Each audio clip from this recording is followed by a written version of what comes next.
This is Icicle Dreams, Mistletoe Meadows' Sweet Christmas Romance, Book 2. Written by Jessie Gussman. Performed by Jay Dyess. Chapter 1. Amy McBride scooped dog food out of the bin. She tried not to sigh at the sight of the bottom of the bin as she picked her scoop up. There was enough left for maybe 2 days. 3 if the 2 dogs that were being boarded went home today. And if she was very, very careful. Dog food had increased in price dramatically over the last 4 years, and she did not have enough money in her account for even 1 bag. All she had in her own cupboard were dried beans and a few bags of rice, along with some pasta and some cans of tomatoes. She didn't even have sauce. Lord, I know I'm not supposed to worry, but I feel like you're cutting it a little close. Immediately, she felt bad. Her tone was not humble or respectful. I'm sorry, Lord. You know best. If I'm supposed to keep these dogs, you need to provide for them. And if I'm not, please help me to figure out what to do with them before we all starve. There, that was a little better. She really did believe God was in control and that God planned things, and she absolutely believed with all of her heart and soul that God had wanted her to open up this pet sanctuary. But when they had lost the Richmond Rebel sponsorship because she had trained someone who opened a pet sanctuary closer to their garage, she'd been struggling. She didn't regret training Nolita to open up her own place, and she didn't begrudge Nolita the funding that came with the Richmond Rebels. In fact, Blade Truax, one of the brothers who owned the garage, had specifically talked to her about it. She had told him it was fine. She wanted Nolita to have as much funding as possible and the best chance of success. She didn't want to be selfish. But looking back, she wished she would have been just a little bit selfish. Although she figured even with the funding, Nolita was probably struggling the same way she typically did. There were so many animals and only so much money to go around. Mocha shoved her nose through the wires as Amy poured dog food in the automatic feeder. None of the automatic feeders were full. She was just putting in enough for 1 daily ration. She had checked the rations carefully and measured them out just as carefully. She wasn't going to give 1 ounce more than what she had to, but she wanted all the dogs to have what they needed. You're a sweetheart, she said to Mocha. The little dog was so affectionate. Even though her food was ready for her to eat, and she hadn't had anything extra in days, she still wanted to stay and have Amy pet her. She was some kind of terrier mixed with a large breed dog, which made her about 50 pounds, and all sweetness and affection. Mocha would make an amazing house pet for someone, but typically around the holidays, pet adoptions went down. You'll probably spend Christmas with me, which, it's not so bad, is it? She asked, knowing that while she'd spend some time with the dogs, she'd also be with her family, her mom and her 5 siblings.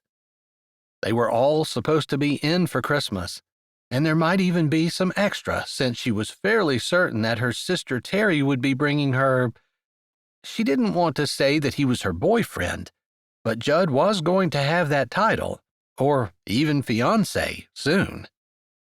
She smiled, the idea of Terry being happy making her happy. Terry had been an example to her all throughout her life. Growing up, she could look to Terry to know what she should do. Humans were hardwired to have examples to look at and to emulate, to follow. So many of her classmates followed whatever it was on their TV, but Amy had been blessed. She had Terry. Moving to the next dog, she scooped out of the bucket she carried and measured carefully. Boomer came to the wire and stuck his nose through, waiting anxiously for his breakfast. "Hey, Boomer, what's going on with you this morning?" she said as she scratched his ears while she poured the food in his automatic feeder. He whined, and instead of going right over to his food like he typically did, he licked her hand. The action made tears prick her eyes. He was so trusting. It was almost like he could tell that there was something on her mind, something she worried about, and he wanted to make it better. "I'm just going to trust God, Boomer. It's going to be okay." She knew her words were true, but she also figured that if dogs could sense anxiety, they were probably sensing it in her right now. As much as she was trying to have faith and trust that God would take care of everything. The dog licked her hand one more time and whined before going over and starting to eat his food. She blinked back tears. She would figure something out. She had already been working part-time in her friend Joan's veterinary clinic. She manned the desk when he needed it and worked with him as a vet tech, either on farm calls or in his practice. He was mostly a small animal vet, but when a farmer around Mistletoe Meadows called an emergency, Jones did not turn them down. His practice was not big. His clinic was in an elderly couple's garage, and he lived over the top. It was very unassuming, but that was Jones. He wanted to get his school bills paid off and a clientele established before he got his own building and sank a bunch of money into it. She thought that was smart, and she knew that he was using everything that he made to try to pay his bills back after paying rent. Regardless, she hadn't made enough to supplement what she lost when she lost the funding, and she was slowly sinking down into the red to the point where she was going to have to close. Or do something dramatic.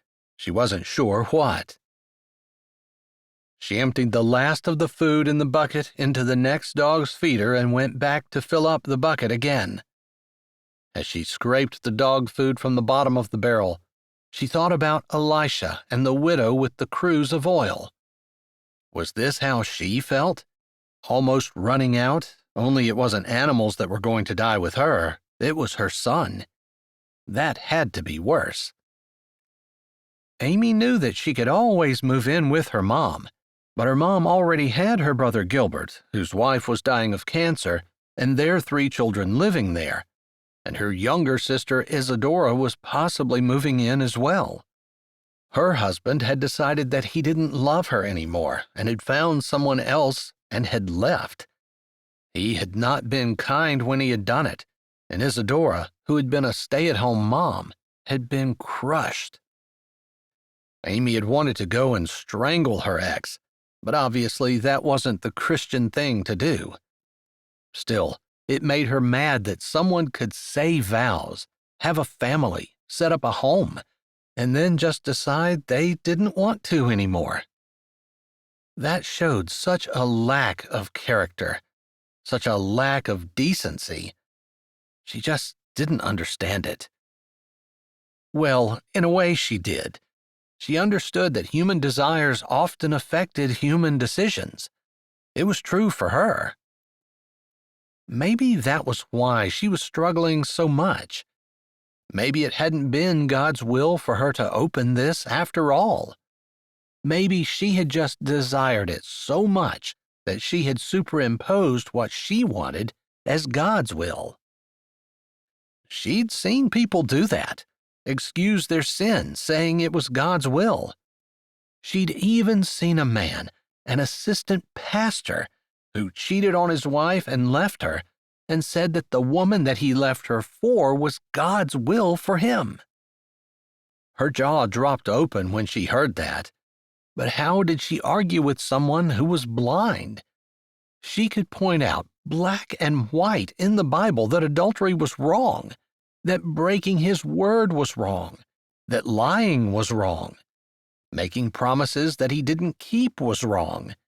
that a man was supposed to provide for his family, and to not do so was wrong. She just didn't understand it. At least she hadn't sinned, to her knowledge, in opening her pet sanctuary. Just because things are hard, it doesn't mean you should doubt God. Wow, that was the thought that she needed. It was funny how those things popped into her head at the most random times. Things she might have heard in a sermon or read in the Bible, and then, when she most needed them, they popped into her mind. Or she should probably give credit where it was due and say that God brought it to mind. Carrying the bucket back, hunching her shoulders against the cold December wind, she walked back to the shelter where the front pens were. Each pen had an outside run, and all of those would need to be cleaned this morning as well. At least it wasn't below freezing, where the dog poop froze before she could get it off the ground, and then it just piled up until the ground finally unfroze, and she had a huge mess. Rain made things muddy and messy as well, and she was thankful that it was just cold and not miserable. Here you go, Alice. You thought I forgot about you. She dumped dog food into Alice's pan and patted the furry head before walking on. Her brother Wilson and his friend, her sister's almost boyfriend, had just put up a whole side of new pens for her. She already had dogs in them, 2 of which were boarders, and she would be getting money for their stay, thankfully. It couldn't come soon enough. If you just told someone, you know a lot of people who would love to help you. She sighed as she petted another wet nose and scooped more dog food out. She didn't want to burden her friends and family even more. When she lost the funding, she'd mentioned to them that she wasn't going to have enough to make ends meet every month, and she'd been surprised at the people who had stepped up. That was why she'd been able to go for a whole year without running out of money, and she was grateful to them, but she didn't want to keep asking them to bail her out. Her family and friends would start running as soon as they saw her coming. Of course, she would do that before she would let any animal starve. She set the bucket down and reached under her sweatshirt for the belt that she had started wearing. Her pants had gotten so that they hung on her, and it was cheaper to dig a belt out of her closet than it was to buy a new wardrobe of clothes that would actually fit. She tightened the belt one last notch, the last notch on the belt. Her pants gathered together and felt uncomfortable, but she would rather be uncomfortable in her clothes and have more dog food. She shoved the end of the belt back in the loops and pulled her sweatshirt down. There, that felt a little better. As she finished feeding the last of the dogs, she heard a noise before barking erupted, and she looked up, seeing a blue mid-sized pickup coming down her short drive. Jones. He often came to help her before he opened his clinic, and the sight of him always made her heart happy. They'd been best friends forever, and he knew of her financial struggles, although he didn't know how desperate her situation was. She'd been getting up earlier so that she could have the animals fed before he came, so he wouldn't see the barrel of food and know that she was almost out. He'd help her. She knew he would. He had before. But she was tired of being a drain on every person who knew her. Lord, help me know what to do. Should I tell my friends and family how desperate it is? It's close to Christmas, and I know money is tight. I don't want to burden anyone. Jones pulled in, and she stood, holding the shovel and waiting for him to get out of his truck and walk over to her. He held 2 steaming cups of coffee, and her heart swelled, grateful that she'd somehow been blessed with such a great friend. "It's chilly out this morning," Jones said, handing her a mug. It didn't matter which one, since they both took their coffee exactly the same, black. You are amazing, she said, lifting her brows and meeting his gaze before she took the mug, blowing a little on the top and taking a hot, burning sip. It warmed her the whole way to her stomach, and she sighed. Thank you. You act like I've never done this before, when I literally do it every single morning. I am grateful every single morning, she said, leaning the shovel against the end of the pole building and wrapping both hands around the mug. You should have gloves on, he said, seeing her bare fingers. He laughed and held up a hand. But I know you wouldn't be able to pet the dogs as well if you wore gloves. You couldn't feel them, and they couldn't lick your hand. You'd miss all that stuff, and... He stopped, and his expression said, "Did I miss anything?" You're right. Sometimes I wear gloves, though, she said, in her defense, although there really wasn't much of a defense. How could she defend herself? It was chilly, her hands were freezing, and the coffee mug felt amazing. She wouldn't need it, though, if she were wearing gloves. Jones rolled his eyes at her. Someday, a study is going to come out showing that it's actually good for people to touch things, to feel them, to interact with the environment around them, and that gloves stunt people's spiritual and emotional growth and stability. She wasn't sure such a study would ever be undertaken, but she was fairly certain that it was important, not just for her, but for the dogs, that she pet them every day. I'll take your word on it, he said easily, and that was Jones. He just didn't argue. He was one of those people that were sure enough that he was right that he didn't need to convince the rest of the world. He could stand alone if need be. It was one of the things she admired about him. It was part of the reason he'd done what he did when he opened his vet clinic. Instead of doing what everyone else in the world did, and either become a vet at someone else's practice until he earned enough money to open his own or go into debt even more, to make sure that he had all the latest and greatest when he opened his practice, he worked hard with what he had. "Are you done feeding already?" he asked, noticing the shovel and looking inside at all the dogs who scarfed down their food.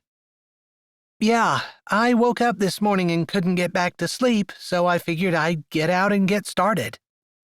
She had been awake, that was true, but her bed had been so cozy and warm. It should be, since she had every blanket in her house on it, because she'd turned the thermostat down as low as it would go without allowing anything to freeze.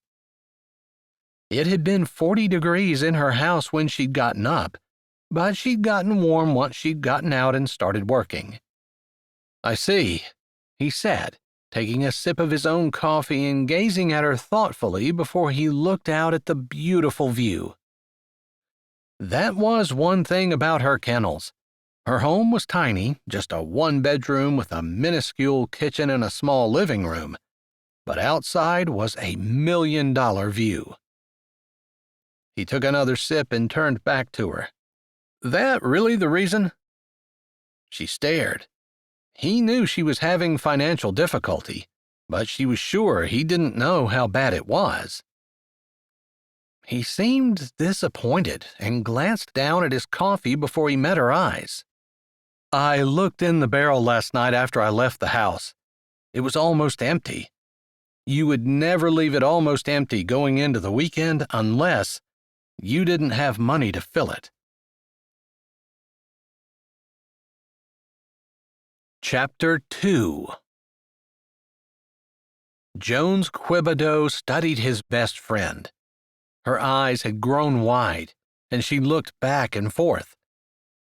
He couldn't remember in the history of their friendship either one of them ever keeping something from the other. He had to admit, he was a little hurt.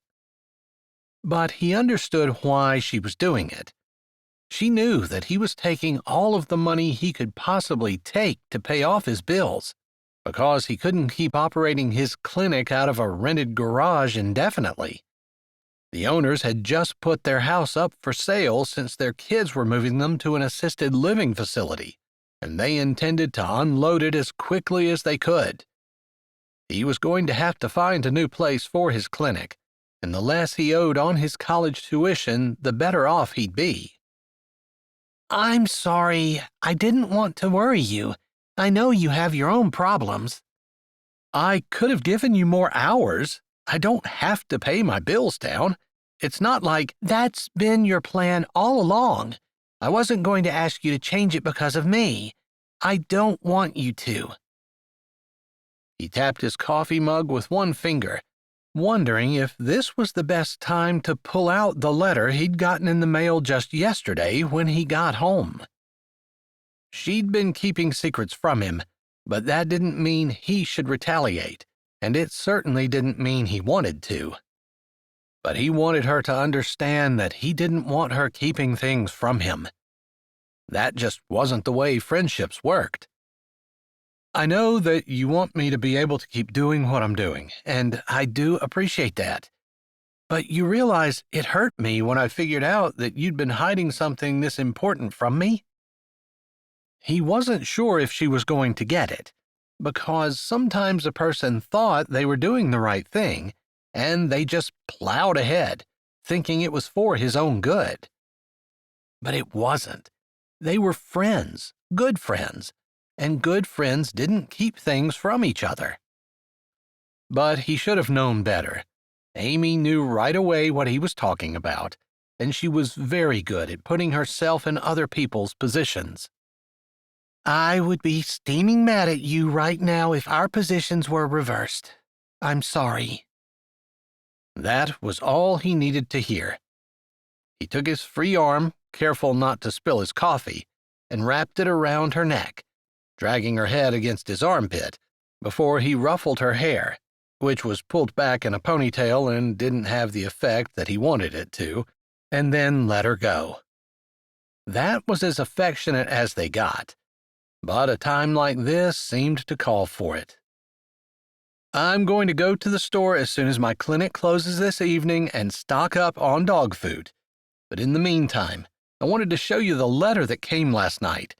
And before you think I'm keeping anything from you, he said, pulling the letter out of his back pocket and handing his coffee to her so he could open it, I want you to know that I left my clinic, came here to help you, and then we went down and picked up the kids for the parade and did the parade, and then I brought you home and it was late when I got the mail. So that's why I didn't tell you about it last night. I trust you, she said, looking down at the coffee she held. I'm sorry. I know you'll tell me everything. I never worried that you might be keeping something from me, and I don't want you to have to worry about that with me. I want to give you a hard time, he said, the paper crinkling as he pulled a letter out of the envelope. But I understand why you're doing it. Truly, I do. You don't want me to give up what I've worked for just because things aren't going well for you. Maybe God has a miraculous way that he wants to solve this problem. Maybe he's just waiting to drop money in my lap, and I just have to have faith, you know? If I go to you, if I talk to you, you're going to give me money. I know you will. And maybe that's not the way God wants to handle it. Maybe not. Or maybe it's partially the way he wants to handle it, Jones said without a little bit of irony. What are you talking about? She asked, taking a sip of coffee, and he was pretty sure it was out of his cup. He held his hand out, and she gave him the other cup back. It was hers. He could see where her lip balm had made a mark on the rim of the cup. He didn't care, and she didn't either. And he thought it was odd, because he would care with anyone else. But Amy was different. They'd been friends too long to worry about whether or not they got each other's germs. If their germs were going to kill each other, it would have happened a long time ago. Let me read this to you, he said. Actually, let me just tell you what it says, and then you can read it for yourself. Would you make up your mind already? She said, trying to look over his hand at the letter. Just be patient, he said. "This isn't something I get to do every day." "All right," she said cautiously, even though her body still leaned toward the letter. "So, this is a letter from the lawyer who's handling my aunt's estate. My aunt is estranged from my parents, and I knew her very little growing up." "I know. You've talked about her a few times. It's Aunt Edith?" "That's the one." "I remember her. Before she and your parents got into that huge fight, you went out to her house for a week every summer. It was the lowest week of the year for me." "Hey, I quit going by the time I was 10. He bumped his shoulder with hers, and she smiled. Both of them had drunk their coffees to the point where a little bump was not going to spill anything. In fact, he thought hers was almost gone. He should have brought her 2 cups. Anyway, she passed away. "I'm sorry. I remember you said that. What was it, just before Thanksgiving?" Yeah, sometime in early November. I feel bad that I don't really know, but she never talked to my parents again after they had their big split. "It's not your fault." No, although I could have looked her up when I was an adult. Anyway, I knew she had left me something, and had already been contacted by the lawyer. I told him to just send it to me. I didn't need to go listen to a will or anything. But he told me something interesting. "Okay," she said, sounding a little impatient. "I've inherited $10 million. "Oh my goodness." He grunted at her shocked expression. That's how I felt when I read it. But there's a catch. "Catch? Is that legal? Can there be catches in wills?" I don't know. He was a veterinarian. He had no idea how wills worked.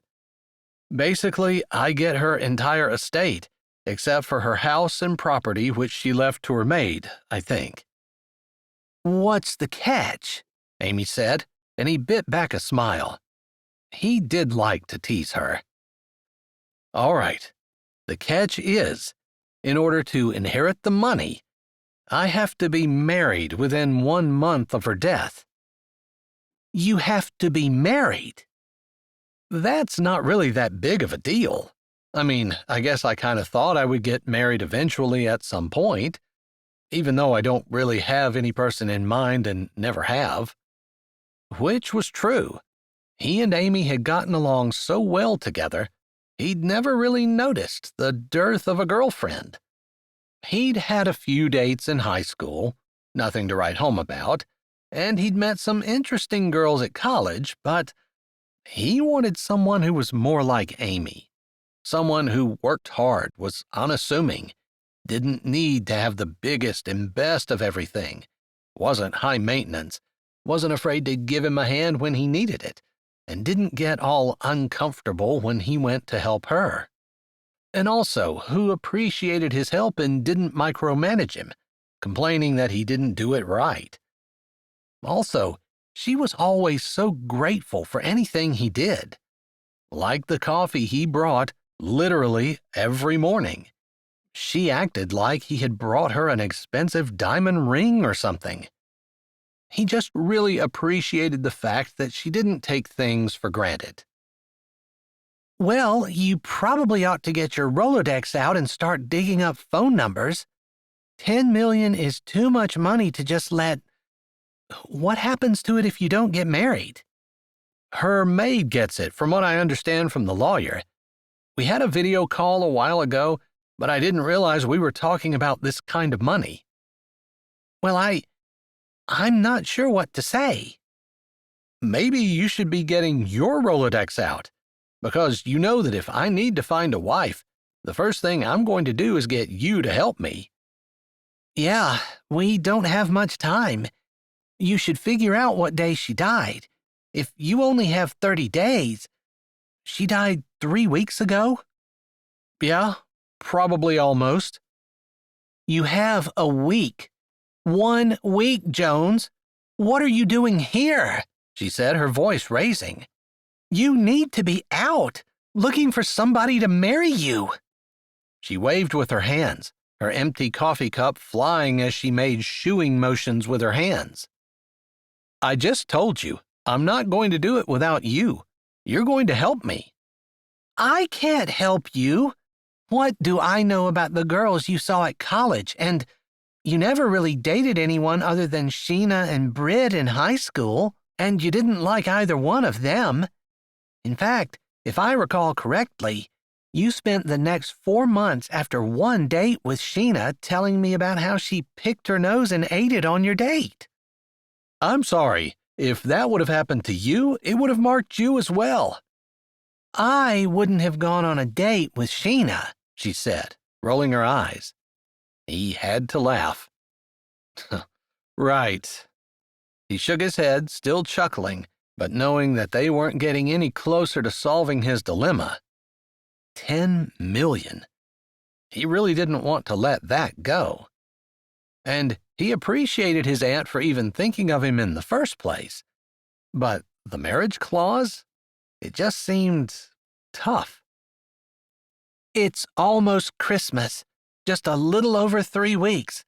How are we going to find someone in the next week who wants to get married 2 weeks before Christmas to someone that she hasn't dated ever?" Well, that was kind of my problem, but I was hoping, since you're a woman, you could figure it out. "Since I'm a woman?" Her expression was incredulous. "Are women more capable than men of doing magic tricks?" Are you trying to make me feel like I'm so unappealing that no one would help me? "Sorry, the problem is most women are not going to marry a guy, any guy, no matter how appealing, they barely know after only knowing him a week. And that's if you take a full week to get to know each other. You won't have a chance to find a second woman to convince her to marry you." She lifted her hands up and slapped them down at her sides. "Hey, would you give me that mug before you end up throwing it at me?" He drained the last of his coffee and then walked back to his pickup, setting them on his hood. She seemed a little calmer when he turned around, but her movements were still jerky, like she was still agitated. "All right, I need to finish scooping the poop before I can do anything, but I think we need to get started on this right away. It's kind of urgent." It's not like I'm going to die if I don't get the money. I mean, it would sure make things a lot nicer, but I'm fumbling along just fine. Although I did think that it would be really nice to have a brand new building for my vet clinic, and with 10 million bucks, even minus taxes, I'm pretty sure you're not going to have to worry about funding for a really long time. Because an anonymous donor is just going to so happen to give you plenty of working capital every single month. "That would be awesome if you had that kind of money, but we need to get it for you first." He grinned and walked with her to just inside the building where they kept the rest of the shovels. He grabbed one after sticking his gloves on. Normally, she might tease him about needing gloves to work when she wasn't using them, even maybe giving him a lecture about how feeling things with his skin was important to his mental health. But she was quiet, and he figured she was spinning her brain to try to figure out how to get him the money. He should be more concerned about it, but somehow the idea of getting married left him apathetic. They walked to the first pen, with her snapping a lead on the dog to take it out and take it for a walk while he cleaned the pen. They took turns, with one of them cleaning the pen while the other walked the dog, although they each had their favorite dogs, and they knew who their favorites were, so they didn't have to talk about who was going to walk and who was going to shovel. Although there were a couple of dogs they fought over sometimes. Not today. She was probably too busy thinking. "You know, my mom knows a lot of people. She has some friends down in Whisker Hollow, and maybe they would know people who know people. I mean, surely they can find a woman who is desperate enough to marry someone she doesn't know, especially if I give you a good recommendation." "Really? You're going to give me a good recommendation?" He planted the shovel in the ground and tilted his head. "The very highest," she said as she walked away with the dog. He went to work shoveling the waste and throwing it in a wheelbarrow that had been left right beside the pen the night before. Amy, thankfully, believed in doing as much as she could the night before to make the morning chores easier. A lot of times, he would have to run to the clinic to get there in time to open, and he didn't like to leave before everything was done. And maybe someday he'd be able to sleep in on his days off. But helping his friend meant more to him than staying in bed. He knew that Amy would get out of bed on her day off for him. She'd stayed up multiple times and gotten very little sleep after going out on farm calls with him. He owed her. Whoever he married, that was his requirement. They were going to have to love Amy, because where he went, she went too. He finished scooping the poop as she brought the dog back. It wasn't a terribly long walk, but it was the best they could do. Plus, they'd made the pens extra large to give the dogs as much running area as possible. Some of them had been there for a long time. "Do you have to stay married?" Amy asked as she grabbed a shovel and he snapped the lead on the next dog. "I'm assuming that we'll stay married forever. That's what marriage is." "That's what we think marriage is, but if you're getting married in order to get an inheritance, are you required to stay married forever?" Just because you're doing it to get something doesn't change the institution of marriage. It's still a lifetime commitment between a man and a woman. She didn't have a chance to answer him as he walked away. He knew that she agreed, although he could see how some people might think it didn't really matter if they were just doing it to get something. But to him, if he made vows, he wasn't going to not keep them. Marriage was a holy institution ordained by God, and one that man had trashed to no end. But Jones wasn't going down that road. To him, marriage was sacred. Maybe he should just forget about the 10 million. "So you wouldn't even consider an annulment?" "Don't you have to be Catholic to get an annulment?" he asked as he put Mocha back in her pen and scratched her ears and belly before he walked out and closed the gate behind him. "I don't think so. I don't know. Still, I think one of the requirements should be that she and I get along, because if you marry someone you barely know and she decides she hates me, I'm not sure I wouldn't be at your doorstep every day begging you to get a divorce." "Don't say that word," he said. Not that he was superstitious, but he just didn't want to have anything to do with it. It wasn't a word he was going to talk about. Maybe someday he'd have to. He couldn't control the person he married. He couldn't keep them from leaving him, couldn't keep them from cheating or whatever it was that led to divorce. He just knew that he didn't want it to be a part of his life story. "You think your mom will have someone in mind?" "My mom always has answers. She'll know something or someone," Amy said, opening up the latch on the next kennel. She didn't open it very wide, because Molly had a tendency to run off and escape. He got her hooked and said, "All right, I've got her." She opened the gate farther. "We can ask my siblings, too. They'll know people. Roland probably knows the most, but they might be too young for you." "Yeah, I don't want someone fresh out of high school who thinks she knows everything. I want someone who's lived a little bit and realizes that maybe there are a few things she has left to learn." "Is that how we were in high school? We thought we knew everything?" Amy called out behind him as he walked away. "I know I was. I don't recall you being that way, though." "You're just buttering me up because you want my mom." "I want your mom's Rolodex," he called over his shoulder. If people heard what they said to each other, they'd probably think they were crazy. But he knew he could say anything with Amy and she'd either laugh or roll her eyes or maybe tell him he was being an idiot, but she wasn't going to get mad at him and never talk to him again. She wasn't going to get mad at him at all, most likely.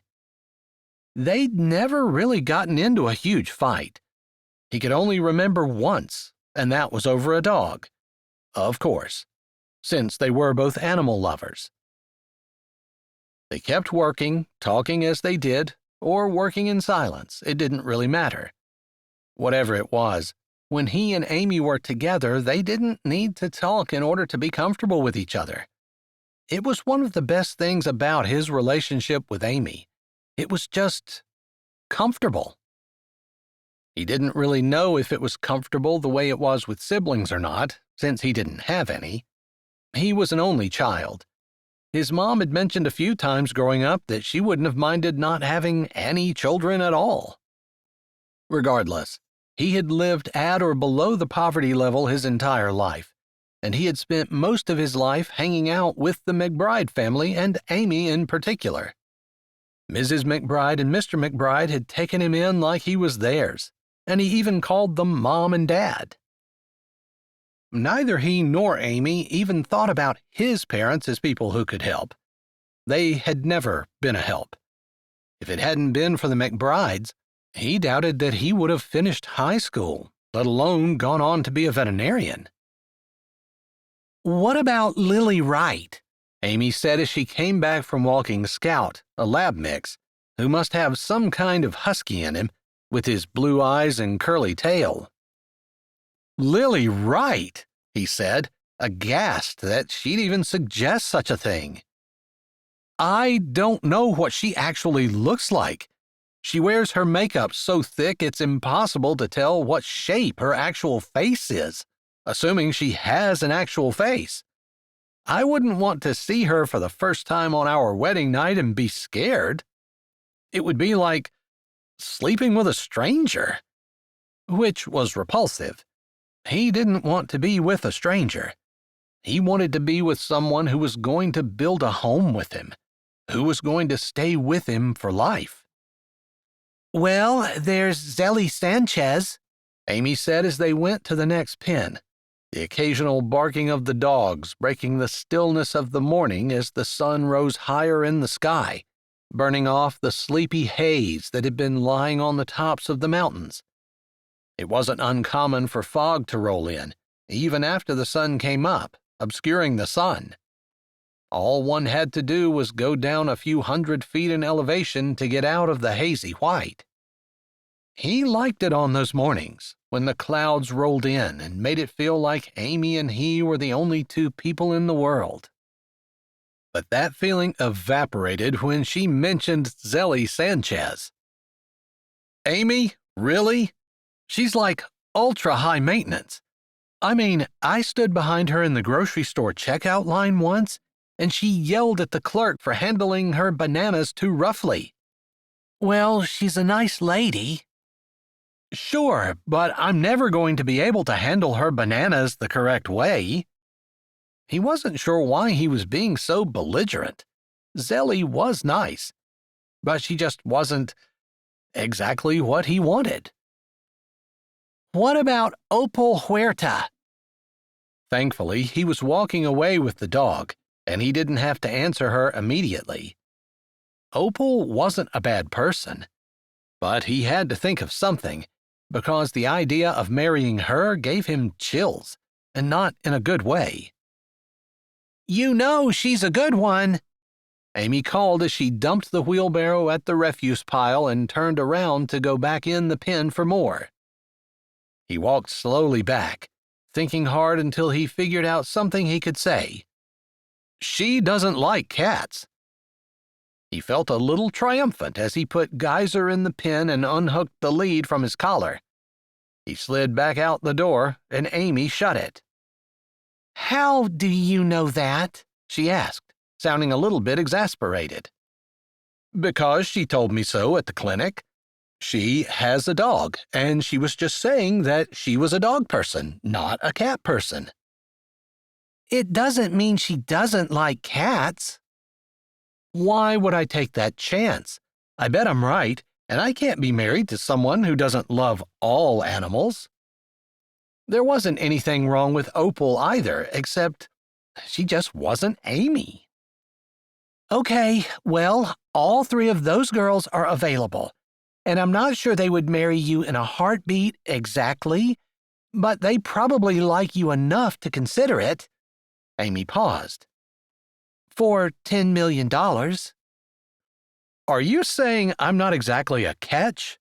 Jones said as he grabbed a hold of the wheelbarrow and started pushing the load of poop toward the area at the edge of the woods where she spread it out. No, I'm not saying that. Actually, I think you have a ton of things in your favor. I mean, you're handsome, you're funny, you are a little bit immature at times, but I think that's just because you're male and not because there's something actually wrong with you. Well, thanks. Maybe? I'm just being honest. She paused for a moment, walking beside him with the shovel so she could spread the poop out. Yeah, you're even-tempered, you're dependable, a hard worker, you don't shirk your duty, you pay your bills, you're honest, and yeah, I don't think that you should have any trouble getting any one of those girls to fall for you. In fact, I don't know why you haven't been working on this earlier. You know, if you'd taken some time to get a girl and start to cultivate a relationship with her, this wouldn't be nearly so hard. How was I supposed to know I was going to inherit $10 million from my aunt only if I was married? Who else in the world has that ever happened to? And honestly, he wasn't sure he would have wanted to have groomed someone to marry him. He wasn't sure what he wanted, but someone like Amy, only a girlfriend, not a friend. Yeah, that was what he wanted. He just had never felt it with anyone else. Not that he hadn't been looking. There were definitely times when he'd longed for a wife, but he didn't want to get married to the wrong one and end up regretting it. You're supposed to be prepared for any contingency. No one in their right mind could have seen this contingency coming.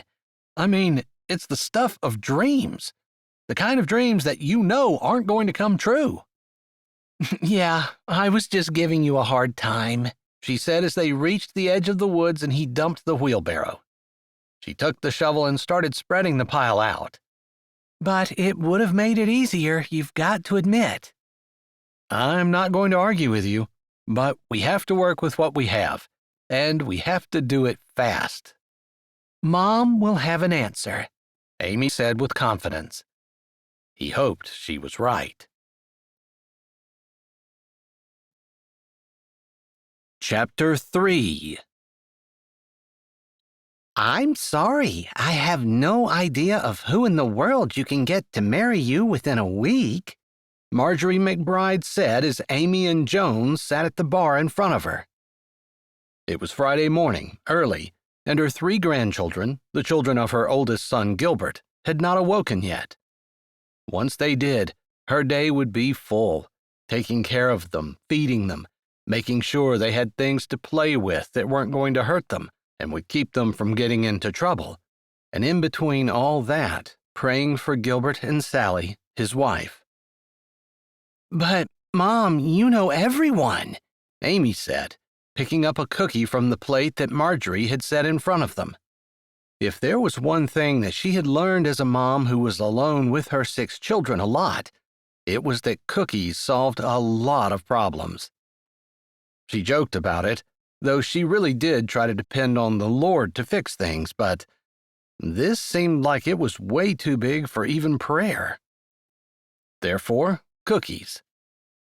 She's right, Mom. Surely you know someone, Jones said, looking at the cookie Amy held and snapping it out of her hand. That one's not cooked. You hate them like that. It's mine. Jones ignored the fact that Amy had already taken a bite out of it and consumed 3/4 of the cookie in one mouthful. That's because I'm focusing too hard on trying to get you a wife. She almost laughed at the 2 of them. They were like brother and sister, only she didn't think they quite felt about each other the same way Amy felt about her other siblings. and she was pretty sure that Jones didn't feel the same way about Amy as he felt about her sisters. They would say that that was because they were such good friends, but Marjorie had a tendency to think that maybe that wasn't entirely true. "These are really good, Mom." Joan's brow wrinkled. "Did you tweak your recipe?" I did. With the kids here, I'm baking more than what I usually do," she said easily, tilting her head. "What do you think?" It didn't surprise her at all that Jones was the one who noticed. Amy had a tendency to put her head down and pull blindly forward. Jones was the one that kind of came along behind, looking at things and noticing stuff. "These are new?" Amy said without giving her a chance to answer.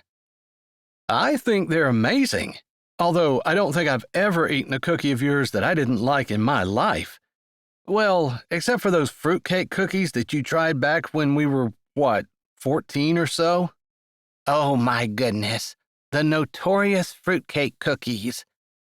She was never going to live them down. Even Jones gave her a hard time about it. "You make a woman not want to try anything new by your constant harping on her failures," she said in a lightly scolding tone. One Jones knew to be joking. If she were scolding him, he would know it. "Mom, fruitcake cookies. What in the world about those two words would make you want to try it?" Amy could be a little outspoken, although it was part of what made her endearing. One always knew where she stood. Except for her financial issues. Marjorie had a feeling that part of her need for Jones to get the $10 million was because she was hoping she would have a new benefactor for her sanctuary. Marjorie loved that Amy loved animals, but she wished that Amy didn't love them quite so much and could have a real job and not worry her mother so much, especially about how in the world she was going to survive. It sounded new and interesting. Plus, the idea of a fruitcake is kind of a good one. It just doesn't always go together very well," she said, wrinkling her nose. She always wondered why fruitcake had such a bad rap. She didn't really like it herself, and she didn't know too many people who did, but what she had just said, the idea had potential. The reality just didn't live up to it. "Can we focus?"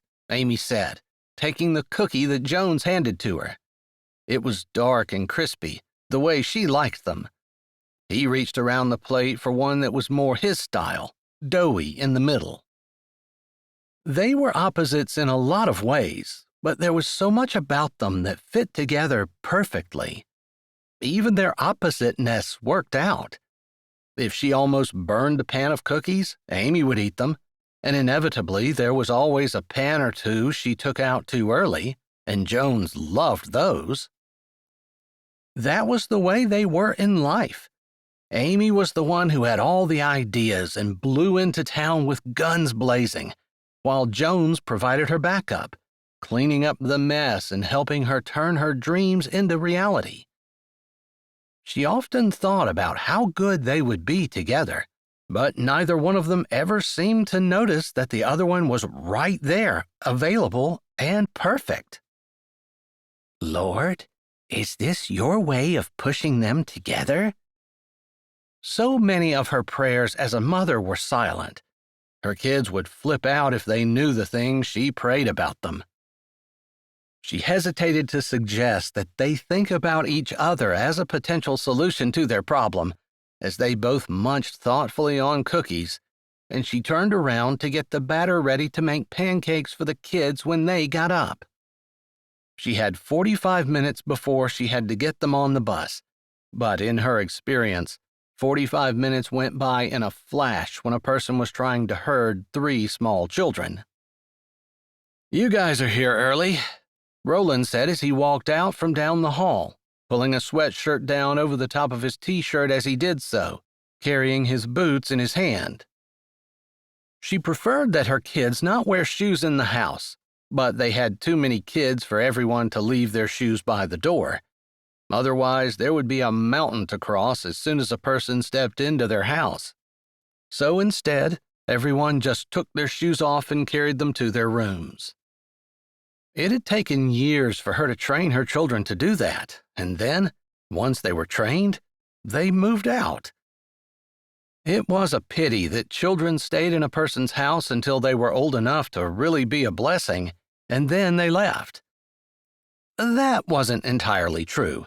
By the time her children were 11 or 12, they were doing as much as she was around the house. Still, she missed them after they left. But she had grandchildren instead, and they helped remind her that she was glad that she wasn't raising young children anymore. She was older than she used to be and got tired a lot faster. Maybe if she had a husband to help her.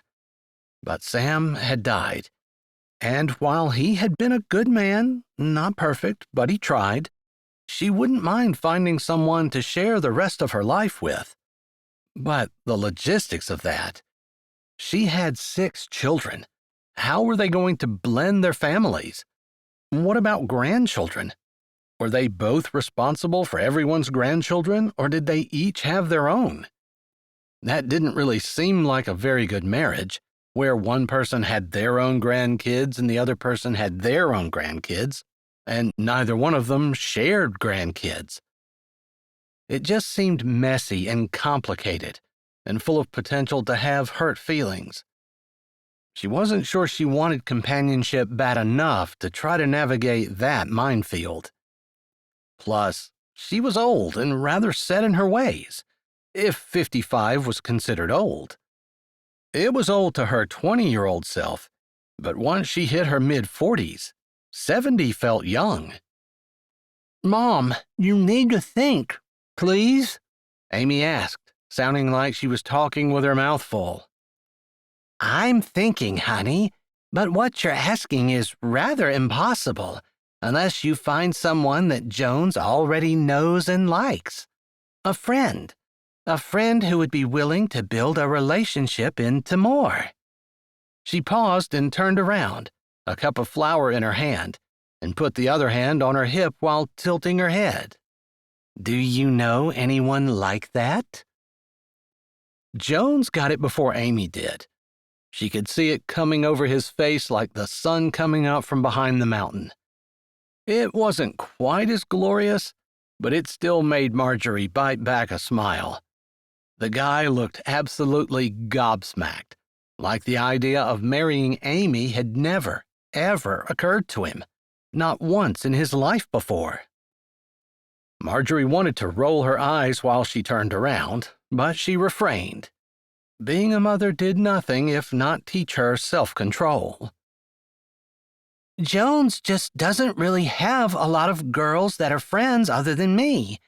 I mean, Isadora is getting divorced. I suppose she knows him well enough. I'm pretty sure that Terry and Judd are going to be a thing here. But," she turned to Jones, "Terry could be a good idea. You and she have grown up together."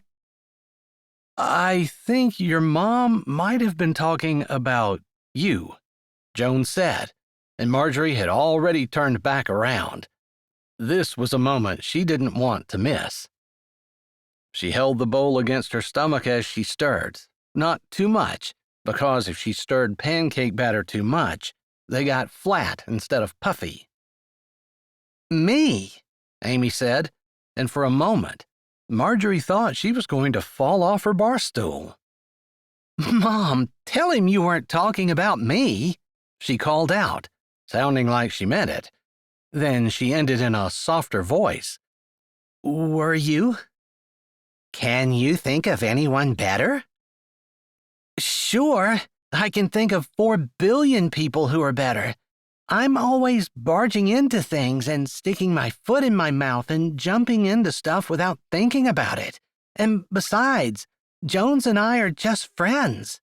And sometimes friends make the best marriage partners," Marjorie said, wondering when her voice had gotten that wise old tone that said sage in the woods, dishing out wisdom for tokens.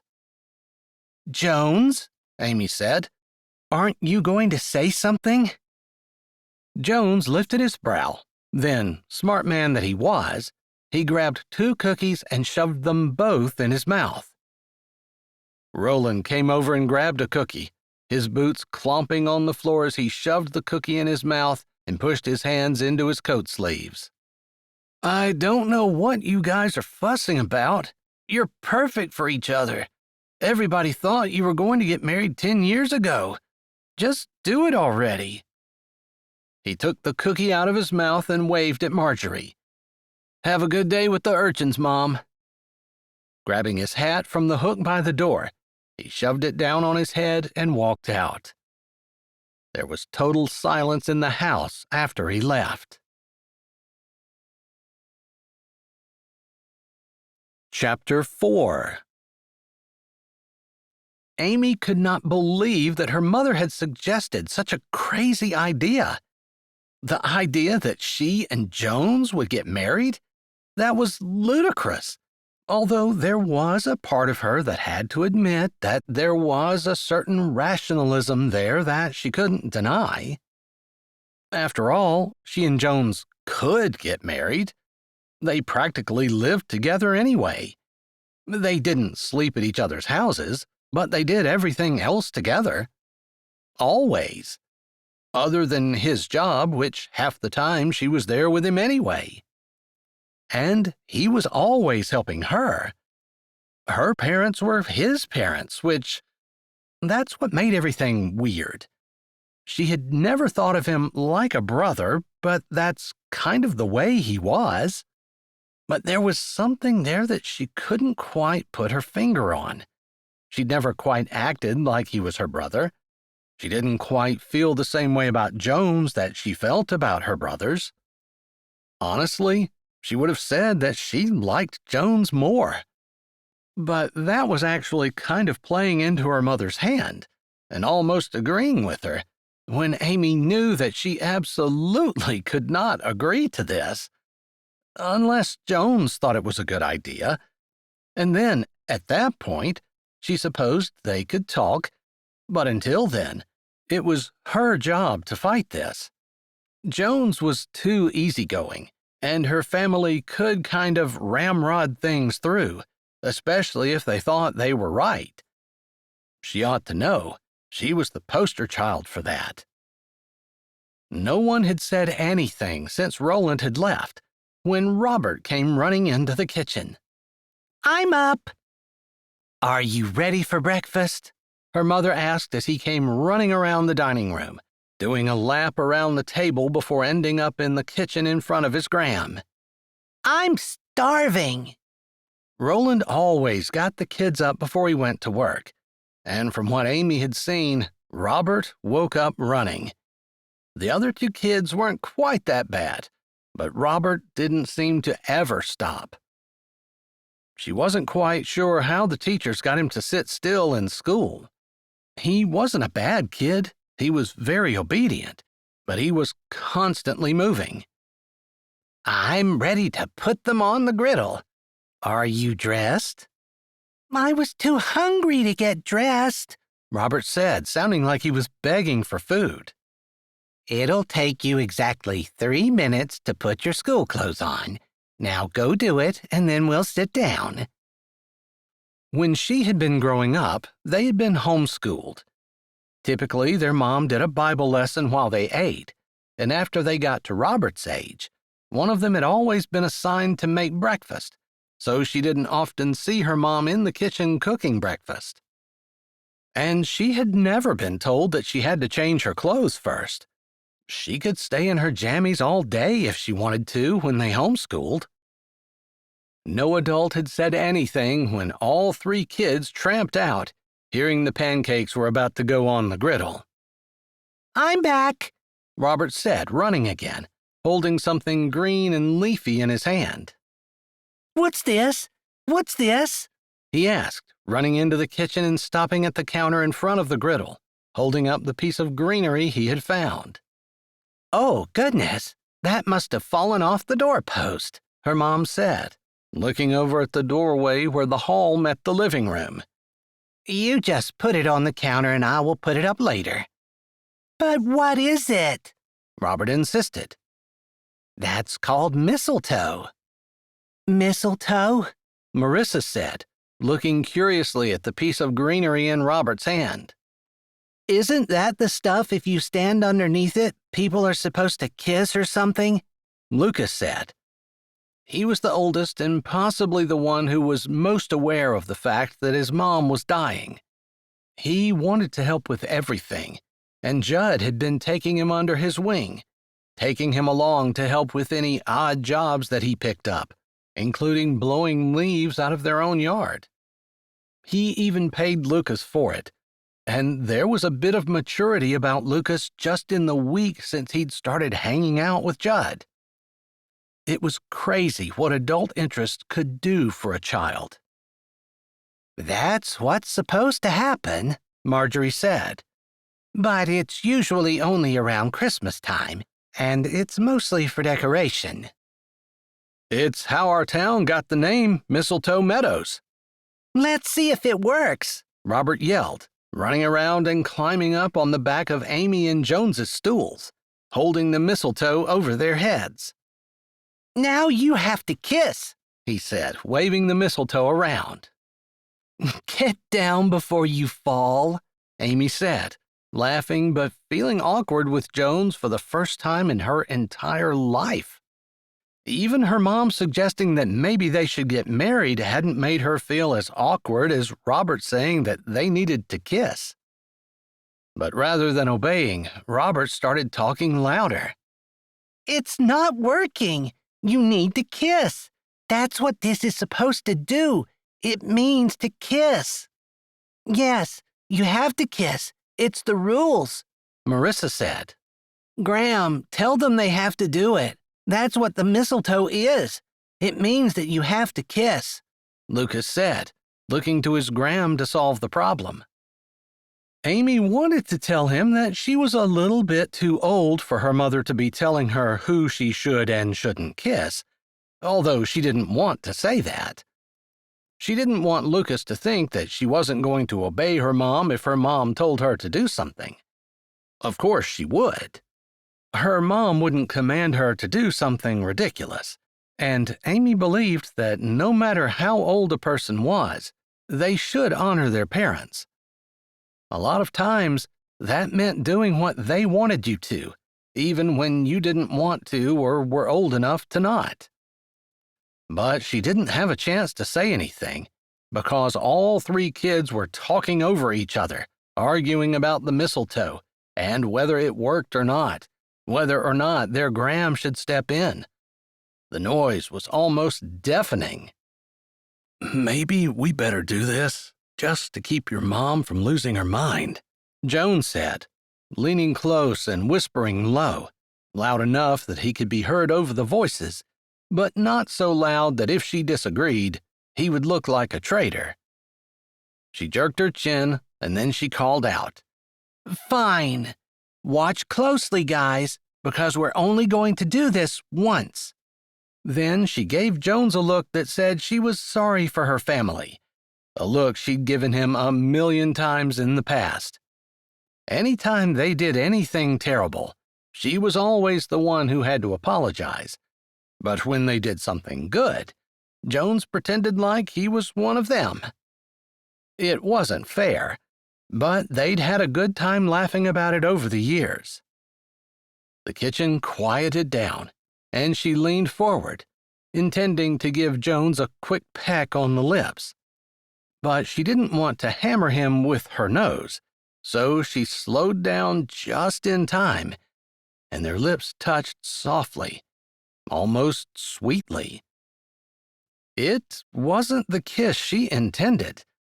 Not at all, she thought as she slowly moved her head away, wondering if Jones felt the same shocking, was that the right word? Shocking feelings that she did. They were very unexpected. Chapter 5. Jones was thankful the children were in the kitchen. They cheered after the kiss, and then started asking for breakfast, and their Graham started giving them directions on setting the table and getting things ready as she got 3 more pancakes off the griddle and set them down in front of them. He hadn't eaten so many cookies that he wouldn't have been hungry, but the kiss had stolen his appetite. He had not thought about kissing Amy before, and even now, he figured she was just going to brush his cheek or something. But he should have known better. She always went into things head first, although maybe she'd just been going too fast to get where she was aiming. He let out a humorless laugh. It was so Amy. They'd also satisfied the kids, and he should be just fine with it. But instead, he was left reeling, feeling like his world had shifted and things would never be the same. But that might have been partly because of the $10 million and the fact that Roland and Mom had both suggested that Amy be the girl he looked at. At first, he rebelled, the same way Amy had, only she always reacted more vocally than he did. But, wow. Now, did that change anything? He thanked Marjorie for pancakes, waited for the kids to be served, and they were all quiet again. Normally, Amy and he would both be up helping Marjorie, but he hadn't even given it a thought. He'd been so engrossed in trying to figure out what to do, and then the kids feeling like a whirlwind, and then the kiss. "I ate too many cookies," he said low, while the kids and Marjorie talked at the table. Me too, Amy said softly beside him. "But I don't want to hurt your mom's feelings." Me either. I'll have to throw up later. "I was going to hang out with you today, but I just changed my mind." She laughed, as he figured she would. It didn't matter what he said. She always thought his jokes were funny, even if they were corny and dumb and she'd heard them a million times. She always acted like it was the first time. So they both sat there, forcing the pancakes into their mouth, eating as quickly as they could without even talking about it. Still, the kids were done and on their feet, and Marjorie was working on making sure they had their backpacks and other things together before he and Amy finished and gathered up the plates, putting them in the dishwasher. Amy grabbed a rag and wiped the table and counter, and he rinsed off the bowls and utensils that Marjorie had used to make pancakes, sticking those in the dishwasher and starting it. He felt as at home in the McBride's kitchen as he did in his own. More so, since it was actually a kitchen and not just a refrigerator and stove with a short counter between them, which is what he had over the garage of the place that he rented. It served him just fine on the few, very few, times that he ate by himself. Ready? Amy asked as she came over and rinsed the rag off in the sink. Yeah. You guys have a great day at school, Marjorie said as she kissed the head of each child as they walked out the door to wait for the school bus. I want to check my mail, Amy said as they walked out the door. Jones figured she was probably going to check her mail to see if there was a check in it. He hoped there was, for her sake, but it brought back the thought that maybe marrying her wasn't such a bad idea. She could use that $10 million far more than he could. Of course, she made her choices. She decided to open the pet sanctuary almost directly out of high school, since she was already taking in stray dogs and cats. She could have gone to college, or she could have started her own business, or even gotten a real, regular job. But she'd chosen to go get donors for her pet sanctuary and devoted her life to her animals. She was just reaping what she sowed and doing what she wanted. He knew he should be hands-off, but she was his friend, and he loved her because he loved his friends. Friends. Right? He thought again about that kiss. It was just a simple kiss, something he could have given any woman and not felt bad about it, although he didn't typically go around kissing people on the lips. Actually, as he thought about it, he wouldn't mind doing it again, just to see if it was as shocking, something, just to see if he felt the same way after the second kiss. He wasn't going to suggest that to Amy, though. She didn't need to have any idea that he was thinking about kissing her. Again. They left, telling Marjorie that if they didn't see her before, they'd see her Sunday at lunch. He and Amy rode in the horse-drawn wagon to pick up the kids with Judd driving. So it took them a little longer to get there after church, since they had to drive the kids home. Still, all the family had been really good about it, and they never started eating without them. They got in his pickup, and as he was pulling out of the drive, which was just about 3 minutes from where Amy had her pet sanctuary, he said, "Sorry about that." He wasn't even sure what he was apologizing for. He just felt like he had to say something. Amy meant more to him than anyone else in the world, and he didn't want to ruin whatever he had with her. Even though his entire life seemed to be spiraling, maybe not out of control, but fast enough that he felt like he needed to grab something to hold on to, and the only one that ever felt sturdy enough for him to clutch was Amy. "Oh, goodness, don't worry about it. We did it to shut the kids up, and to make it so that Mom didn't lose all of her hair this morning. Just most of it. I don't know how she does it every morning." "How is Sally doing?" he asked, figuring that Amy probably didn't know anything more than what he did. It was just something he asked in order to change the subject. He'd apologized, she'd accepted it, and they could move on from it for now. She wasn't upset. It was Amy. If she were upset, he would know. "The same. Worse. I don't know. Treatments aren't working. They want to send her home and call in hospice, but Gilbert doesn't want her here, with him solely responsible for taking care of her. He's afraid she's going to die. That's what Mom said. And I was just sitting there thinking, but she is going to die." That's the point of hospice, to get to die at home, surrounded by people who love you and in surroundings that are familiar. "Yeah, although Mom's house is hardly familiar to Sally. They've been there, but it's not like her house." "Is Gilbert going to move back once?" He didn't want to say once she died, but that was what he meant. Amy didn't make him say it. She understood. "I don't know. I can't say, 'Hey, what you gonna do after your wife kicks the bucket?' You know?"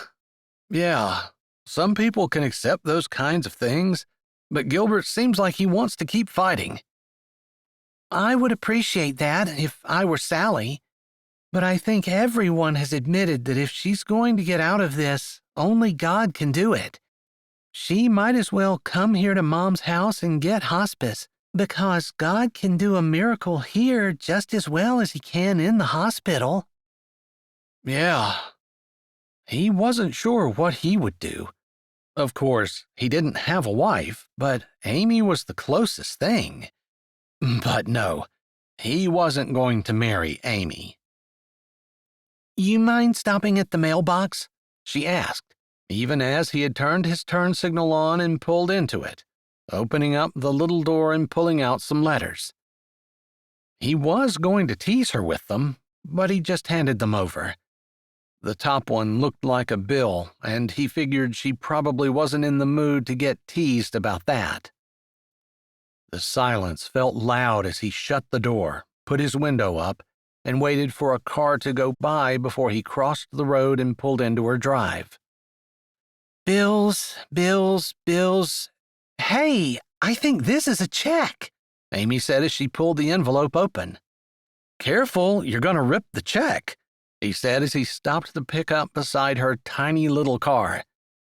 He didn't figure the size should fool anyone, because he'd seen Amy haul at least 4 dogs around in it, and not small ones. "It is. I can buy dog food. This is awesome." She bowed her head and said quickly, "Thank you, Lord," and then raised her head just as fast and turned her shining eyes on him. "He sent me a check. He doesn't want me to close down yet." He couldn't help but smile. She was so over-the-top exuberant. Of course, she'd mellowed from when she was a kid. Robert, whose only speed was a run and whose only voice was 10,000 decibels, reminded him a lot of Amy. Of course, there were some boy-girl differences, but Amy always ran on full speed, and while she didn't yell at the top of her voice every time she wanted to say something, she could get excited and forget to modulate her tone. He smiled affectionately at her as she waved it around and did a little dance on her seat before yanking at the door handle. "Is that okay? Do you mind if we go get dog food?" They always spent his day off and the weekends together, but usually they chatted about what they wanted to do, laid out the needs that they had, whether it was grocery shopping for the week or visiting the kids they would be picking up on Sunday morning for the wagon ride to church. Somehow they managed to get it all done, and somehow they managed to do it all together. And even more amazing, now that he thought about it, was they managed to do it without getting tired of each other. "Sure thing. All I need to do is pick up a few groceries for lunch this week, but nothing else." "Did you decorate your apartment?" she asked, like he hadn't spent nearly every waking second with her and might have somehow found time to do it when she wasn't around. "It's too small, and there's no point. I got that little tree up in the office, and that's going to do it for this year." "That's what I got done," she said as they walked side by side to the front door of her house. She opened it, and he held it while she walked in. She didn't bother to lock it, and he'd stopped asking her to. When she first moved out of her parents' house so she could be closer to her animals to make it easier to take care of them, he tried to get her to lock it, and she resisted, saying that it was Mistletoe Meadows, and not only that, but she had 15 dogs on the place. No one was going to be sneaking in. Speaking of dogs, her 3 small house dogs, all rescues, jumped up and came bounding over to greet them, wagging their tails and begging to be petted. Amy knelt down immediately, and he knelt down beside her. He wouldn't have become a vet if he hadn't loved animals to begin with, but Amy might have taken it just a bit far. Still, he didn't have any pets, so she more than made up for it. When he went home, it was a little bit quiet in his apartment above the garage where his office was, but sometimes he appreciated the escape. Not from Amy, from the animals. "Hey, Chatty, what's the matter?" Amy said as her most vocal dog, Chatty, whined and scrambled to keep her attention. Casper, older and slower than the other ones, was content to allow Jones to pet him. Dragon, aptly named, showed his teeth to Chatty, who immediately hunkered down and rolled over, showing her belly. "Guys, you gotta get along," Amy said, the same thing she said 100 times to them every day. Amy stood and walked to the counter. Her house was tiny, almost as small as his apartment. The living room was just a touch bigger, and she had been able to fit a queen-size bed in her bedroom. He ought to know because he'd helped her put it there. "Let me get this deposited, and I think they'll give me enough of it in my account right away for me to get at least a couple of bags of dog food." She spoke as she grabbed a pen and signed the back of the check. As she reached over the counter for the pen, His eyes caught on her waist as her sweatshirt came up. "Where'd you find those jeans? They look like they're about 6 sizes too big." He noted the way her belt pulled the waist tight. There were big gaps where the material gaped. And then, as he looked a little closer, he realized that she'd lost weight. That was why the material was gaping and the jeans looked so big. She'd been wearing bulky sweatshirts, not necessarily to hide it, but because it was cold out. "These things? I've had them forever," she said offhandedly as she used her phone to take a picture of the front of the check. Yeah, and even this summer they hadn't been so big on her that she'd even needed a belt. But of course, she lost the sponsorship from the Richmond Rebels, and when that happened, the town people had jumped in to help her out. But he supposed that most of those were one-time donations, and people needed to be reminded that she was here. "When was the last time you did a sponsorship drive?" he asked, thinking that maybe she was in more dire straits than what he thought. "I don't know. I know I need to, but I hated to do it around the holidays. People are so tight with money already, and prices are up. It's killing everyday families, and I hate to hurt them even more." She had been cheering about being able to buy dog food, but she hadn't said a word about getting herself groceries. He quit scratching Dragon's head as he stood and wandered into her kitchen. It was neat, if not tidy, and there wasn't a whole lot of stuff sitting around. Typically, he didn't snoop in her cupboards. If they were cooking, he wouldn't hesitate to get in and get whatever he needed. But it felt just a touch odd for him to open them without needing anything. But he knew exactly where she kept her dry goods, and he cracked the cupboard door. Some rice, 3 cans of beans, and 2 boxes of pasta. He thought there might be 2 cans of chopped tomatoes, but he couldn't see the label and didn't touch them. He heard the check flip over and figured she was probably taking a picture of the back as he moved to the refrigerator and opened it. There were half a dozen eggs inside, and that was it. Not even milk. There was some butter, a jar of ketchup, and mayonnaise. She'd basically been eating beans and rice, maybe pasta, although he wasn't quite sure what she was going to put on the pasta. Chopped tomatoes? All right. Yeah, it's saying that part of the check is available immediately. That's awesome. I'll be able to get enough to last the weekend, and I can go back on Monday and get more. She broke off abruptly. "What are you doing?"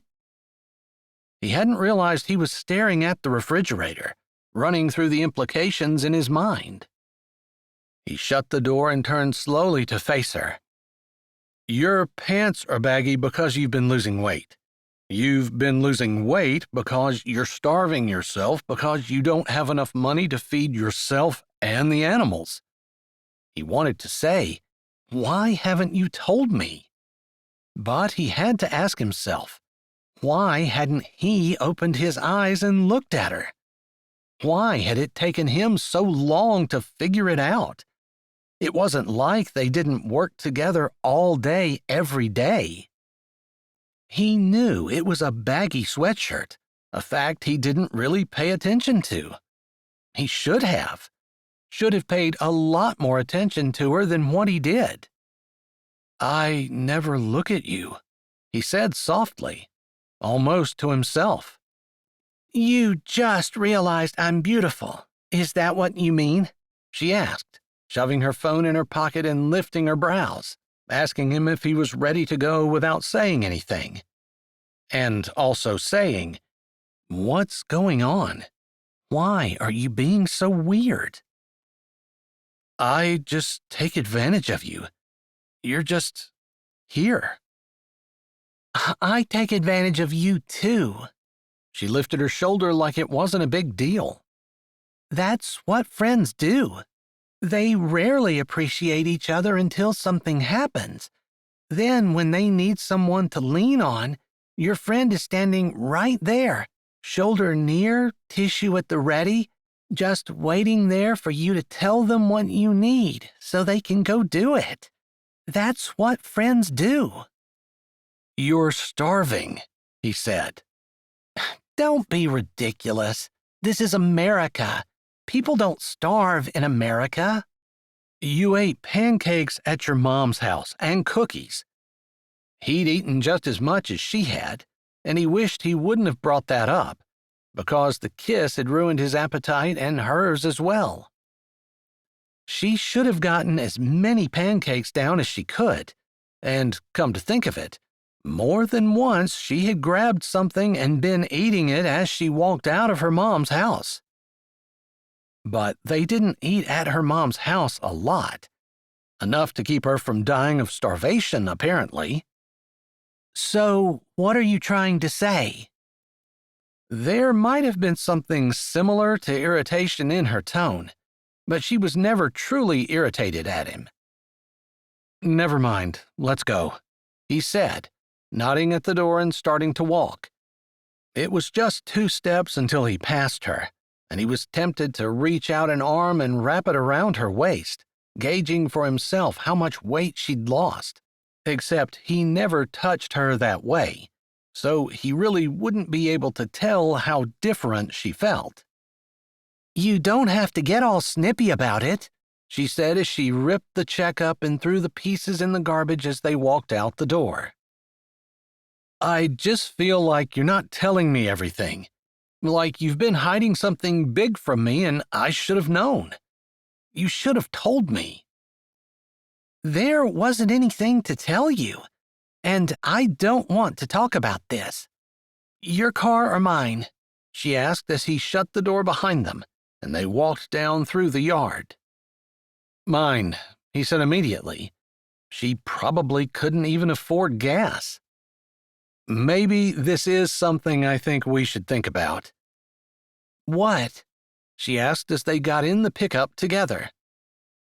"My inheritance. The $10 million. The clause that I have to marry.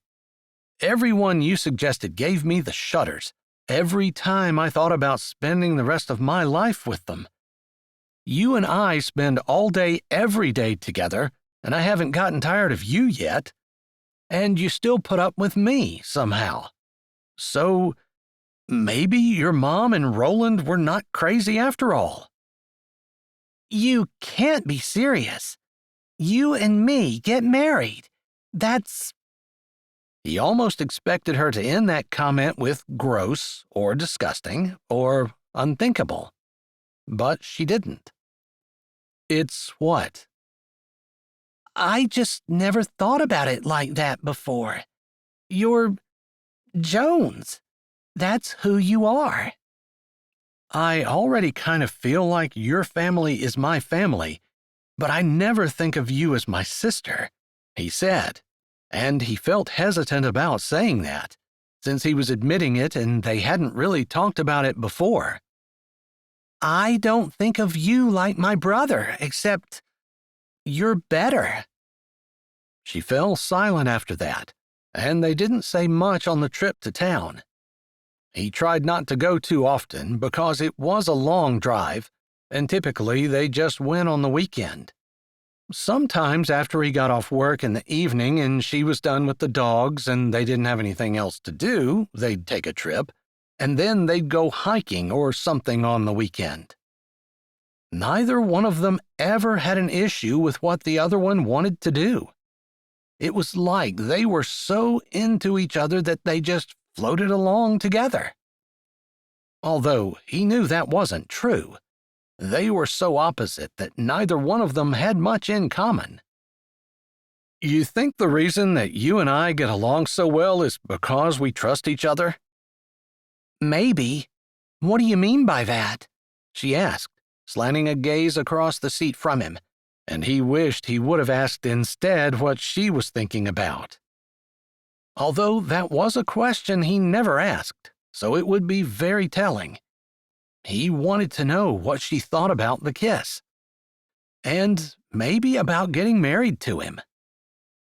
I just mean that sometimes when you're with someone who likes to do things that you don't, you resist. You don't really want to do what they want to do because you feel like if you give in, you're just constantly going to be giving in and you're never going to get your way. You know what I mean? Yeah, I guess I kind of see that. You mean trust is in, you can do what I want because you know that in the very near future, I'm going to be doing what you want, and it's just something we do. She lifted her shoulder, tilting her head a bit as she looked out the windshield. I never really thought about it as a trust thing, but I think you're right. I do know that I can hold my nose and do some things with you because you'll hold your nose and do some things with me. Not everything that I do with you is me holding my nose and just doing it. No, I didn't mean that, she said, laughing a little bit. They might not especially want to do things sometimes, but it never felt like one of them was holding their nose. They had a good time together, no matter what. They were quiet as they rolled off the mountain and passed through the little town of Whisker Hollow. There was a nice grocery store just off Main Street, with the feed store beside it, and he pulled into the parking lot. Usually, I don't have to tell you to talk to me, Amy, but you've been awfully quiet. You've been quiet too, she said, grabbing the latch and yanking. He got out as well. You have your grocery list? She asked, as though she had just thought about it. I do. We can get the dog food first. It will fare better sitting in the car, she said, as they strolled to the feed store, getting the bags she needed and taking it back to the car before they got his groceries. He noted she didn't get anything, and he wondered how he had managed to not notice that she hadn't been buying much. I guess I assumed you were just eating more at your mom's, with Gilbert, and everything that was going on with him, and your sister Isadora as well. Yeah, there's been a lot of turmoil at Mom's house, and all the grandkids always running around, she said. So, I'm not super hungry, but I've been hearing so much about these breast cupcakes. What do you say we go try them out? Nora's cupcakes in any shape are delicious. You've had Nora's cupcakes with me, and we both agreed that they were delicious, but we haven't had these cupcakes. I don't know. This is a little bit embarrassing. I heard it was an accident. I heard that too. I also heard that she ended up dating Leo Lipinski of the Icebreaker hockey team, which is pretty big. Yeah, girls say a hockey player is better than a veterinarian any day, he said, wondering why he was annoyed. He didn't typically get upset or annoyed about anything Amy said, although she didn't typically talk about other men. Was that really what bothered him? That she was talking about another guy and he was jealous? Sorry, I just meant he was famous. You know, girls typically swarm to guys that are famous or have done big things, and I don't know. It's just a girl thing. It could be a guy thing to do, like with a supermodel. True, she said, nodding her head and then looking up at him with narrowed eyes. Are you saying I'm not a supermodel? You're skinny enough to be a supermodel right now, but you lack the height. And the gorgeous facial features, great hair, and a deep-seated desire to walk naked or mostly naked down the runway. Yeah, this kid was not destined to be a supermodel. I wouldn't be able to hang out with you all day most days if you were a supermodel. So, for one, I'm thankful, and for two, who said you weren't gorgeous? He knew that was crossing the bounds of their friendship, a line they never even came close to. Maybe it was all the talk of marriage, but he couldn't let her get away with saying that. I say it. I mean, I can tell you all the reasons why I'm not a cover model if you really need me to. but it has to do with my cheekbones here and— Amy, I don't care where your cheekbones are. Well, we are talking about your facial cheeks, right? Her mouth dropped open. Where's Jones? What have you done with my friend? He grinned. I think it's all this talk about marriage. Really? I would have mentioned the M word years ago if I'd realized it was going to get you to call me gorgeous and start talking about my cheeks. Actually, no, that was a little awkward. What? He asked, realizing that he didn't feel nearly as awkward as he thought he might. It was Amy. He could talk to her about anything, even cheeks, upper and lower. Okay, I admit it. This conversation is not nearly as awkward as I would have said it would have been if yesterday someone would have asked me. But I don't know. You're just easy to talk to. I feel the same way about you, he said, pushing the cart to the side of his truck, where he grabbed the few groceries he had bought and stuck them behind the seat, while Amy took the cart and put it in the cart return. Cupcakes? He asked when she came back. If you say so. Although I feel like you're just trying to put weight on me now. No, I really want to see these cupcakes. I've heard so much about them, but just from clients. You should have said something about wanting to go down and grab some. I'd have been on board for that. Talking about breast cupcakes with you just seemed weird, but it wasn't. We got through it just fine. Just like we got through that kiss just— Amy's mouth snapped closed, and her eyes shot to his, wide and horrified. She slapped a hand over her mouth. Oh, we're not talking about that? He asked, his brows going up, humor dancing in his eyes. I wasn't going to. I mean, we did it, and it's over. Is it? He asked, not really expecting her to answer, just knowing that for him, it wasn't. Chapter 6. It turned out Nora's cupcake shop didn't have the breast cupcakes that they were famous for. Everything was Christmas. The owner, Nora, was such a sweetheart, and Amy enjoyed going in every chance she got. They walked back toward the truck, not sitting in the shop to eat since they had groceries in the car, with Amy licking the icing off her cupcake first, the way she always did when she ate one. Jones ate the cake part first and saved the icing for last. She said she put the kiss behind her, but she really hadn't. She wanted to.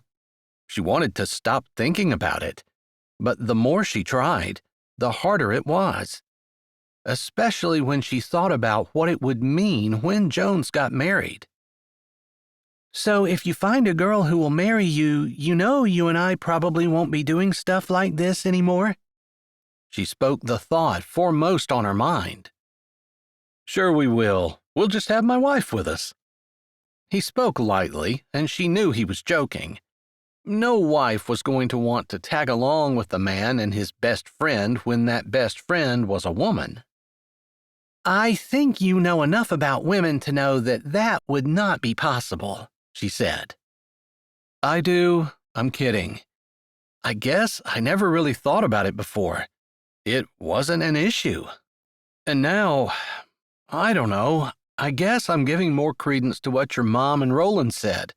But not if you're not interested. After all, who really needs $10 million anyway, right? She laughed and bumped his arm with hers. He took a step sideways and then corrected himself and bumped her back. We have the whole weekend. We don't have to make a decision right now. I mean, we don't even have to talk about it right now. You're not going to get married to anyone else before Monday. Sure, and if someone else pops up before then, we'll just roll with it. And if no one else does... So that makes me feel like I'm the last resort, and it doesn't feel very good, she said, and she wasn't really joking, even though she tried to keep her tone light. It was true. Like if he couldn't find anyone else, he'd go to her, although she knew that wasn't what he was saying at all. You're my first choice, honestly. I told you what I think about those other girls. I can't stand the idea of them just hanging around, you know? Like, I could spend a day with them, or maybe an afternoon, but I think I'd be happy when they left. With you, I never want you to leave. I know because I'm not some sappy, lovesick man who can't function by himself. It's just because I enjoy your company. Do you think that might be what people fall into after the really hot phase of their relationship burns out? She asked, and she should have known he would have no idea what she was talking about. Say what? He asked. I don't know. I just heard people say that, you have strong feelings when you're in love, and then you get married or whatever, and they just fade away and you're left with a good friendship. You're still attracted to each other and intimate too, but just those crazy feelings don't last forever. Yeah, I suppose I can see how that's true. So you think we act like an old married couple? I don't know. Maybe. She wasn't sure what she was saying, but she had to admit that she was warming to the idea. My phone just buzzed. Hang on, he said, balancing the very top of the cake part of his cupcake with all of the icing on it as he dug for his phone. They were almost at the pickup, and they stopped right at the front of it, with her finishing off the cake part of her cupcake and him checking the number. I think this is forwarded from the office, he said before swiping with his pinky finger, trying not to drop his icing. Jones Quibido, he answered. Amy didn't try to listen. Jones would tell her everything after he was done. Instead, she put her hand out, with her brows lifted, offering to hold his icing for him. He stopped mid-sentence, his eyes getting big, his mouth opening, and he mouthed, "No," as he turned and put his back to her, protecting his icing. He was right. She probably would have licked it. She looked around the parking lot, pulling her jacket a little tighter as she saw folks hurrying to and from the store, stocking up on baking goods to make Christmas cookies and pies as the decorations of Whisker Hollow fluttered on the light pole at the side of the parking lot. The sky was overcast and gray, like it often was in November, and the temps weren't terrible. They warmed up to almost 60. Still, jacket weather, at least for a southerner like her. Although it was warmer down here than it was on top of the mountain. It almost always was. I'll be right there, Jones said as he turned, using his pinky to swipe up again and holding out his icing to her so she could take a bite. Are you sure? She asked, her eyes reminding him that he had just yanked it away from her. I thought you were offering to hold it. You and I both know exactly what would have happened if that had been the case. I would have had nothing. You don't even like the icing, she said. He grinned sheepishly, acknowledging her words, before wagging the icing in the top part of the cupcake that he held in his hand. You want some? Wow, I even get the first bite, she said as she took a bite, and he laughed. He was able to shove the rest of the icing in his mouth, and they stood there eating before he swallowed and could speak. How do you feel about putting a uterus back in? He asked, licking his fingers before looking her in the eye. I feel good about it, she said. Then she laughed. It could be 90 degrees out, or it could be snowing. So since it's about 60, which is not terrible, I say yeah. Let's go put a uterus in. He laughed. I figured that's what you'd say. I told him I was here and I'd be right there. It's Otto Lee, who lives about 10 minutes outside of town here. It's actually fortuitous that we're here. If you don't mind, we need to hurry. He said the cow was alive, but if we don't get that thing back in, she won't be for long. Yeah. He didn't get a whole lot of farm calls, but she'd done twisted stomachs with him, a couple twisted uteruses, and she'd put several uteruses back in with him too. Do you have everything you need in your truck? Yeah, I've got my bag with me, so we should be good. He always threw that in, wherever they went. He didn't always get called, but sometimes he had a pet emergency, and he never knew what he might have to do. They'd found it best to be prepared. I'm sorry about your groceries, she said. I bet Mrs. Lee will put those in their fridge for me until we're done. She realized he was right as they pulled out of town, heading up the mountain toward the Lee farm. I don't think I've ever actually been back here, she said as he turned down a dirt road and ran over cattle guards.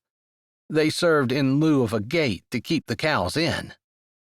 What do you think about after we're done here, we'll go see Gilbert and Sally, he said as the barn came into view. I think that'd be really nice, she said, meaning it. She wished she knew what else she could do for her brother. She helped her mom with his kids as much as she could, but losing his spouse was such a hard thing, and unfortunately, when it was a spouse, a person felt something that no one else in the world understood other than those who had gone through it, and no one else in the world could really help them with. It was when a person had to lean on God the most. He said they were in the side pasture, the one before the house. This must be it. He started to turn left and stopped in front of the gate while she hopped out to open it. She held it while he drove through and closed it behind him before getting back in. She should be up at the top of the hill. He was going to make sure I got some hot water and some towels. I remember the last time we did this, my arms felt like rubber by the time we were done. Mr. Lee should help us. We're not doing it by ourselves. I know. I couldn't believe that guy just stood there and watched us. He didn't know any better, and the little bit that he did do made me feel like we were better off without him helping. Yeah, true. The fella didn't seem to know how to handle cows, and if she recalled correctly, he was a suit from D.C. who drove out to his cattle ranch and played farmer on the weekend. Not that he couldn't learn how to farm, because anyone could, but he couldn't learn if he wasn't willing to get his hands dirty. There she is, she murmured, seeing a big black cow lying on her side as they crested the hill. He said he had the calf in the barn. It wasn't up yet, but he felt like it was going to make it. I see. That's what he was doing? Yeah. He called me as soon as he saw the cow and said he'd be back up once he got the calf into the barn, although if he could get it up and feed it, he was going to be doing that. Did he have colostrum? She'd been helping him long enough to know that newborn calves needed that for immunity. Said he did. He didn't need to say anything more. Sometimes guys said things that weren't true, just to appease the vet. She didn't really understand that. They were only hurting themselves. It wasn't like Jones was going to get the army down to make them do what they were supposed to do. Most farmers did try to do the best that they could for their cows. Money was often an inhibiting factor, but their cows were their livelihood, so of course they were going to take care of them as best they could. All right, Jones said as they parked beside the cow. It's obvious this is the cow. She's down and her uterus is right there. She's still breathing? Looks like it, she said. I see her side moving. All right. I need to get a few things together, and then we'll hope that Mr. Lee gets back here with that water, and maybe he'll even take our groceries to the house. Amy looked down at the house. It was probably a quarter of a mile away, maybe almost half. Do you want me to walk them down? Nah, I'd rather have your help here. This is a tough job for one person. I'm not sure one person could do it, she said.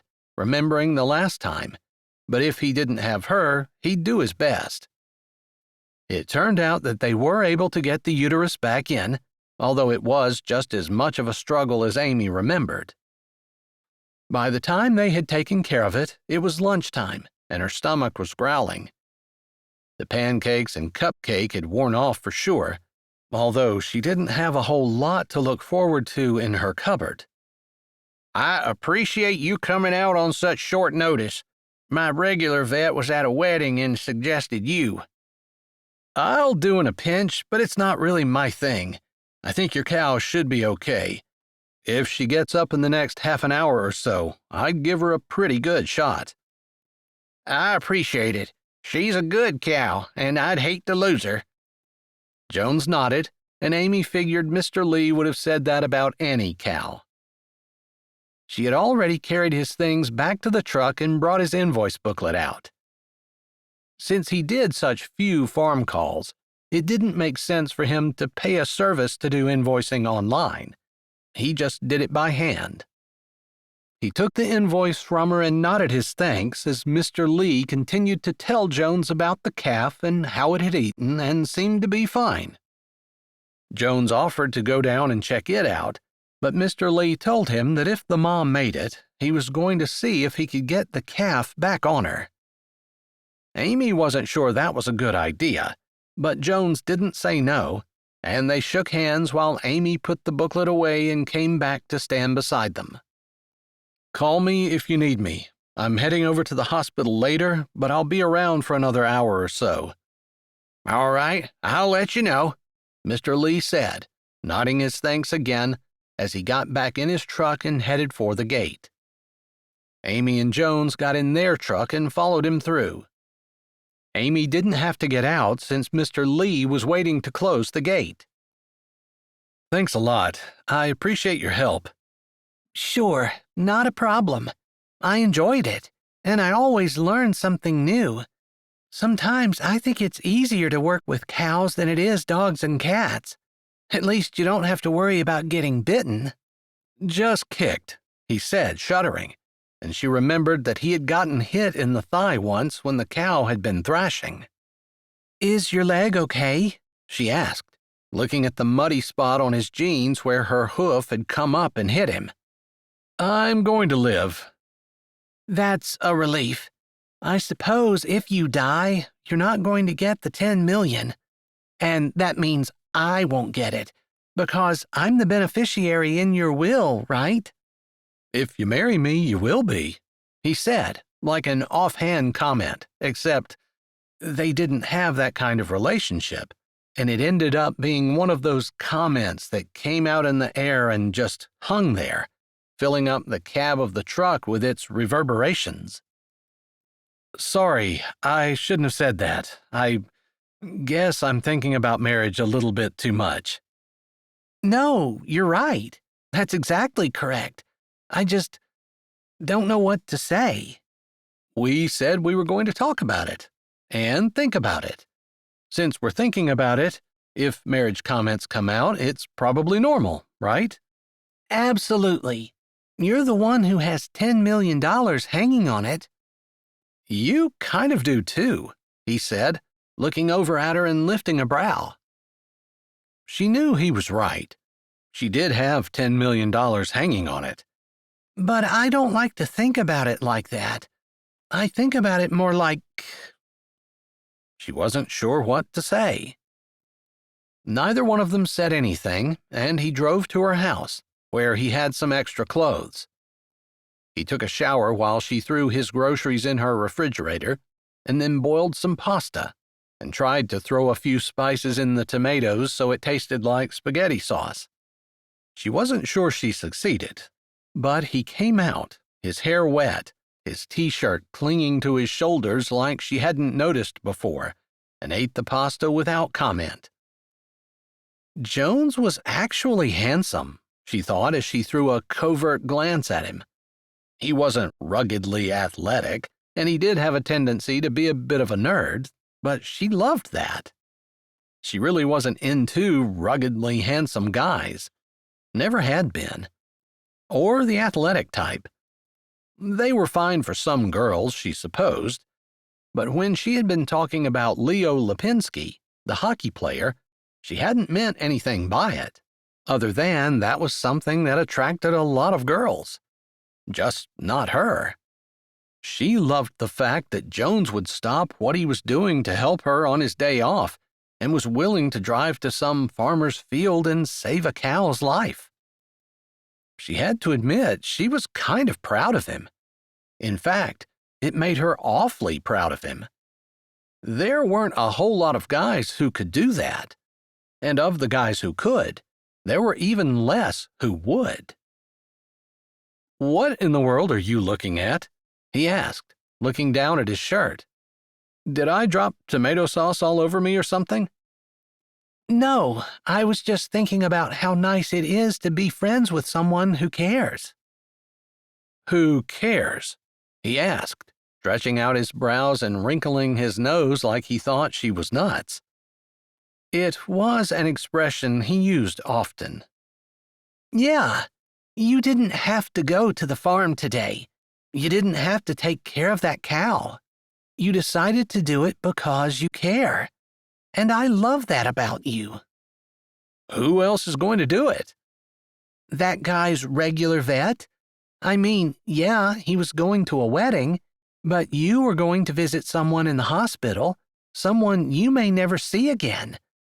I just mean that you stopped what you were doing and you helped. I know you do that no matter what."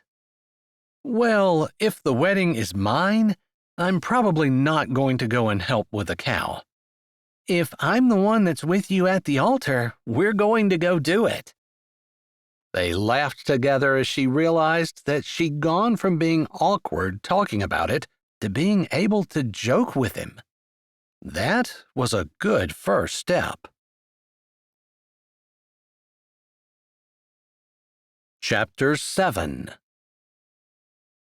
"This wasn't too bad," Jones said as he finished up the spaghetti.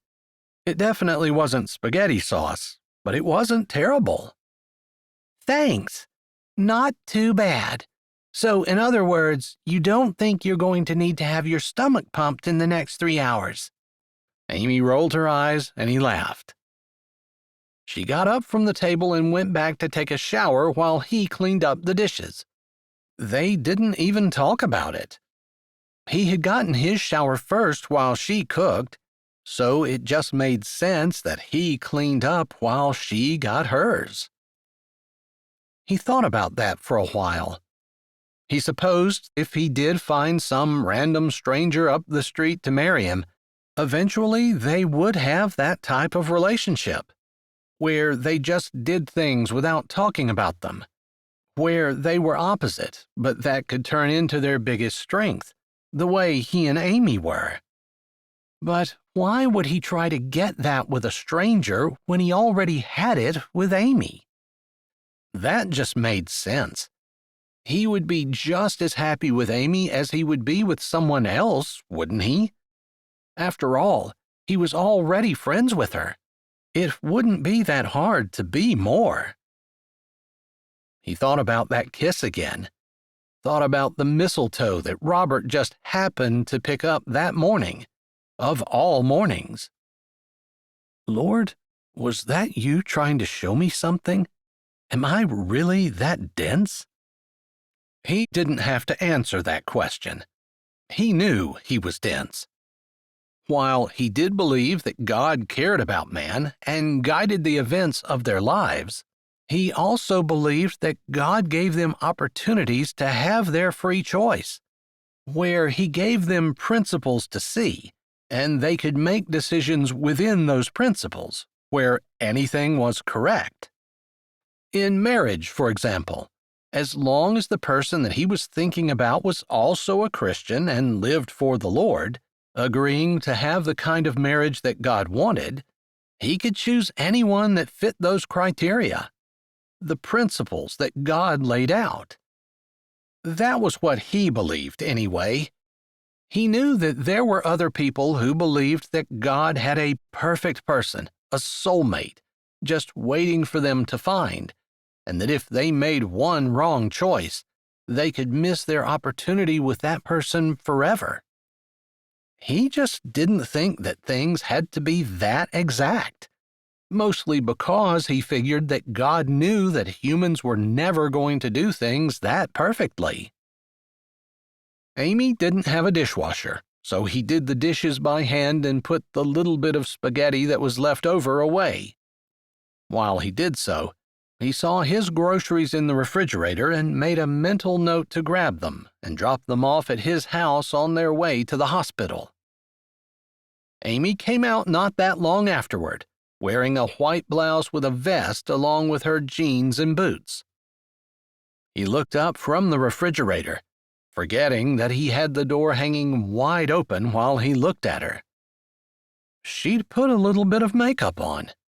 He'd seen her wearing it before. Typically on Sundays she wore some, and if they were going somewhere other than shopping or with her family. He wasn't quite sure why women did that, although he did like the way she looked with it on. Maybe not better than with it off, though. He just liked the natural Amy, knowing that there wasn't anything hidden. He didn't have to worry about whether or not he was going to be scared of the way she actually looked on their wedding night when she took her mask off, the way he honestly was with a couple of the girls that she'd suggested. "What?" she asked as she stood in the doorway, waiting for him to say something. "I don't know. You just look good." "Try not to sound so surprised. It's bad for my ego." "You don't have an ego," he said, rolling his eyes and closing the refrigerator door, turning away from it. "Don't let me forget to take my groceries." "I'm ready to go if you are." "Did you call and tell them that we were coming?" "I can text Gilbert on the way. I'm pretty sure visiting hours are over at 7, so it's not like we have to worry about whether or not we're going to get in." 2 people at a time? "That's what it was last time I was there." She had gone once while he was at the clinic during the day. She petted Dragon's head and then squatted down and gave Casper a few scratches as well. Casper was the one who usually hung out with him, and interestingly, he'd never thought about Amy possibly being jealous. It was almost like Casper was his dog, and that's just the way it was. Maybe that was when it really hit him hard that if he were to get married to someone else, he wouldn't be hanging out in Amy's house all the time. On his days off, his wife would most assuredly expect him to, if not be with her, at least be in his own house, not with some other woman. "I wish this would never change," he said. She looked up, her brows drawn down. "What? Are you talking about the dogs dying?" She glanced at Casper. He was the oldest. He bent over and scratched his ears, and then he said, "No, just this. Life is good, you know?"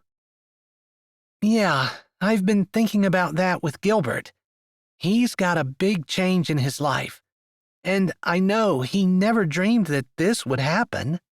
But how do you pick up the pieces and go on from that?" That hadn't been what Jones was talking about at all, but she was right. He never knew when something like that would happen. He tried to imagine losing Amy. What would life be like without her? He did everything with her, other than what he did at the clinic, and half the time she was there. She filled in for his receptionist when she took off, and she worked as a vet tech when his tech needed a day off. She cleaned it with him and talked with him about what he'd like to do if he actually ever did get to expand. If he got married, he could expand immediately. "That's kind of a serious subject for this time of year," Amy sighed. "We're supposed to be thinking about Christmas and the joys of the season." "Speaking of the joys of the season, I heard we're supposed to get a storm next week." "Really? That must be new." "There were some rumblings about it yesterday, But this morning on the way over, I was listening to the radio and they were saying that it looked like things were coming together and we might get up to a foot." "Really?" she said, straightening up and wiping her eyes. "That's a lot." "I know. But they always go wild and crazy and then they ratchet it down until it finally comes and you get a dusting. Everybody ends up disappointed." She laughed because she knew as well as he did that that was true. The weather people were fearmongers. She walked to the refrigerator and grabbed his groceries and lifted her brows at him. She didn't have to ask him twice, and he went to the door and opened it for her. And then he opened the passenger side pickup door so she could put the groceries in the back before she got in. "Thanks," she said, hopping in the seat and looking a little surprised when he closed the door for her. He didn't usually stand and do that, but he'd been thinking. It was funny how a couple little sentences could change someone's entire life. How a letter with information that had the potential to upend everything he had been doing and planning on, could change his world. "It was nice of my aunt to choose to pass away during the holidays," he said, knowing that he could say that to Amy and she wouldn't take it the wrong way. She'd know that he wasn't happy that his aunt died. "It was a great Christmas gift, wasn't it?" she said, laughing. "Well, the idea was a great gift, but the more I think about it, the more I think I'm just going to let it go." "What? Are you serious? You'd give up the money?" He lifted a shoulder and didn't say anything. "Jones," she said, a little bit of warning in her voice. He gave her a grin and then turned his signal on to turn into his place. He looked at the sign out along the road, Mistletoe Meadows Veterinary Clinic, and thought about how he and Amy had put it up. They had bags of Quickcrete and had gotten the holes dug, and then it started to rain. He thought that it was going to be a disaster, but somehow they got the Quickcrete mixed up and put in the holes, and so far, the sign hadn't blown down. That was 5 years ago. He'd been fresh out of school, and she'd been ecstatic to have him back full-time. That was why he had put his hours to 4 days a week. He took emergencies sometimes in the morning and sometimes in the evening, and he was on call all weekend. But those hours allowed him to spend time with his best friend, whom he'd missed dearly in college. Even now, he couldn't believe he'd spent so much time away from her. Although they talked every day, messaged a lot, and FaceTimed almost every evening after she was done feeding her dogs. She'd even helped him study. He got out, and she hopped out on her side, grabbing the bags and arriving at his door as he got it open. She knew where his refrigerator was. He didn't have to follow her in, and he didn't. Just waited at the door while she threw the stuff in the refrigerator and came back out. "You are seriously thinking about giving up the money?" she said as she walked in front of him and stopped. "Well, I could rush into a marriage that might not last a lifetime, but I'm doing just fine without the money. I'd love to pay off my student loans, and I'd love to support your pet sanctuary more, but otherwise, I don't need millions of dollars. I'm happy the way I am." "I'm happy the way I am too, but the money would be nice. For you. You could build a vet clinic. You could have everything paid off. You could not work if you chose to or take cases for free." She lifted her shoulders and he shook his head. "I can't believe you, of all people, are trying to convince me that I should do something crazy, like marry someone I barely know, and at this point I don't even have a name in mind, and just so I can get money. I mean, is a lifetime of misery with the wrong woman worth $10 million? She huffed out a breath, looking him in the eye, but he knew she was thinking about it and that she had basically agreed with him. Her lips flattened, and she looked away before she walked out the door. He followed her out, but he knew his argument was valid. He was right. He might not have a good marriage, and it just wasn't worth it. They were backing out when she said, "You know, you and I have talked about this with my family at times, and I believe that you could have a good marriage with anyone as long as you have the same values and morals. As long as you agree on the basic things, religion being the most important. After all, you don't want to be married to someone who isn't going to go to church with you or isn't going to spend eternity in heaven with you." "I agree. I think you can get along with anyone, and I think that's why God doesn't tell us or have more specific requirements beyond the command to be not unequally yoked with unbelievers. That's the main requirement. Now, of course, you want someone who will keep their vows and will follow the biblical roles for husband and wife, but if they're a Christian, they should." "You have to be careful of those people who say that they're Christians and really aren't." He nodded. That was true. He knew several unhappy marriages where one of the spouses had been deceived before they were married by a spouse who pretended to be a Christian but was just going through the motions because they wanted to get married to that particular person. He felt like that was the greatest deceit of all, especially when the person who was doing the deceiving knew that the one that they were courting wanted a Christian spouse and wanted to have a Christian marriage. He didn't understand why they would pretend to be different. That was not his problem in this instance, though, so he let the idea go. "So, what you're saying really doesn't hold water," she ended finally. He laughed. "I guess, but—" He couldn't finish. He didn't know. He just couldn't get on board with any of the girls that she'd suggested. Sheena, Britt, and Lily, and all the others they'd talked about were really nice girls. But how could he tell her that none of them were her? "So what's the problem?" she asked, and then she added, "I promise I'm not asking you because I'm trying to push you into doing something you don't want to do. And I'm definitely not asking because I'm hoping to get a cut of that $10 million. I assume if you get a wife, she's going to have ideas of her own as to how she could spend that money. And I'm guessing that if you married the right woman, or maybe in this case the wrong woman, $10 million could disappear pretty fast." "I agree with you completely. I don't think it would take any time at all to spend it, if you have the idea that it was all just there for you to blow." He didn't say anything else about that, but changed the subject and started talking about the storm some more and how much he loved snow.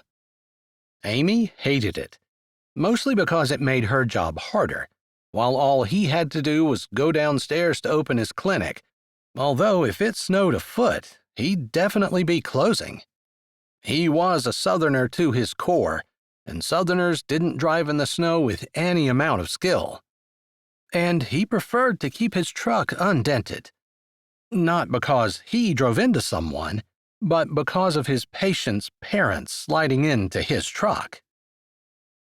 They pulled into the hospital around 3 o'clock. It seemed busy for a Friday, but what did he know about hospitals and how busy they typically were? He didn't spend any more time than he had to at hospitals. Ever. But Gilbert was like a brother to him, and he was Amy's brother, and if they could come visit him and be a little bit of support to him, he felt it was the least he could do. They parked and slowly got out of the vehicle. Neither one of them really wanted to go into the hospital, and the mood between them had become sober. There was no more talk of marriage, no joking about it, and no thoughts of $10 million. It was about Gilbert and the fact that he was slowly losing his wife, and the pain he must be feeling. When I texted him, he said they were in the same room, Amy said softly as they walked in the doors and nodded at the people standing at the counter, ready to offer help for anyone who needed it. All right, that was on the second floor, he said as they walked toward the elevators. That's right, number 237. Both of their voices were softer, and Jones had to resist the urge to run away. He didn't know what he would do if he were losing Amy. Amy wasn't his wife. But she could be. He heard that voice, and a day ago he would have thought that that was crazy. But now, he couldn't imagine the pain if God were to take Amy from him. Although he knew God promised to walk with him through anything, so apparently he'd be able to handle it if he did. They were silent as the elevator doors closed, and both of them stared at the closed doors as the light moved to the number 2 and the doors opened. He waited while Amy walked out first, and then he put a hand on the small of her back for just an instant as he walked up behind her. Just a touch to reassure her that he was still there, or maybe it was to reassure himself that they were together. Whatever it was, she looked up, not in shock, but in gratitude, as though she had needed that human touch, that little bit of reassurance. He smiled down at her, and she returned the smile, both of them sad, feeling heavy. They stopped at the nurses' station, told them who they were looking for, and the nurses waved them on, sending them back. The door was open, and Jones could see Gilbert sitting in the chair beside Sally's bed, his arms on his knees, his hands clasped together, his head down. He could be sleeping, but Jones guessed he was probably praying. Hey, Amy called, her voice subdued as she tapped on the door, and then they walked in. Gilbert's head lifted, and his bloodshot eyes and ragged face brightened a bit as he watched them walk in. "Hey there, you guys got in okay," Gilbert said, starting to rise. Jones put a hand out. "You don't have to get up," he said, coming in and glancing at Sally, who lay in the bed, tubes attached everywhere, her eyes closed, her face deathly pale. Gilbert swallowed, glanced at his wife, then jerked his head. "Good to see you. It's quiet in here." He took a breath, as though he were forcing himself to be a part of the living. "How are the kids? Did you guys see them today?" I can tell you a story about them if you want me to, Amy said from beside him, and he knew immediately she was going to tell the mistletoe story. He cringed inside because he wasn't sure that she wanted to be reminded that they'd kissed earlier today. Was that really just today? And how was she going to tell that story? She glanced at him, and he could see questions in her eyes. He knew she was wondering if it was okay that she share the contents of the letter. He nodded, and before Amy could say anything, Gilbert laughed. "You guys are so funny when you do that." "Do what?" Jones asked. "What you just did?" "What did we just do?" Jones said. "Just looked at each other, had a whole conversation without speaking a word. And you understood everything you said, and you made a decision. It's like the rest of us don't exist." Gilbert shook his head. "You know, I always wished I had that with my wife, and we never really did." He ran a hand through his hair. It looked like he'd been doing that a good bit, the way it stuck up all over the place. "Not that there's anything wrong with that. But you guys just have some kind of special bond." Funny you should say that, because that has a little bit to do with what your kids did this morning. Okay now, tell me they didn't do anything terrible. Did Mom decide to kick them out? He grinned a little as he said that, because he knew his mom wasn't going to kick anyone out, and they knew it too. Joan snorted. Your mom would pay you to move in with her. She loves those kids, and they didn't do anything wrong today. It was just a little bit funny. All right, he said, sitting back with another glance at his wife and then indicating the 2 chairs on the other side against the wall. You guys can sit if you want to. She's unconscious. She's been that way since yesterday. I'm feeling that she's probably not going to wake up. I keep asking the nurses, and they don't really say anything. And, of course, the doctor just says that's what's going to happen. The cancer's gonna take over. Gilbert closed his mouth and lifted his shoulders, hunching a bit, while Amy and Jones sat down. Jones allowed her to pick her seat, and she chose the one closest to Gilbert. Then, after she sat down, she got up and scooted even closer so that she was almost touching the end of the bed. He scooted his chair over too and said, I guess if a nurse comes in, we'll probably have to move. I should have brought her home. Hospice would have been better. Then you guys wouldn't have to drive so far to see me, and I'd see the kids, but I didn't want them to see their mother like this. We can bring them here if you want us to, Amy said. You think that's what I should do? Gilbert asked. Because Sally said when we came here last time, she kissed her kids and hugged them, and they were all happy, and she said, I don't want them to come in and see me dying. I want this to be their last memory of me. He looked out the window before turning back to the bed. I want to give her what she asked for, but at the same time, she's leaving me, and I'm going to have to raise my kids myself for the rest of my life. Are they going to be mad at me because I didn't tell them that their mother was dying? Are they going to be angry because they didn't get one last moment with her, even though she's not talking and they can't communicate with her? He ran a hand through his hair again and sighed. I don't know what the right choice is. They're so young. I don't know either.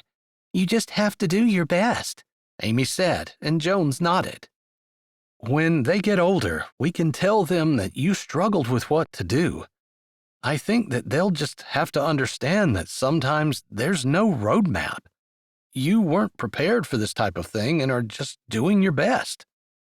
Yeah, I felt like my place was beside my wife, and she was afraid to die at home. She thought she might suffer. He took a breath. And I didn't want to be responsible for deciding whether to call an ambulance or whether to resuscitate her or see her struggling and... I don't know. What do you do in that instance? Jones had never thought of anything like that. He hadn't considered it at all. But it was a good point. He didn't want to be home with someone who was supposed to be dying, who was suffering. Then what would he do? Call an ambulance? Take them to the hospital? They'd made the decision to die at home. I didn't want my kids to see that. I mean, it might mark them to not feel like they got to say goodbye to their mom, but how would it mark them if they saw her at home, struggling or in pain or unable to breathe or... I didn't know it was going to be like this. He nodded at his wife, unconscious in the bed. Maybe if I had, it would have been different. Or maybe it wouldn't have been like this if we'd been home. I don't know. I guess every person is different, and you can't tell until you're going through it, Amy suggested. I want to do the best thing for them. And it's funny, when you have children, you have a spouse to talk everything over with. Every decision you can discuss what's best, get a different viewpoint, and go from there. But now, I don't. I have to do this on my own, and I wasn't expecting that. He fell silent, like he had more to say, but he was forcing himself to go quiet, because what good was railing at God for taking away the one person he had to talk to about the decisions they would make for their children together? Since God was the one, he was in charge of everything, and he got to decide whether Sally lived or died. Jones glanced at Amy and thought about the time that they'd had together. Maybe he'd taken it for granted. He hadn't thought about anyone dying this young. Sally wasn't any older than either one of them. The cancer had been unexpected, and her death the same. It could happen to anyone at all. It was a good reminder to cherish every day. And that's when he realized that there really wasn't anyone else in the world that he wanted to spend his days off with. There wasn't anyone else in the world that he wanted to spend his evenings with. There wasn't a single person in the entire world that he had fun with like he had fun with Amy, that he could talk to like he could talk to Amy, that he enjoyed being around like he enjoyed being around Amy. Whether he got the money or whether he didn't, it just seemed to make sense to marry her. But women didn't want things to make sense. They wanted romance and flowers and hearts and stuff he didn't know anything about and would feel awkward even attempting with Amy.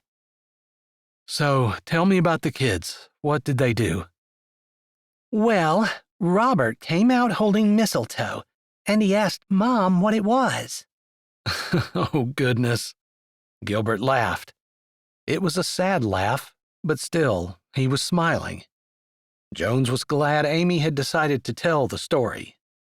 Of course, Mom was busy trying to make breakfast, and we told him it was mistletoe, the purpose of which was when a couple stood underneath it, they had to kiss the person they were with. Oh, great. The things you guys are teaching my son when I'm not there. Well, our town does have mistletoe in its name, so he ought to know what it is. And, Gilbert said. So anyway, the other kids came out. They were hungry. It was before school and there were a lot of things going on, and before we knew it, Robert was standing behind us, 1 foot on my stool, 1 foot on Jones's stool where we sat at the counter, and he held the mistletoe above our heads and told us we had to kiss. Oh, Robert's a brave one. What's that supposed to mean? Jones said, confused. He was expecting Gilbert to laugh. That's what everyone thinks about you two, but Robert's the only one who apparently has the guts to say it. I'll have to congratulate him when I get home. Was he able to get you guys to kiss? We weren't going to, but we felt bad for Mom. So Jones leaned over and said we ought to do it just so we could shut them up. It was complete chaos in the kitchen. I see, Gilbert said, lifting a brow. So we made sure they were all watching, and then I gave her a quick peck on the lips to satisfy your son. You know, we should grab that mistletoe and throw it away. What do you think of that? Amy said, looking at him with her head tilted, almost as though she were trying to change the subject so that Gilbert couldn't say anything more about how everyone had thought that that was what was going to happen between them. Maybe because you want to do it again, Gilbert said, grinning, looking between the two of them. Everyone in the family will say we all had bets placed at one point or another as to when you guys were going to get together. Personally, I thought you were going to be married before Jones went away to college. I didn't think Amy could survive without you for 8 years. And I thought at some point you'd come home and decide that being a vet wasn't what you wanted. Are you serious? Jones said, having trouble believing that. People were betting on us. Sure, I had a bet with Roland for $50. I had to pay up because he said you guys wouldn't get married until you came home for Christmas. Wow! Have we ever acted like boyfriend-girlfriend? Amy asked, looking at Jones. You guys don't have to act like boyfriend-girlfriend. You act like a very old couple. You blew right by the girlfriend-boyfriend stage and just landed in the old married couple stage." "That's no fun," Joan said, giving Amy a look which she didn't have too much trouble interpreting. He was pretty sure she understood that he was just going to go along with the flow because it was getting Gilbert distracted from what was going on with his wife. "Old married couple," Amy said, shaking her head. "What an insult!" "It's not an insult. It just means you guys are so comfortable with each other, and you have a subtle language of your own. That's really nice. Sometimes I'm not even sure I knew my wife." His voice trailed off, and he looked at her, lying still and silent in the bed. "I guess I just always thought that there would be tomorrow, you know? I figured we had our lifetime to get to know each other and do all the things we wanted to do, and now I realize that wasn't true." "I guess there's a lot of lessons to be learned there. I was actually thinking the same thing as I was sitting here, that we think we have a lot of time and we take it for granted. People mostly. We just think they're always going to be there, and we don't realize that they might not. So we need to take the time to do what we can today while we still have time." Jones knew his words were serious, and Amy looked at him, nodding, like she understood perfectly what he was saying. "So tell me, should I bring the kids in?" Gilbert looked helplessly at Jones, who didn't have a clue of what to say. "Do what you think is right, and don't second-guess yourself. If you want to honor Sally's last request, do it. And then tell the kids that's why you did, and they'll just have to accept it. And if you want to bring them in because you think it's necessary, do that. Just do the best that you can, because no one can do anything more than that," Amy said, her voice confident, but low and quiet. "All right then, I'm going to stop guessing about it. I know my place is here beside her, but the kids are staying home. I'll just tell them that she's gone when she goes, and I'll deal with the fallout if I have to. After all, I suppose they could be just as mad at me for bringing them in and ruining what could have been their last memory of their mom, which was somewhat happy." She hadn't been in the best shape when she'd gone to the hospital, but she'd at least been upright and smiling. Now she was so still and white that she almost looked like she was dead already. "Are the doctors giving you any hope at all?" Amy asked after a bit. "None. They looked for signs of death, and apparently they saw it on her feet today. I don't even know what they're looking for, but they said it wouldn't be long." Gilbert looked down and pursed his lips. I guess at this point, if it's going to happen, I just wish it would. I'm tired of thinking about it. Not that I want to wish her leaving any faster than what I have to. It's just, if she's not going to get any better, I need to get home to my kids." Those were harsh words, and Jones flinched a bit. He kind of understood what Gilbert was saying, though. To him, Sally was already gone. She wasn't talking, she wasn't moving, and while it seemed like he was holding out hope that a miracle might happen, it most likely wasn't going to, and he just wanted to be able to get home. Maybe that wasn't the most compassionate thing that had ever happened, but Jones kind of understood. And no one who saw Gilbert would doubt that he was being torn apart by his wife's death. "I'm sorry, maybe I shouldn't have said that, but it's hard for me to wish that she'd hang on the way she is. Like, if she's going, all right, go." We understood exactly what you were saying, and it makes sense. No one can blame you for it. I don't think anyone could give you a hard time for the way you've been at her side the entire time and still try to do as much as you could with your kids, too. You've got to be exhausted." "Yeah," he said, sighing. They sat there for a while, occasionally saying something, but mostly just being there with him, until darkness started to settle in and Joan stirred. All the time that he'd been sitting there, Sally hadn't moved at all. Her breathing was low and slow, and the machines beeped beside her, but there had been no sign of life. "Would you like someone to stay with you?" Jones asked. Gilbert startled when he spoke. "No, I'm not afraid to be alone. Actually, God's here, and that's just as good as anything. But she never said what she wanted. Maybe she'd like to have the whole family. I don't know." A nurse came in just then, and Amy and Jones stood up, moving their chairs for her to be able to get around. She walked slowly, moved carefully, and spoke softly.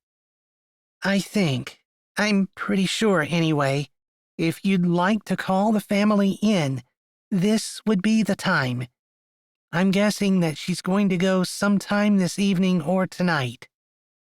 "All right, thanks," Gilbert said, his voice cracking a bit, but his eyes remained dry, although they were bloodshot and his face was haggard like he hadn't slept in a week.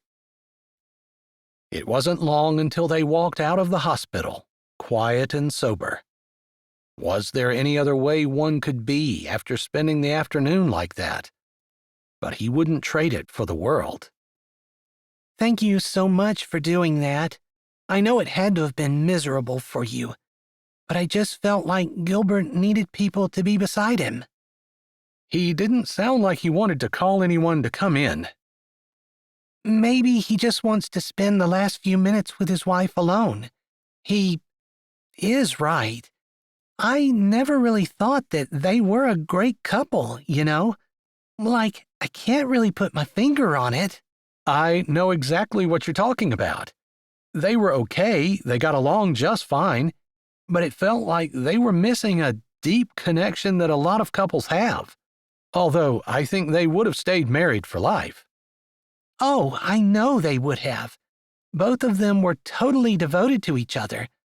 But I think sometimes they wished that they would have chosen differently, like they weren't best friends." Jones said, "Yes, exactly." They had just exited the elevator and were walking toward the doors when Jones' phone rang. "It's your brother," he said as he looked at his phone before swiping it. Amy's eyes got big, but she didn't say anything. "Hello?" "Jones, I've been thinking about this, and if you wouldn't mind letting the family know about Sally. If they want to come in, they can. And if Mom wants to bring the kids, she can. I'm going to give her a ring, but I know the last thing I said was that I wasn't going to, and I just wanted to let you know so you weren't out of the loop." "All right, we have to go home and feed the dogs, but we'll be back in." "I appreciate it. I got to thinking about it, and I honestly don't really want to be alone, and I don't think Sally would want to either."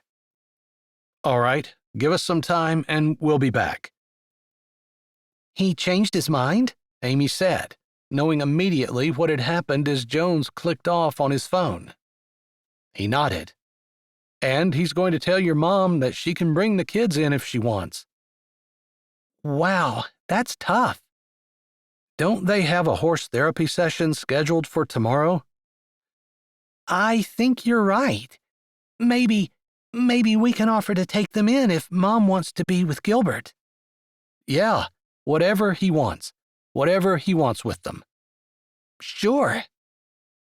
It made sense that they would just do whatever it was that he wanted them to do, and they weren't going to insist that they had to do something that was easier for them.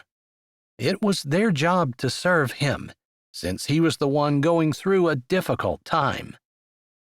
But that had solidified in Jones's mind what he needed to do.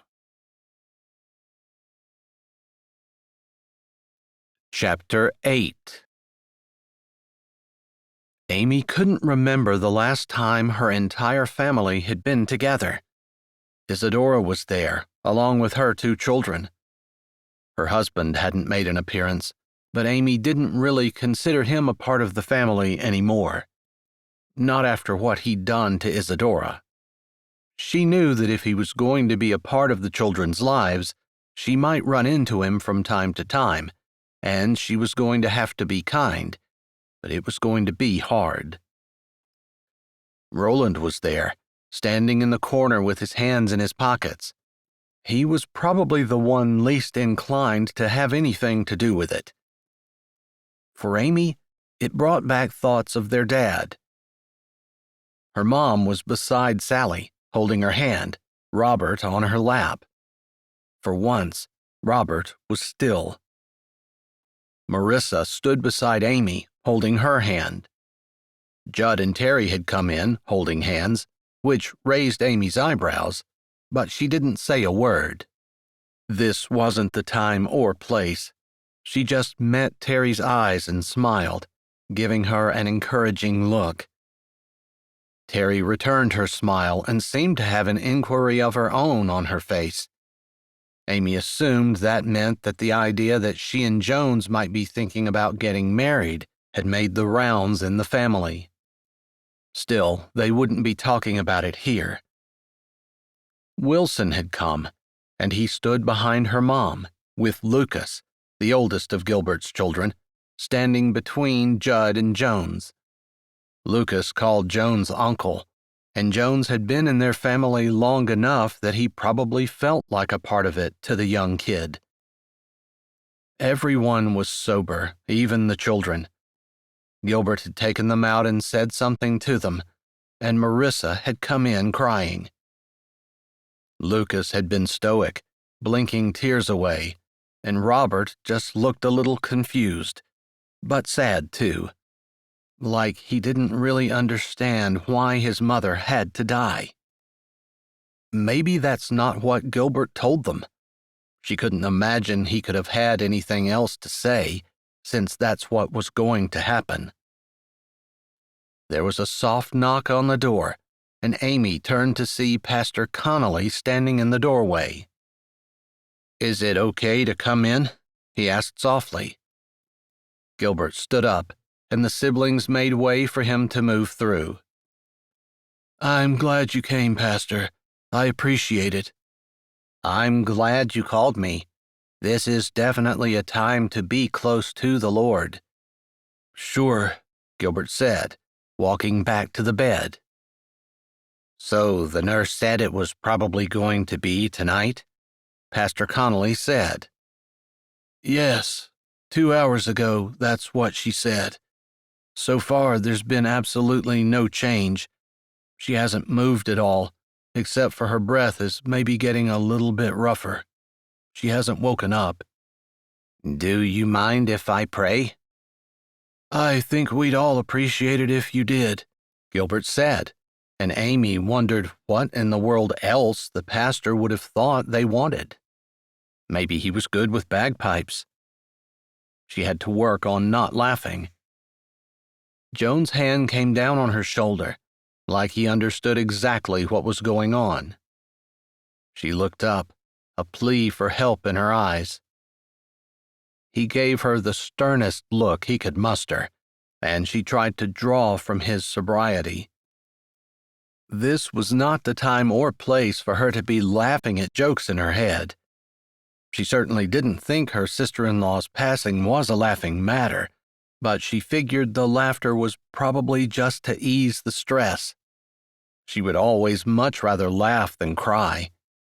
And she also thought if Sally was awake, she would be the first one to say that she would rather have her laughing than crying. "Lord God, I ask for your presence to be near us as our sister in Christ slips into your arms this evening. I pray your blessing and peace will be upon us. Your strength give us calmness in our hearts and in our lives as well, as we realize that she'll be walking the streets of heaven soon, and will no longer be in pain. No more cancer, no more scary doctor visits and harsh realities. Everything will be peace and joy and love, as you promise in your book." Amy bit back tears. How could she go from laughing to wanting to cry so quickly? The pastor continued, "Help us to be happy for her, while still grieving the fact that she no longer walks the earth with us. It's right and natural for us to miss her. Your word says that Jesus wept when his friend Lazarus died. It's normal for us to cry. It's normal for us to grieve. You gave us these emotions, and they're not wrong.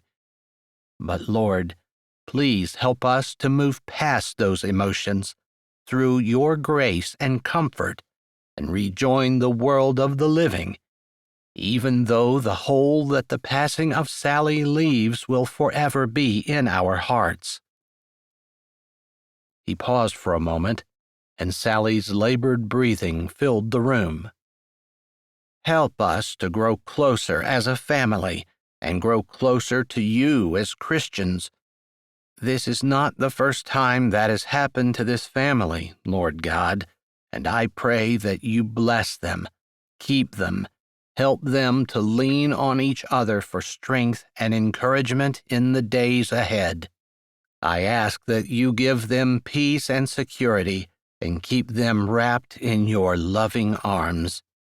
Amen." No one said anything as the pastor spoke his prayer. Amy fought back tears of sadness, tears of pain for the children losing their mom. It wasn't much comfort to a child that he should know that their mom was in heaven and happy when they were still on earth and motherless. But God had a plan, and she had to cling tightly to that, because she didn't understand. She never would, but maybe that was because she wasn't God. Everyone settled in, and no one said much.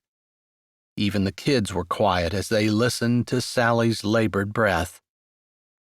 Then, just before 11, the sound of her breath changed. It became harsher, not like she was struggling, just a different rhythm, a different sound, which perked Amy up from where she had been standing at the foot of the bed. She was tired and swaying a bit on her feet, but Jones had put his arm around her shoulders, and she leaned into him. He had been there when her father died, and they grieved together, but that had been years ago, and this was different. "I think she's leaving us," Gilbert said quietly. Marissa started crying. Robert was asleep and no one woke him up, while Lucas stood stoic, his jaw jutted out, his eyes on his mother. Amy could only imagine what he was thinking, and her heart went out to the little boy who was trying to be a man, but was having his mother ripped away from him, and surely his heart was breaking. Marissa sobbed again, and Amy put her arms around her, drawing her close but allowing her to choose whether she wanted to continue to look at her mom or bury her head in Amy's chest. She chose to continue looking, but her shoulders shook as she did so. Gilbert looked over at Lucas, and there was a slight change in his face. He lifted his brow, asked a question. Lucas ran the 2 steps to his dad and buried his head in his father's neck as Gilbert's arms went around him, and Sally took one last breath and blew it out slowly. There was no sound in the room until the monitor gave a long, low beep that seemed to go on and on and on.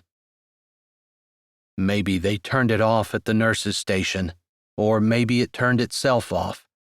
Whichever, the room was silent. Amy swallowed hard.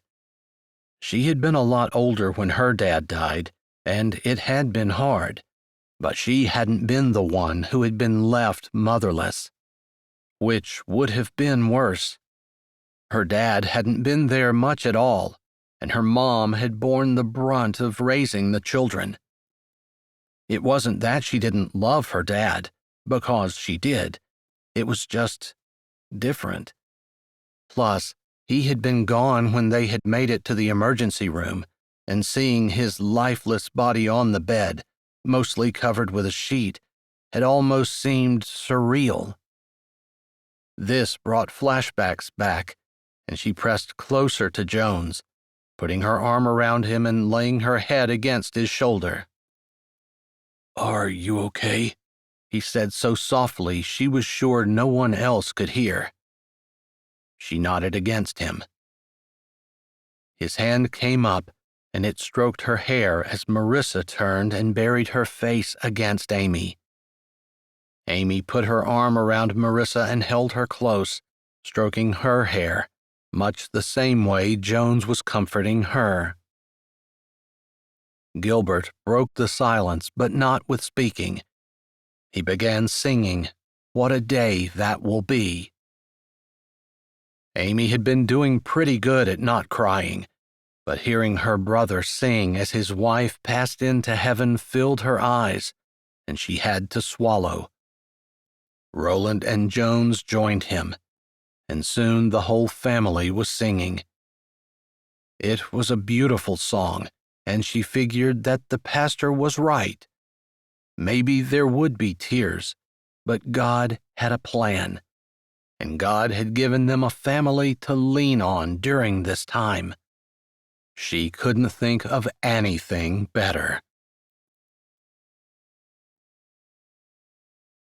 Chapter 9. Jones dragged himself out of bed in the morning. It had been extremely late, or very early, depending on how one looked at it, before they got to bed last night. They'd helped Gilbert get his children in the pickup and take them home. Before they left, he'd asked if they would take them to their horse therapy session and spend some time with them while he made arrangements. His mom had said that she would go with him and help him if he needed it. Of course, they'd been happy to say yes, although it was going to be a long day. And perhaps it was going to be a hard day, depending on how the children were taking it.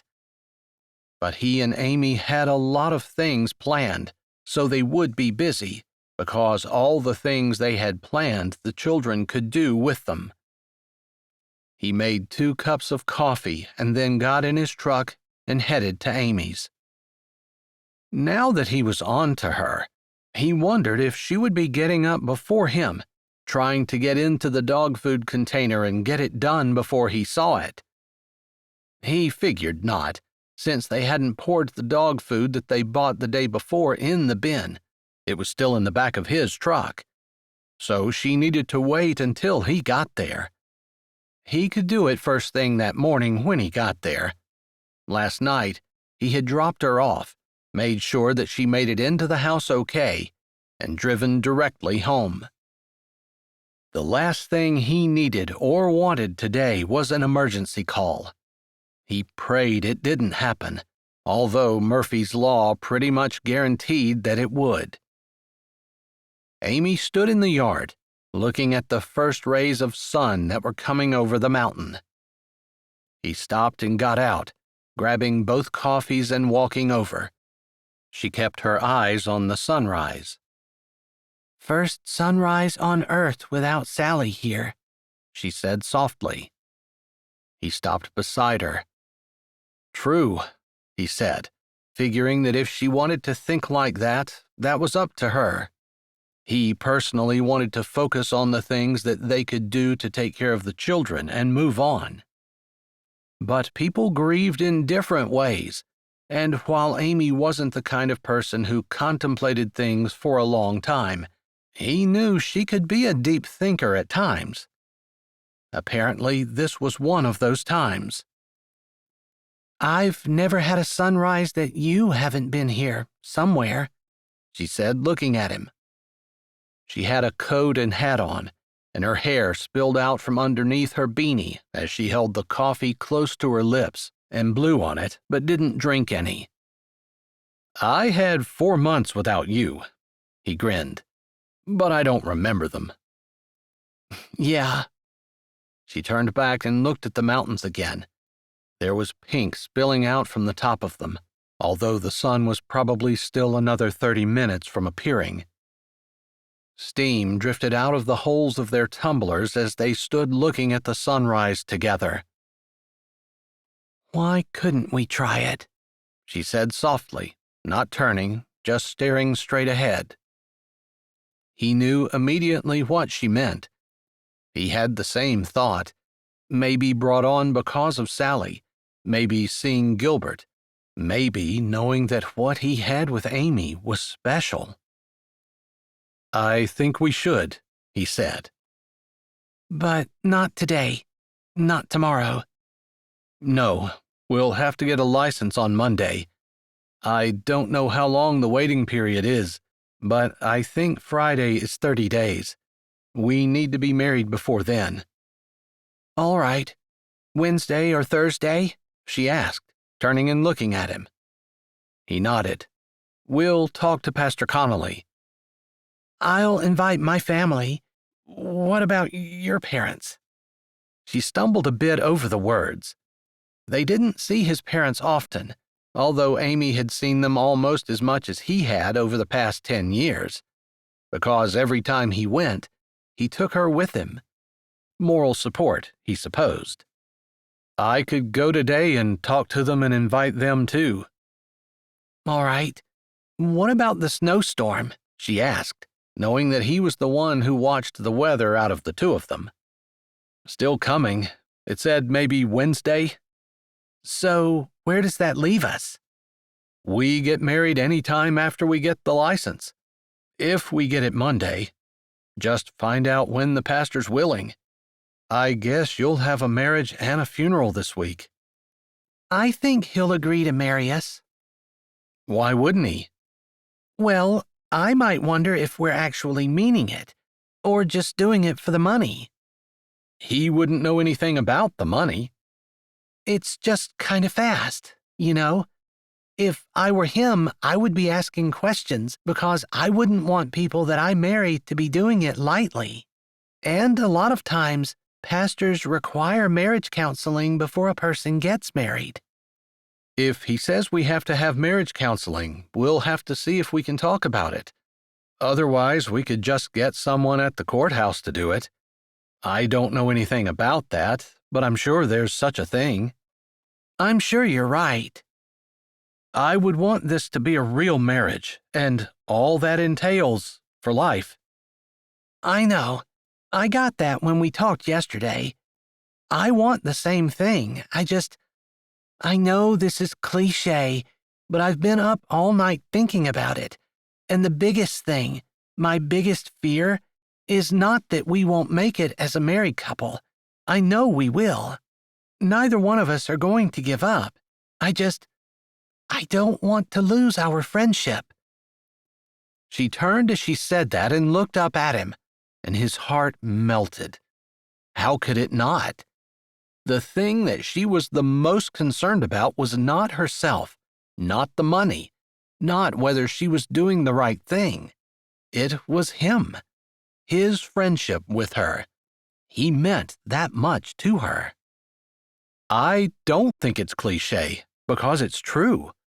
Sometimes when friends try to be more, everything blows up in their face. I've seen it happen, and I know you have too." "I have," she said, nodding. "Then we'll just have to make sure we don't let that happen. I can't imagine being mad at you, although I know it's possible." "You did get mad at me once a few years ago."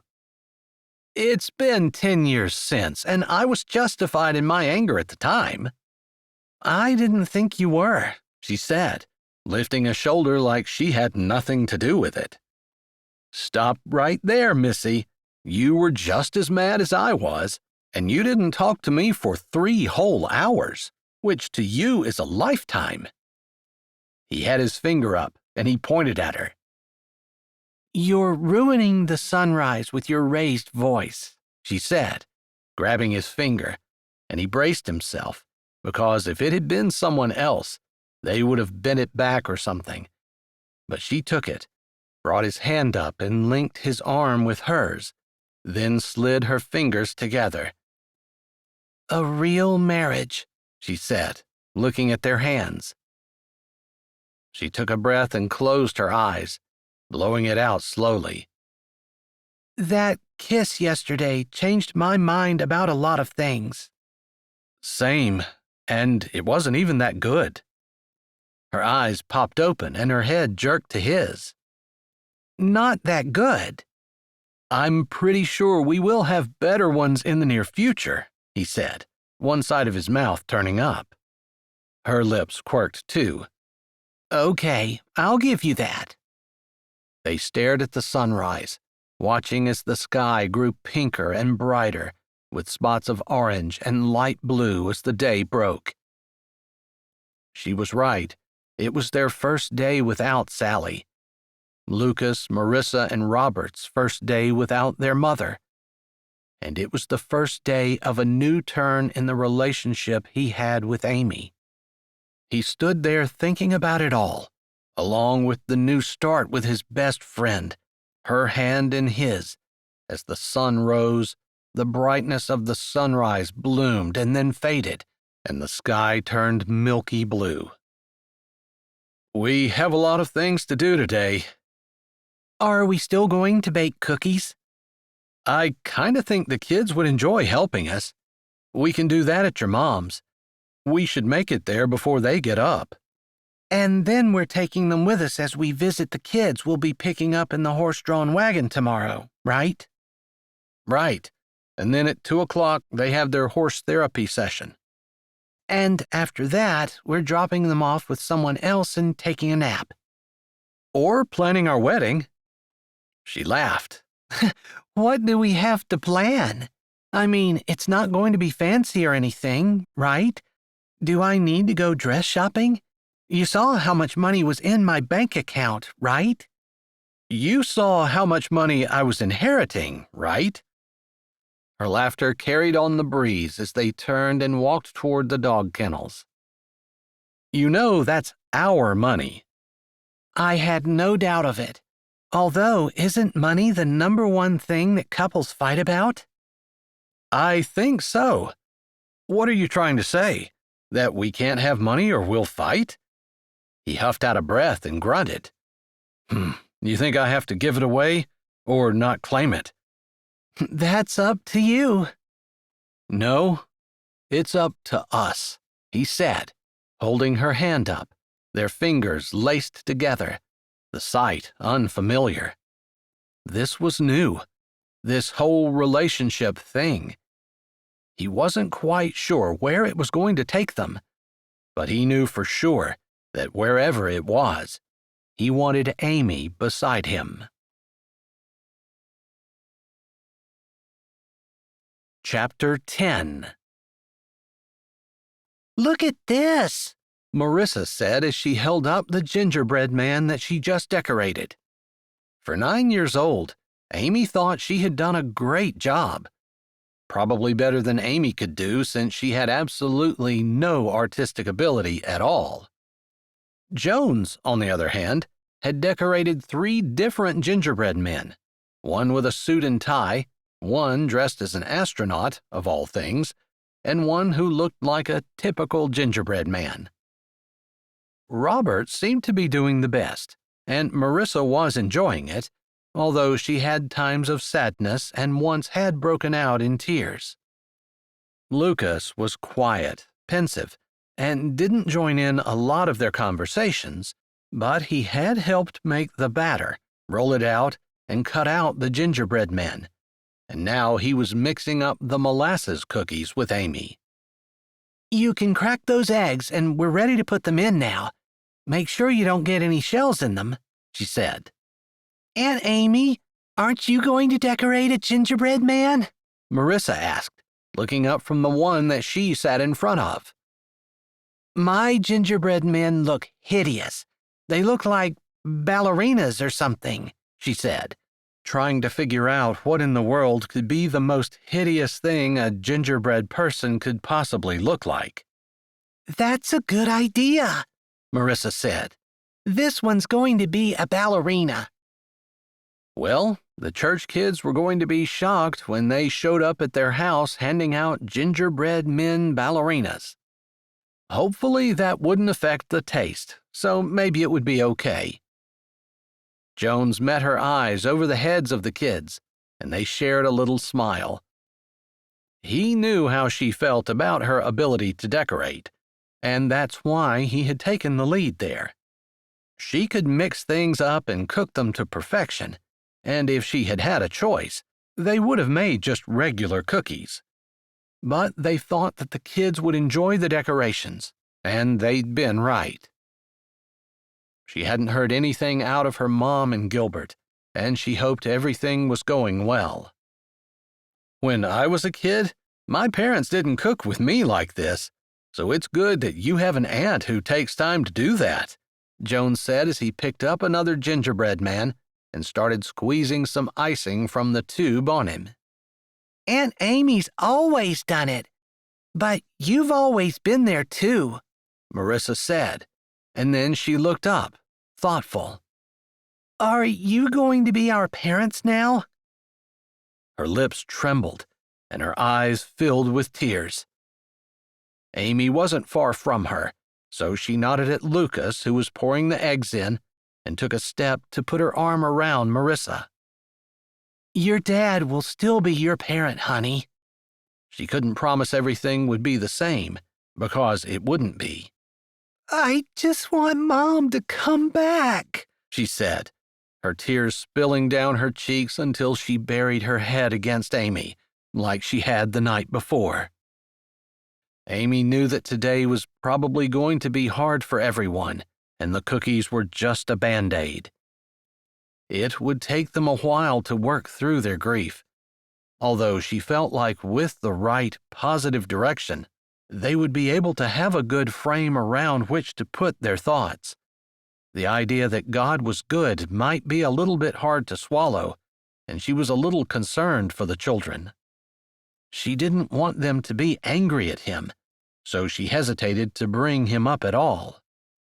"Me too," Robert said, dropping his icing and running over to put his arms around Amy. Joan stood. She knew that this was not something that he was comfortable with, that he would rather be far, far away, but he came over to where she stood with the two kids. "You might as well join the group hug, Lucas," Jones said, wrapping his arms around Marissa and Robert. "I don't like crying," he said, but he put the spoon in the batter and came over. "I think maybe your siblings just need you to be here right now. You don't have to cry," Jones said. "I don't think it's fair. Why does it have to be us to lose our mom? Why can't it be someone else?" So different than the boy he was even a week ago, 2 weeks ago, when he volunteered to use the leaf blower with Judd. But that was how quickly things could turn in a person's mind. Of course, there was a lot of changes since then, and his mom was no longer with them. At the time, no one had realized that she had less than 2 weeks to live. "God gives us all trials we have to get through," Amy started, not sure where she was going with that. "And our trials make us stronger. The harder the trials, the stronger we can get, but we have to lean on the Lord and realize that whatever He does, He's got a plan, and it's for our good." "This doesn't feel good. How can death be good?" "What makes you think it's bad?" Joan said. "Because my mom isn't here anymore," Lucas said, like it was obvious. "But she's in heaven. That's better than here. And when you get to heaven, she'll be right there waiting to greet you. You've got someone waiting for you in heaven right now, and you don't have to worry about dying. Like, sometimes you're scared, right? At least I am, of dying. she said. But after my dad died, I started thinking that he did it, why can't I? And if he did it, and he's a Christian and he's in heaven, he's waiting on me. So there's Jesus too, but when I was little, I worried that I wouldn't recognize him. But I think we will recognize him. I think we just automatically will, Joan said. I think you might be right, but when I was little, I was scared I wouldn't. But after Dad died, I wasn't afraid to die anymore, because I knew I would have someone I knew in heaven, so I can just run right to my dad, and he'll take me to his house. He'll introduce me to all his friends, and we'll just hang out there and wait for the rest of the family to get there. But what about me? I'm still here. That's right. And so you keep your mom's memory in mind, and you remember the things that she taught you, and you do your best to grow up to be the man she wanted you to be. Didn't she tell you that you needed to love Jesus? Yeah. What else did she tell you you need to do? She told me I was supposed to take care of Dad and my siblings, but I'm only 12. Some of us grow up early, Joan said, but I'm sure she didn't mean that you're supposed to get a job and provide for them. She just meant don't fight with them. Be nice to them. Learn to get along with them because she loves them, she loves you, and she wanted you all to get along. Amy had not signed up for this counseling of children with grief, and she wasn't sure that she was saying anything right. She hoped she was saying something that would help, not hinder, but she felt entirely inadequate for the situation. But she looked over Lucas's head at Jones, and he smiled at her, and it made her feel like maybe she wasn't doing such a terrible job. I just want her to come back. She's not coming back to you, but you can go to her when it's your turn to go. It's like I told Lucas. She'll be there waiting for you, but there's no rush to get there. You need to be here and grow up. Live your life. She doesn't get to see it. What's the point? Lucas said. How do you know she doesn't see it? Amy said. Although she believed in spirits, she didn't believe that spirits people could see were from the Lord. She did, however, believe that a person's life would eventually be on display for anyone to see, since the Bible said that all the hidden things would be revealed. She was certainly willing to say that she could be wrong about that, since she didn't exactly know how they would be revealed, but it stood to reason that God wouldn't deprive a mother of being able to see her children grow up. There was always the idea, though, that once a person got to heaven, they didn't really care anymore about what went on earth, because they would be so interested in seeing and praising Jesus. I guess I don't, Marissa said, seeming thoughtful. I don't know whether she can or not, but I guess I would live my life like she could, just in case. After all, if you get to heaven and find out she couldn't, you've lived a good life.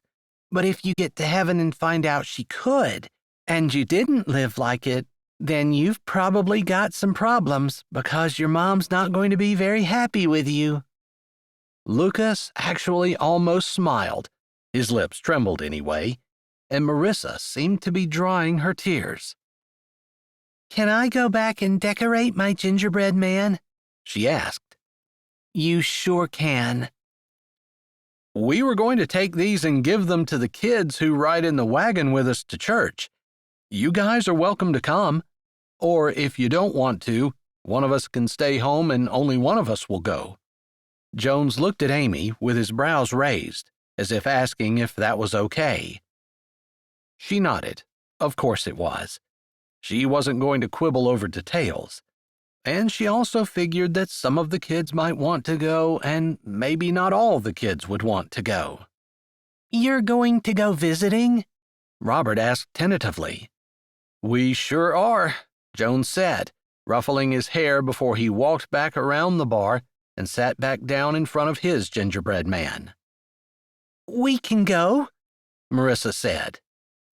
"if you want to," Amy said, walking over and watching as Lucas stirred the cookies. "I want to go. I want to be able to tell them that I did it." "You certainly can. You've done the lion's share of the work." "I want to too," Marissa said. "Me too," Robert added. "You guys have all been a great help. It's only right that you get to go deliver them and tell people that you made them if you want to. You can even decorate certain cookies for certain people, although you have to be nice about it," Joan said, adding that last bit just in case the kids got any ideas about being funny. They seemed interested, and they talked about who they were decorating their cookies for, while Lucas finished mixing up the molasses cookies and they started baking them. The kids were struggling, sure, but it was to be expected since they lost their mom the day before. Hopefully, doing all this would get their mind off things. "And after we go visiting, we'll be doing your horseback riding therapy, which you've done for 2 weeks," she said, knowing that the kids loved it. "Both today?" Robert said, jumping up. "Yay! I hope I get to ride Boomer. He was the best horse she had." "No, my horse was the best horse," Lucas said, turning around to stick his tongue out at his brother. Amy was tempted to tell him that she didn't think that was what his mother meant when she told him to take care of his siblings, but she didn't want to put too much pressure on his young shoulders, so she clamped her mouth closed. He would probably be hearing that a good bit over his lifetime, and she didn't need to start the chorus today. "My horse, Princess Buttercup, was the best horse. She's the best because she's a princess," Marissa said, stating it like it was a fact. "She's not a princess," Lucas said. "Yes, she is. It's in her name and on her papers. They told me she was registered as Princess Buttercup." Jones and Amy exchanged glances again. This time, there was still sadness in their eyes as they looked at each other, but there was a smile there too. "What do you think about taking Mocha on the wagon on Sunday?" Amy said, the idea coming to her on the spur of the moment. She watched Jones's face. The kids all cheered because they loved Mocha, although she hadn't brought her today since they were baking cookies. That might be a good way to get her adopted, if you have her on the wagon where everyone can see her. "I was thinking that, but mostly I was just thinking that she would love it, and the kids might enjoy it as well. We can dress her like a reindeer," Marissa said excitedly. Amy didn't do too much of that kind of stuff for Christmas, especially at church, because she wanted to make sure that they were celebrating Christmas and not mixing secularism in with what should have been the holiest day of the year, other than possibly Easter. "We can do that," she said, not wanting to split hairs with something that got Marissa so happy. She supposed there would be time enough to be clear about what Christmas was about and what it wasn't. Although, over the years, Christmas would probably be hard after losing their mom right around the holidays. "Can I hold her?" Marissa asked. "Sure, she'd probably really like that." They talked a little more about the kids in the wagon and how they were going to be delivering cookies later when Amy's phone buzzed. She met Jones's eyes, touched her pocket where it was, and then walked out of the kitchen. She pulled it out of her pocket and swiped on. "Hello," she said, standing in the hall, tempted to walk into the bathroom. "Amy, how are the kids?" Her mom's voice came over the phone. "They're doing fine. They had a couple of times where they've cried, but right now, they're talking about taking Mocha on the wagon when we pick the kids up for church, and they're pretty excited about that." "And the cookies?" "I think they're going to go with us later to deliver them. They were excited that they could decorate certain cookies for certain kids, although it might make visitation last twice as long as what it usually does. She could just imagine each kid going, "Where is the cookie that I decorated for you?" and going through every one of them trying to remember. It had the makings of a nightmare, but it would keep the kids thinking about something else while time did its work, and God healed their hearts. I'm glad to hear it. Gilbert is doing fine, I guess. He's kind of unemotional, and that worries me as much as if he were inconsolable. He's a man. She knew men cried. It wasn't a secret or anything, but they tried harder than women not to. Although, she figured if someone lost their wife, they should be given a pass on the whole not crying thing. I know. Well, we've made the arrangements for the funeral, we've talked to the pastor, and we've checked the weather. We thought we'd better wait until after the storm passes, so the funeral is going to be Friday. We knew that both Terry and Jones have Friday off. I know it's going to be the Friday before Christmas, but it is what it is. That's fine. That's probably best. All right. I wanted to let you know. We're on our way home. I suppose the kids can decide at that point whether they want to go with you or whether they want to stay home. That's fine. We told them they could choose, and if you guys weren't back, one of us was going to stay. All right. Also, don't forget about their horse therapy at 2. Oh, I had forgotten. I'll remind Gilbert. All right. Mom, I put a casserole in the fridge so you don't have to worry about it. And then 3 different ladies from church showed up with food. So there's plenty to eat here. Just to let you know. Thank you. I don't think either one of us are hungry. But I have yet to see Gilbert where he truly couldn't eat, so that's good to know. Yeah, I just wanted to let you know you didn't have to worry about cooking anything. Thanks. And I know he really appreciates you and Jones taking care of the kids. Not a problem. Terry said Judd had some things he had to do, but she was happy to stop in, so she's available too. I really appreciate the way you all are pitching in. It's nice to have a family. It sure is. Chapter 11. Gilbert stared at the casket that would soon hold his wife. His mother had been awesome, beside him, supporting him, but not interfering unless he asked. He had wanted to have a special kind of relationship with Sally, but she had always been running ahead of him, demanding her own way and getting angry if he didn't comply with her every wish. He shouldn't have married her. He had been deeply attracted to her, infatuated with her, and had not seen how different they actually were, how incompatible. Or maybe he just hadn't seen her true personality, the selfishness she displayed, her need to have all of the attention focused on herself, her lack of character.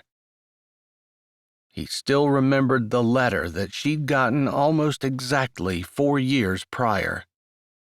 He'd been opening the mail and hadn't even noticed that it was addressed only to her, but had gone ahead and opened it without thinking.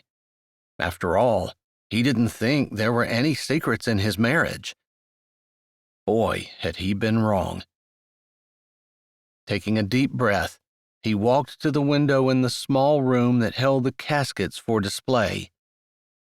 He'd never been in a room like this. Were all funeral parlors like this? He didn't know. He'd never been involved in the choosing of the casket, the intimate details of the funeral. Which pen would you like to use? What stationery would you like? He didn't want anything fancy. He didn't want a big show. It wasn't because of Sally in the letter.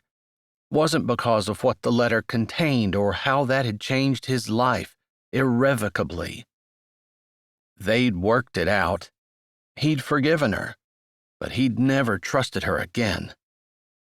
Maybe they wouldn't have worked it out if it hadn't been for his children, but he couldn't look at his kids and not try, no matter how badly his own heart had broken. Now it was like all of that work had gone down the tubes because he still ended up a single dad with 3 children. Lord, how am I going to raise them on my own?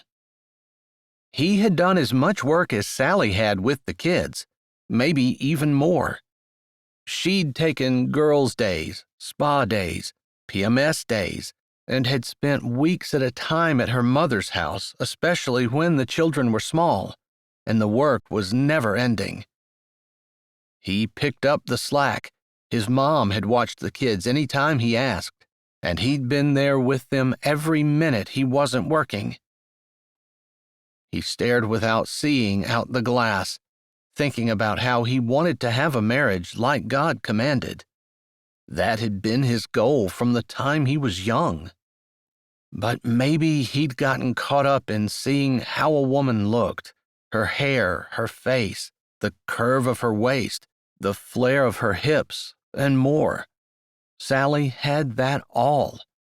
She hadn't lost it with 3 children either. She was just as trim now as she had been the day they were married. Oh, she did say she gained weight, and maybe she had, but she was still beautiful, fit, and trim. Of course, she went to the gym 3 times a week religiously. He often wondered if maybe there was something going on there. He hadn't thought anything like that before the letter. Then after, he'd wondered, were there more? He supposed part of the fault was his. He had trouble being interested in his wife since he found out she'd been unfaithful. He tried. She apologized and he forgave her, and they'd gone to some counseling sessions, but she refused to take responsibility and blamed him for the most part. Maybe it was his fault. He felt like he twisted himself into pretzels trying to be the man that she wanted him to be, and he always came up short. Did that make everything his fault? Or was she too demanding? Her standards too impossible to meet? Her desire to be loved by everyone overcoming her ability to stay faithful? Sometimes he looked at Robert and wondered if he was really his. He sighed, blowing out a breath and then walking from the window back over to the casket that he'd chosen. All of them were fine. He didn't care. The funeral was going to be expensive, and it was going to wipe out the small amount of savings he had. He hadn't chosen the cheapest casket, but he'd chosen this one, which had a few little fancy things on it that he thought that Sally would probably like. Even though he'd long ago stopped caring what she liked, he made himself go through the motions. She wasn't all that interested in him, and it didn't seem to matter what he did. He couldn't recapture that. She had told him that he had changed, that he wasn't fun, that he was too wrapped up in his family and he ran to them any time they needed help. So he'd gotten to the point where he pretty much didn't do anything with his family at all. He'd given it all up, and still she wasn't happy. And yet, who was here for her when Sally had gotten sick? His family, his sisters, his mom. They surrounded him, helped with his children, cooked the meals, washed his clothes, cleaned his house. He noticed and had been thankful.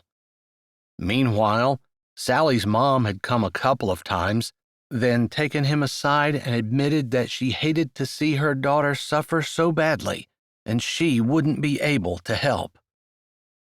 He texted her the day Sally died and told her that it would probably be her last chance to see her daughter alive.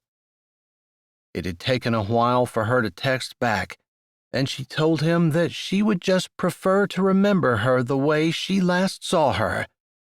And then she gave him a warning, saying that was the way the children would prefer as well. It had made him doubt himself, especially since Sally had said the same thing. Seeing her sick hadn't made it so that he didn't remember her when she was well. It had made it so that he understood just how bad she was suffering.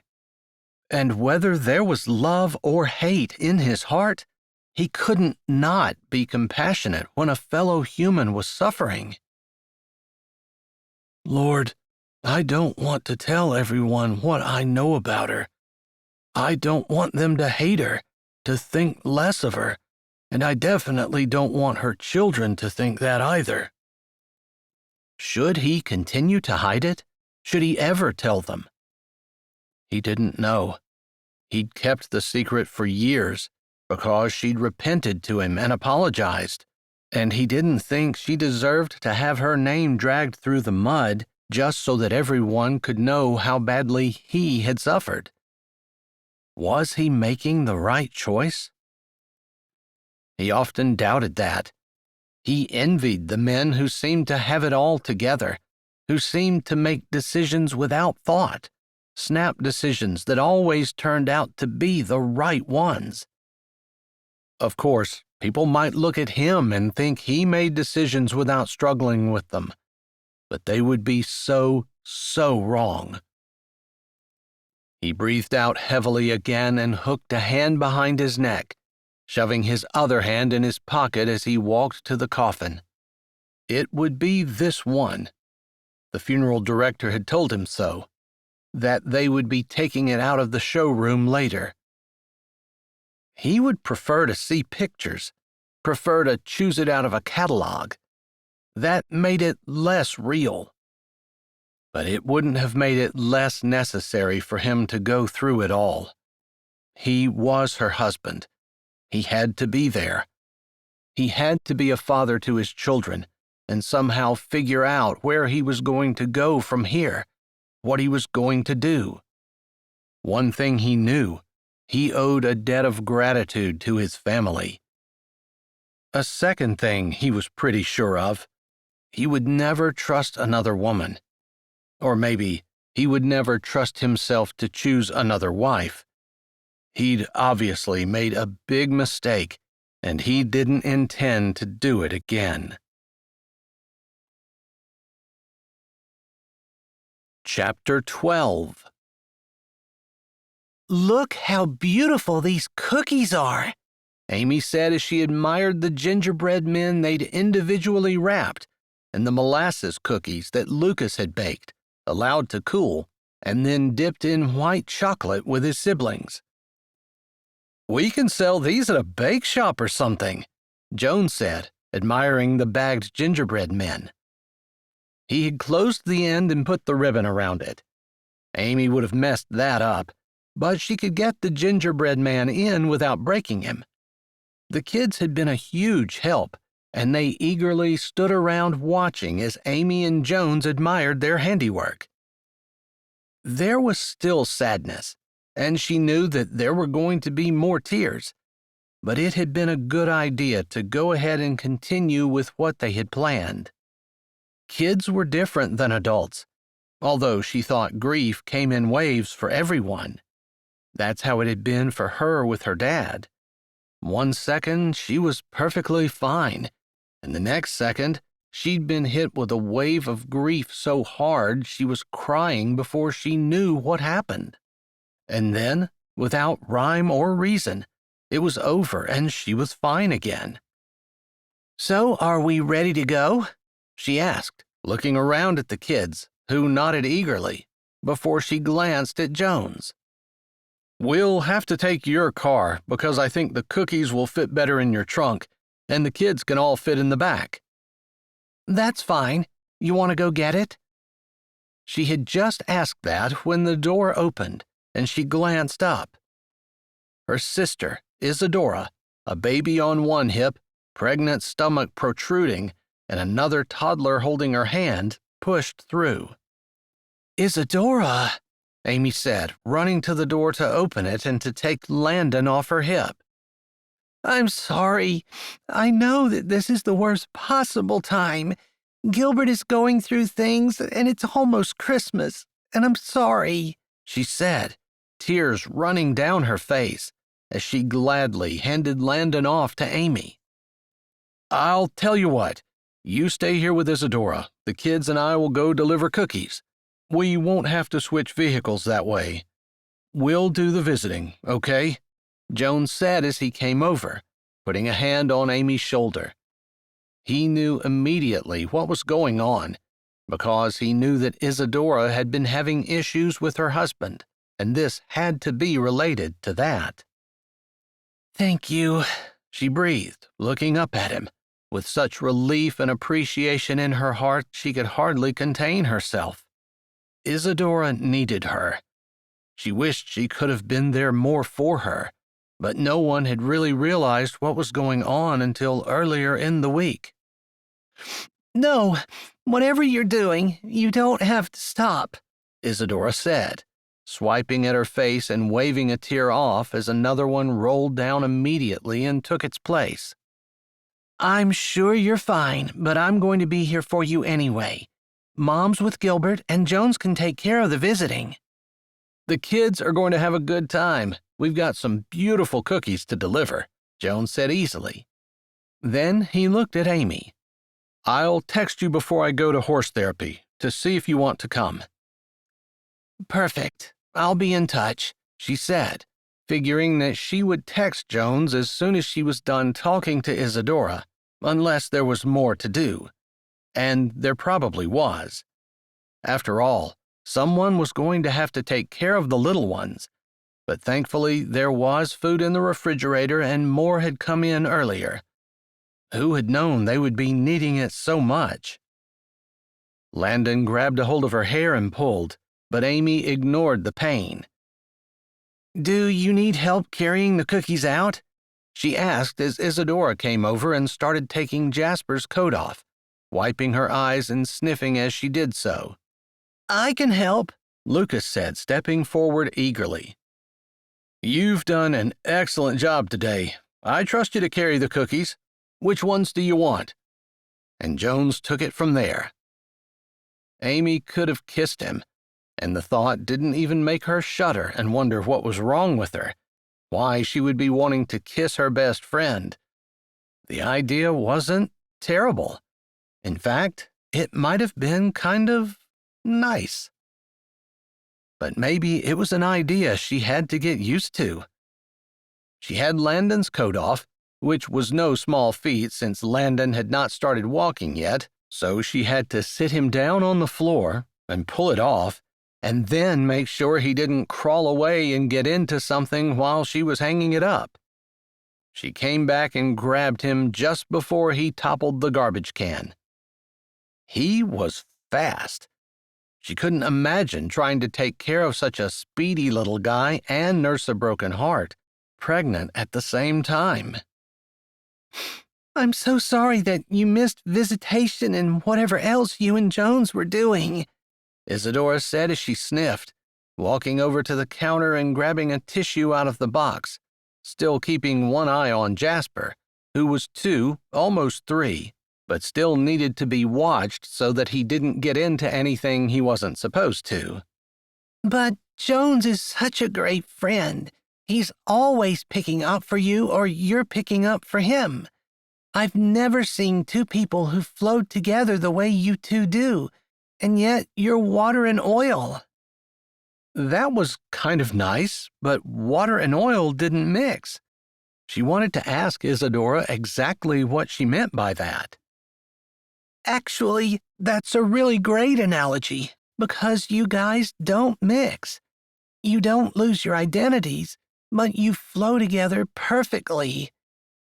Her voice trailed off, and then her eyes filled with tears again, and she leaned her head back as though trying to stop herself. "He told me yesterday that he was going to come back. We could work things out. He loved me, that he wanted the children, and then she must have called him overnight, because this morning I woke up and he was packing suitcases. He's a jerk. He is such a jerk," Amy said, wanting to say stronger words. Surely it was okay to use stronger words when a person was talking about someone who would leave his pregnant wife and 2 small children. I know he is. He was never very considerate, and I always ended up doing the lion's share for everything, and I just wanted my marriage to work. You know, like if I put enough time and effort into it, I could make it work all by myself, when I knew very well that it takes 2. Well, it might have worked, if he hadn't cheated. It's not a fun way to live, but when you have to keep your vows, you do what you need to do. Yeah, that's exactly right. Amy didn't know what Isadora had been through, but she knew that Isadora was as faithful as a person could be, that even after her husband cheated on her, Isadora would have stayed with him, just because her vows meant something to her, and having a home with a mom and dad in it for her children was paramount, more important than anything. Amy set Landon down by the toy box and went over, putting her arms around Isadora, and just held her while she sobbed. She kept an eye on Landon and Jasper, making sure they didn't get into anything that would hurt them, while she held their mom. Her sobs crescendoed, then slowly subsided. Do you want to talk? Amy asked, not knowing how she would feel in this situation. Would she want to talk and get it off her chest? Or would she want to hide in a cave somewhere? Would she want to fix everything right away? Move out and start a new life, or figure out how she could get things set up so she felt like she was in control? I think it would make me feel better. I've been by myself for so long. He didn't really want you to see us, did he? Amy asked, hesitantly, because she was not 100% sure about that, but it did seem like Clyde had deliberately tried to keep Isadora away from everyone in her family. He preferred not, and I just wanted to make him happy. I took care of the kids, but it felt like I was a single mom, because he continued to do all the things that he had done before we were married, before we had children, before. She moved to the couch and sat down on the edge of it, her elbows on her knees, her head in her hands. Amy sat down beside her, putting her arm around her and allowing her to lean into her if she chose. I just feel like such a fool. I think everyone was deceived by Clyde. He's a very smooth talker. And the woman that he's with now must be deceived by him. Does she even know that Clyde has a family? Children? I don't know. I don't even know who it is. He wouldn't tell me. Amy wondered whether she should tell her sister that she had seen a picture on social media with Clyde and another woman the day before. She wasn't on social media much, and when she'd seen that, she clicked it back off. She didn't remember where she'd seen it. It probably doesn't matter. I guess I feel worthless, you know? Like I'm a broodmare, and he doesn't even want my babies anymore. That's on him. That's a character thing on him. And no, you're beautiful, athletic, and happy, but more than the outside, you have character. You have loyalty. You have the ability to make promises and keep them. You have the ability to tell yourself no and do the right thing, even when it's hard, even when you want to do something else. Amy thought again about how she had wanted to use foul language describing Clyde, but she hadn't allowed herself to do it. It was those little things, the little things where a person controlled their language, controlled their thoughts. They controlled what time they get up in the morning, and that translated into being able to control oneself for the bigger things. When you were tempted to stray from your marriage, when you were tempted to cheat or to lie. That, and depending on the Lord to help you, doing things in His strength rather than your own. I appreciate your kind words. I don't feel very appealing right now at the moment. It doesn't help that I'm pregnant, and I feel clumsy and stupid for believing him when he said he wanted to have a lot of children and close together so that they could all be best friends growing up. She started to cry again, and Amy put her arm around her, wishing there was something she could do to help. Do you mind watching the kids for a little bit? I just want to go lie down and curl up on the bed in the dark and be alone. Her voice sounded so defeated, so hopeless, so exhausted that Amy couldn't do anything but agree. The kids will be fine. I'll take care of them. Just give me a few ideas of where they're at. Landon has gotten a lot faster since the last time I saw him. That made Isadora laugh a little through her tears, and she said, Yeah, he'll take anything and put it in his mouth, so you have to watch that. And Jasper's really good at helping to keep an eye on him. They both take naps in the afternoon, usually around 1, and sometimes Landon still takes a morning nap. But if he doesn't get up before 9, I try not to let him take a nap because he won't sleep in the afternoon. All right, I think I have it. You take all the time you need. If you want to go to my house where you can have some privacy, you can do that. Or whatever. If you end up there, just let me know, and I'll bunk down here or do something. I'll be around to feed the dogs, but I don't need to go into the house. She thought about all the things that she and Jones were planning and wondered if she could manage to do everything without even being in her house. And where were they going to live after they were married? There were so many questions in her own life, and now this with her sister, and she tried to steel her mind, to relax in God's provision and care. He had this all arranged. He knew exactly what was going to happen, and she didn't need to get excited about it. She didn't need to get worried, and she didn't need to get flustered. She didn't need to get angry either, but she kind of figured that even God would get angry at what Clyde had done. Could I really go to your house? I would love to just be alone. Just alone, Isadora said, and Amy was heartbroken. Isadora had been such a vivacious, cheerful, happy teen. And she'd made one bad choice, just one, and it had broken her. Of course, spend as much time as you need there. All right, I'm going to take the car seats out of my car, just in case you need to take them anywhere. Amy didn't bother to tell her that she didn't have a vehicle, since her mom was gone and she had ridden in with Jones. But she supposed someone would be back, and the car seats would fit in anyone's car. All right, I appreciate it. Just set them on the driveway, and when I put the kids down for their naps, I'll go out and get them and bring them in. Thank you so much. I appreciate it. No problem. If there's anything I can do, anything at all, just let me know. We've got plenty of food here, but I'm guessing you're probably not hungry.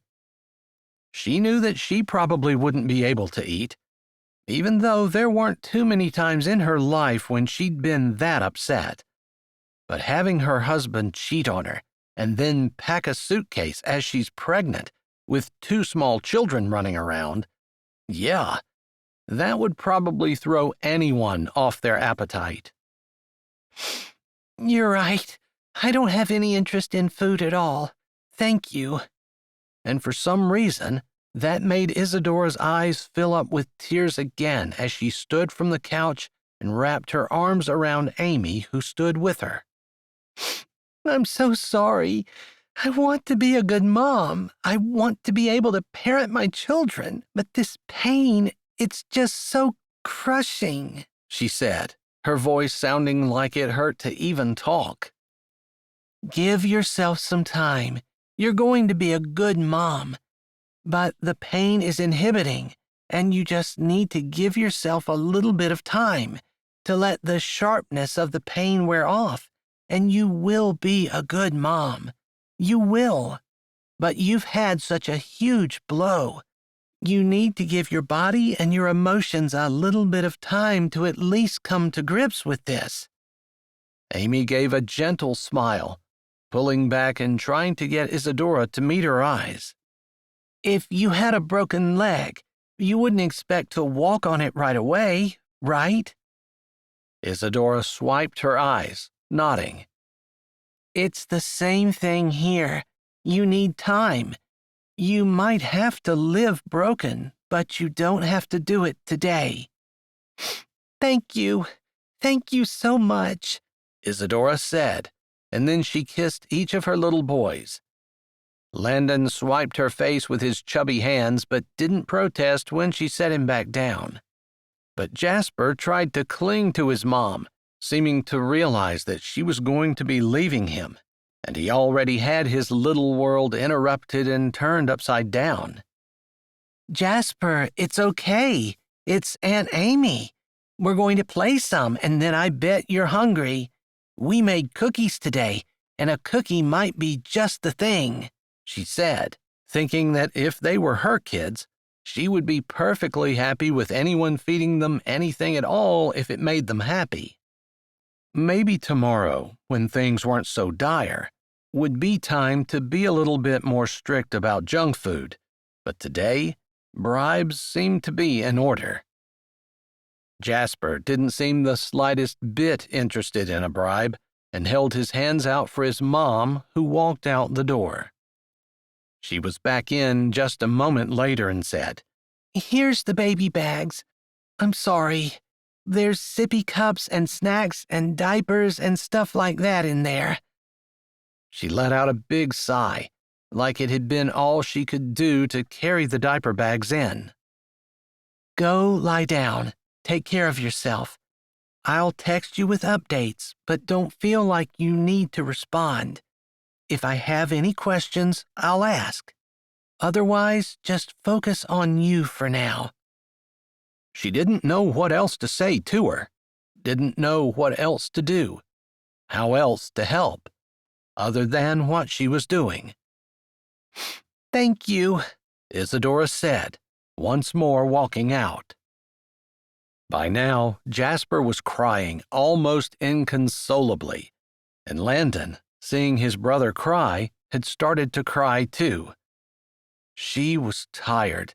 They'd been up early after sleeping very little, after watching her sister-in-law die and her nephews and niece lose their mother, and she felt a little bit like crying herself. She could do this. She'd offered help, and she would do her best. She just had to figure out what she was going to do. Probably first, she should figure out how to get the kids to stop crying. Chapter 13. I had fun shopping with you. I think the Secret Saint thing is going to be much better with you beside me, Judd said as he and Terry put their groceries in the car and then put the cart in the cart return. I can definitely get into it. There are so many people who need to be helped, and so many ways that my eyes have been opened since I started even thinking about it. I guess people just don't think, you know? Judd nodded, and Terry's heart swelled. There weren't a lot of people who would look at Judd and think that he had a whole lot to teach someone like her, and she wasn't thinking that arrogantly, it was just the truth. But he'd been instrumental in helping her see things that she never had before. Not to mention, he was a man of character, and she loved him. Christmas music blared out of the speakers into the parking lot, and the Christmas decorations along the pole lights at the end of the parking lot glittered in the daylight. Judd opened her car door. I don't think I would be overstating things to say that you're the best thing that's ever happened to me. He grinned, and she paused, and rather than sitting down in the car, she put her hand on his cheek and kissed the side of his lips. I could say the exact same thing. They smiled at each other, and then she said, I was going to tell my family tomorrow. That's fine with me. I know losing your sister-in-law was a big blow, and Gilbert is probably reeling right now. I know. I just don't want to wait too long. We're not living together exactly, but... It doesn't look the greatest, I agree. I don't want it to look like something's going on that isn't. So let's just make it official, and then we won't have to worry about that. She nodded, knowing for a certainty that that was the right choice, and that other people might say that she was rushing into things. But she knew the kind of person Judd was, and she knew herself as well. Neither one of them were going to be looking for an escape hatch or taking the easy way out. They were in it for life, and with God's blessing, they would make it work. She reluctantly dropped her hands and sat down in the seat, while he closed the door behind her, walking around to the other side.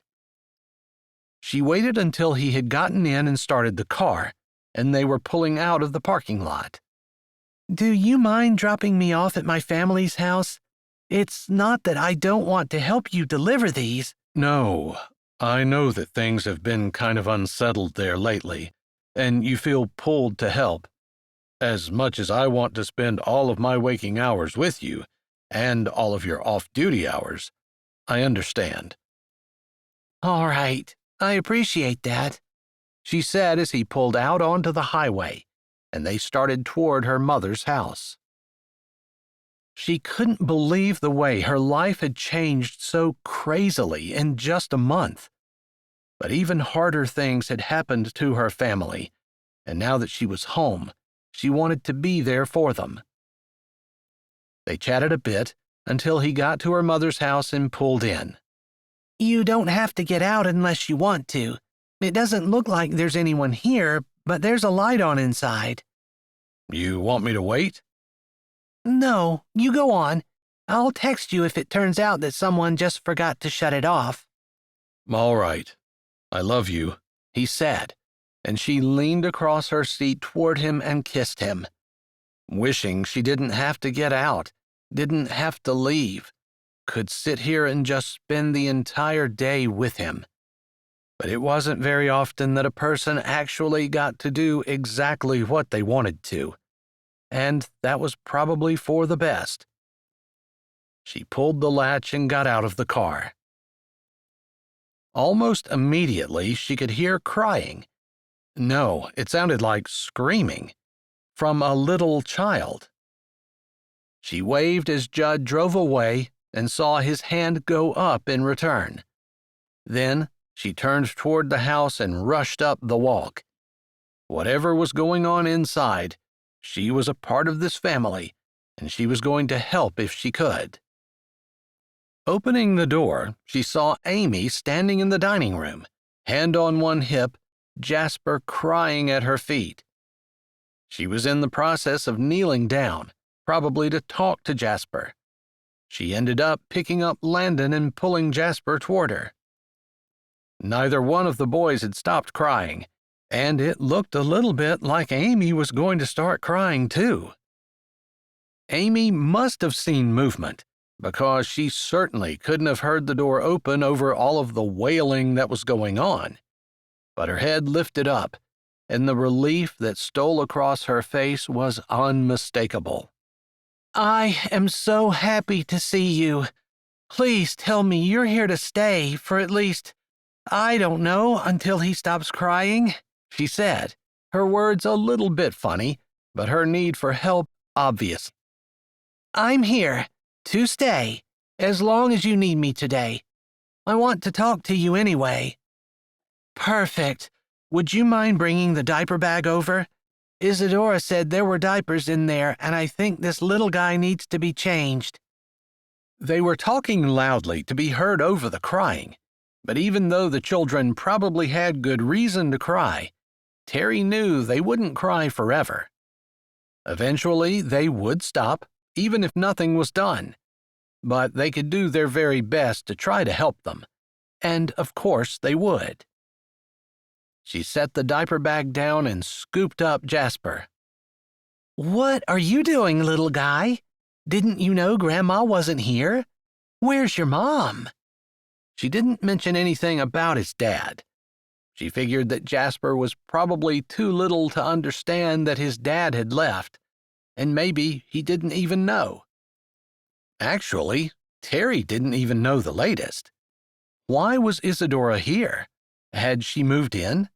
And where was she? "I didn't see Isadora's car outside." "She's not here. I think she's at my house, and I'll tell you all about it after we get these dudes quiet," Amy said, laughing a little, but the serious sadness in her eyes made Terry feel like she was about to hear something that she definitely didn't want to, especially coming on the heels of Sally's death the night before. She had been so happy that Judd had been there with her. That was the kind of thing that a person didn't want to have to face alone, and Judd had made it so that she had someone to lean on, someone to draw strength from. She was sure that was what the Lord intended when He had decided it would be good for a man and woman to pair up. Their strengths complemented each other and overshadowed their weaknesses. A human was also just programmed to grieve with someone, she thought. She worked with Amy to change the boys, to feed Jasper some of the food that was in the refrigerator. There was baby food in the diaper bag for Landon, and they were able to put them both down to sleep. Their mom had a room that the boys shared when they stayed over, or when any grandchildren did, with 2 single beds and 2 cribs. It didn't leave much room for anything else in the room, but there was plenty of room for grandkids to take naps or spend the night. Terry knew that not everyone was as blessed as they were to have a fantastic mother who enjoyed having her grandkids as much as she could, and whose life pretty much revolved around them. They finally got Jasper to sleep, and they stood side by side, looking at Jasper, his little hand tucked up underneath his chin, his eyes closed and relaxed. And Landon, who lay on his back, his arms thrown out, his mouth open, snoring softly. She couldn't help giving a tender smile at the innocence of the little boys. And then her stomach tied in knots as she thought about the life that was ahead of them, and they had no idea. Likely being shuffled from home to home and never having a solid, stable environment in which to live, where Mom and Dad fought, and Dad had girlfriends using a revolving door. She closed her eyes and prayed that that wouldn't be their fate. "I think they're good," Amy said, tugging on her arm. She opened her eyes and followed her sister out the door. Amy closed the door softly, and they went into the kitchen, with Amy putting coffee on, and Terry grabbing creamer and sugar and putting it on the bar. "Would you rather sit at the dining room table?" she said as she set the stuff down on the counter. "No, this is just as comfortable to me, unless you do." "No, but I'm dying of curiosity as to what's happening with Isadora." "I guess Clyde came back yesterday, and they decided they were going to work it out, and she forgave him, and it was a big thing, and then he must have been talking to his girlfriend overnight, because this morning she woke up to him packing a suitcase and telling her he was gone for good." Amy sighed, a sound that came from her very soul, and it made Terry's heart ache in a way that she didn't realize was possible. "He is such a jerk." "That's what I said." They were both quiet for a bit, remembering how their mother had tried to talk Isadora out of being with him, how she begged and pleaded, and how Isadora had said their mother was being terrible and mean and was just standing in her way and didn't know what she was talking about. And even when Isadora admitted that her mother was probably right, that she shouldn't have anything to do with an unsaved man, she admitted that she was emotionally involved and just couldn't pry herself away. It had been terrible to see, and even though Terry and Amy both had tried to talk to Isadora, she was determined that she didn't want to hurt Clyde and break up with him and cause him any pain. That she was the one who had instigated the relationship, and with a dramatic flourish, she insisted that she couldn't hurt him now. And so it had hurt her later, along with their 3 children, the 2 that were here and the 1 that wasn't born yet. I bet she wishes she could go back and do things a little differently, Terry said, although she would never say that to Isadora. What was done was done. I thought the same thing over and over. She's made her bed, and I suppose, like the saying goes, now she gets to lie in it. It's unfortunate that this is what it takes, because now the pain isn't just Clyde. It's Landon and Jasper and the baby that's not even born. She won't even know her dad. Is it a girl? I'm pretty sure that's what I heard, but it's been such an eventful fall. They were quiet for a bit until the coffee was ready, so Terry poured them each a cup and then set them down on the counter before walking around and sitting on her stool. Isadora could be the poster child for teens not listening to their parents and living to regret it. I'm not even sure she was a teen. I'm pretty sure she was 21 or 22, old enough to know better, Amy said sadly. Yeah, I've forgotten, but you're right. Mom trusted her, and instead of doing right, I think she just added him on social media or something to begin with. Yeah, I remember telling her that I didn't think it was a very good idea for her to be chatting with an unsaved man, and she assured me that she had it all under control and everything would be fine. And then in the next breath, she told me not to tell Mom. Isn't that the way it goes? When you're doing wrong, you hide it. Nothing has changed since the Garden of Eden, when Adam and Eve sinned, and then they hid from God. Humans are so dumb. They laughed together, and then each of them stared into their coffee cups. So Isadora went to your house? I think so. I told her she could. It's never locked, and she just wanted some place where she could curl up and I think just deal with the pain, you know? Like when you get hurt really bad, you just need a minute to sit there and kind of let the pain die down to some kind of throb that you can stand before you start taking care of things. Yeah, I totally get what you're saying, Terry said, shrugging, because there really wasn't anything they could do to help the pain that Isadora was feeling, although both of them wished they could. Eventually, Terry, her finger running over the handle of her coffee mug, said, I actually wanted to talk to you about... Well, I know this isn't the best timing, but I wanted some advice. All right, Amy said. Judd and I are... together. No way, Amy said, jumping out of her seat and throwing her arms around Terry. That is awesome. You would not believe the big conspiracy that the entire town has been in to try to get you two together. Conspiracy, Terry said, her brows drawing down. I'll have to tell you later, but I'm just so excited for you. She paused. With Gilbert losing his wife and Isadora leaving her husband, it's great that you guys have some great news. Yeah, I just didn't know whether we should tell everyone or not. I mean, should we wait? Well, maybe my news will help you decide, Amy said slowly. Terry's heart skipped a beat. Good news or bad news? She asked, holding her breath while she waited for the answer. She wasn't sure she could take any more bad news.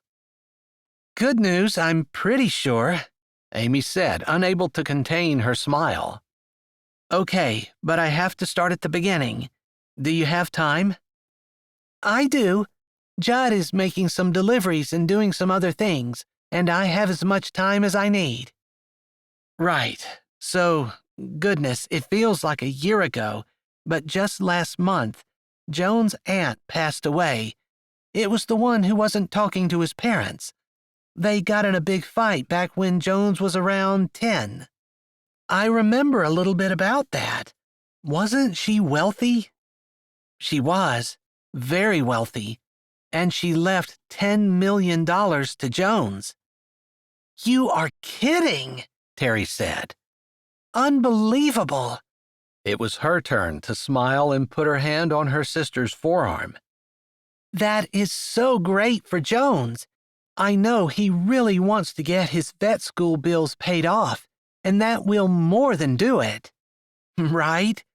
Except there's a catch, Amy said, looking a little unsure and giving her a sideways glance. And the catch is? Hopefully it wasn't that he had to kill somebody or something. That would be straight out of a horror movie. The catch is that he has to be married. Oh my goodness. Well, you're the obvious choice. Amy looked like she had just had all the wind taken out of her sails. Well then, you just jumped to the next thing I was going to tell you because we couldn't think of anyone.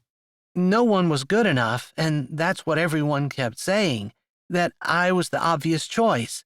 And we had never really considered that, except now that we have, we decided we're really getting married, Amy said, lifting her hand up like, what do you do? Oh my goodness! Congratulations! That is awesome! Terry was super thrilled, and it was even better because Amy was getting married at the same time she was. She couldn't help but think God had worked it out with such perfect timing.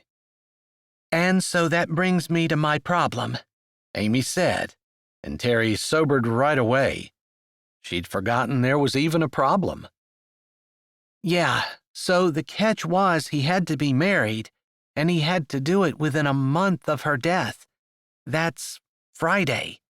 We have to be married by Friday in order for him to get the $10 million. We decided that we wanted to get married whether we get the money or not.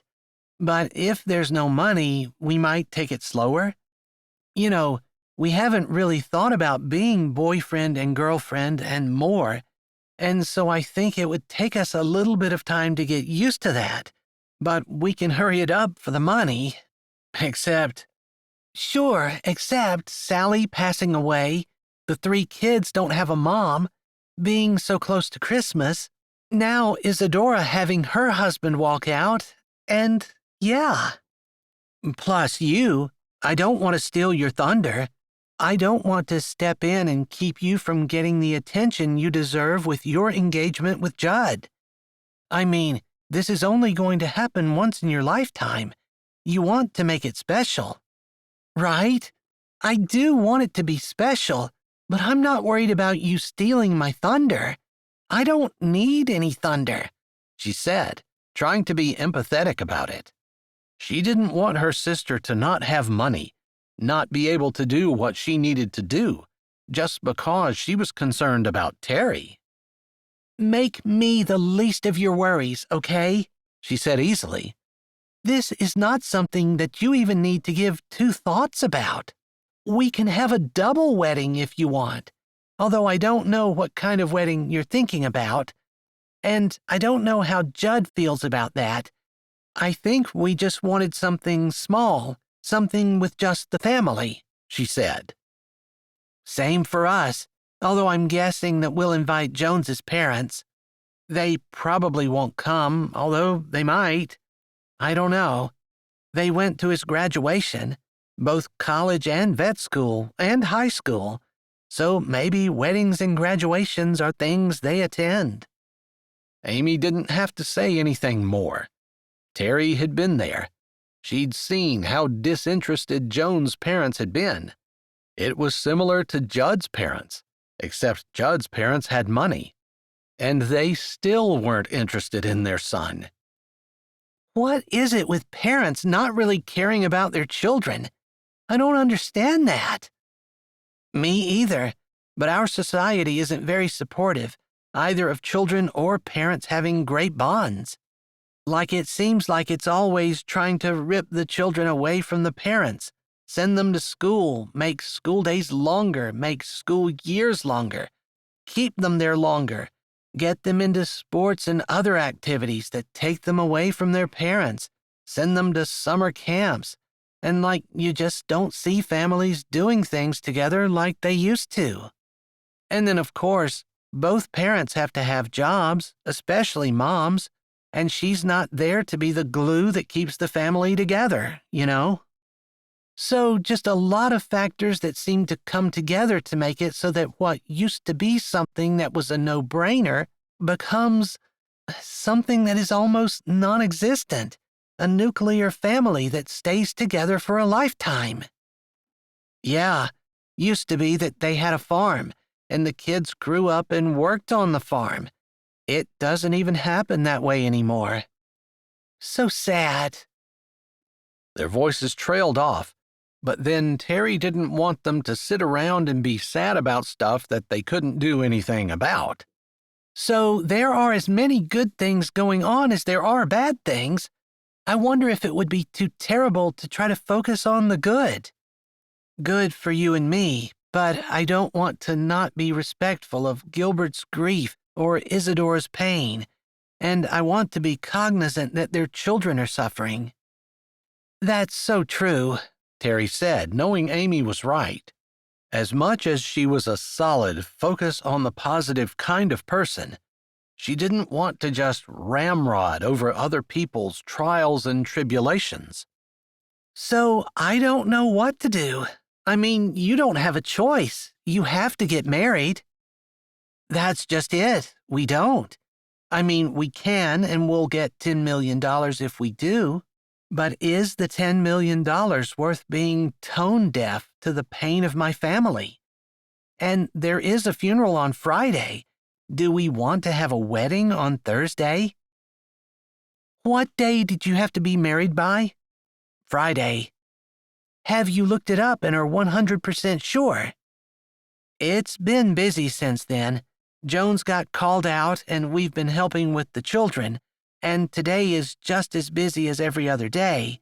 We just found out Friday. Oh, goodness, that was yesterday.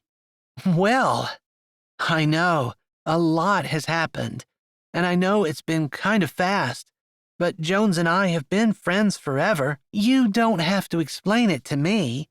Judd and I haven't been together very long at all.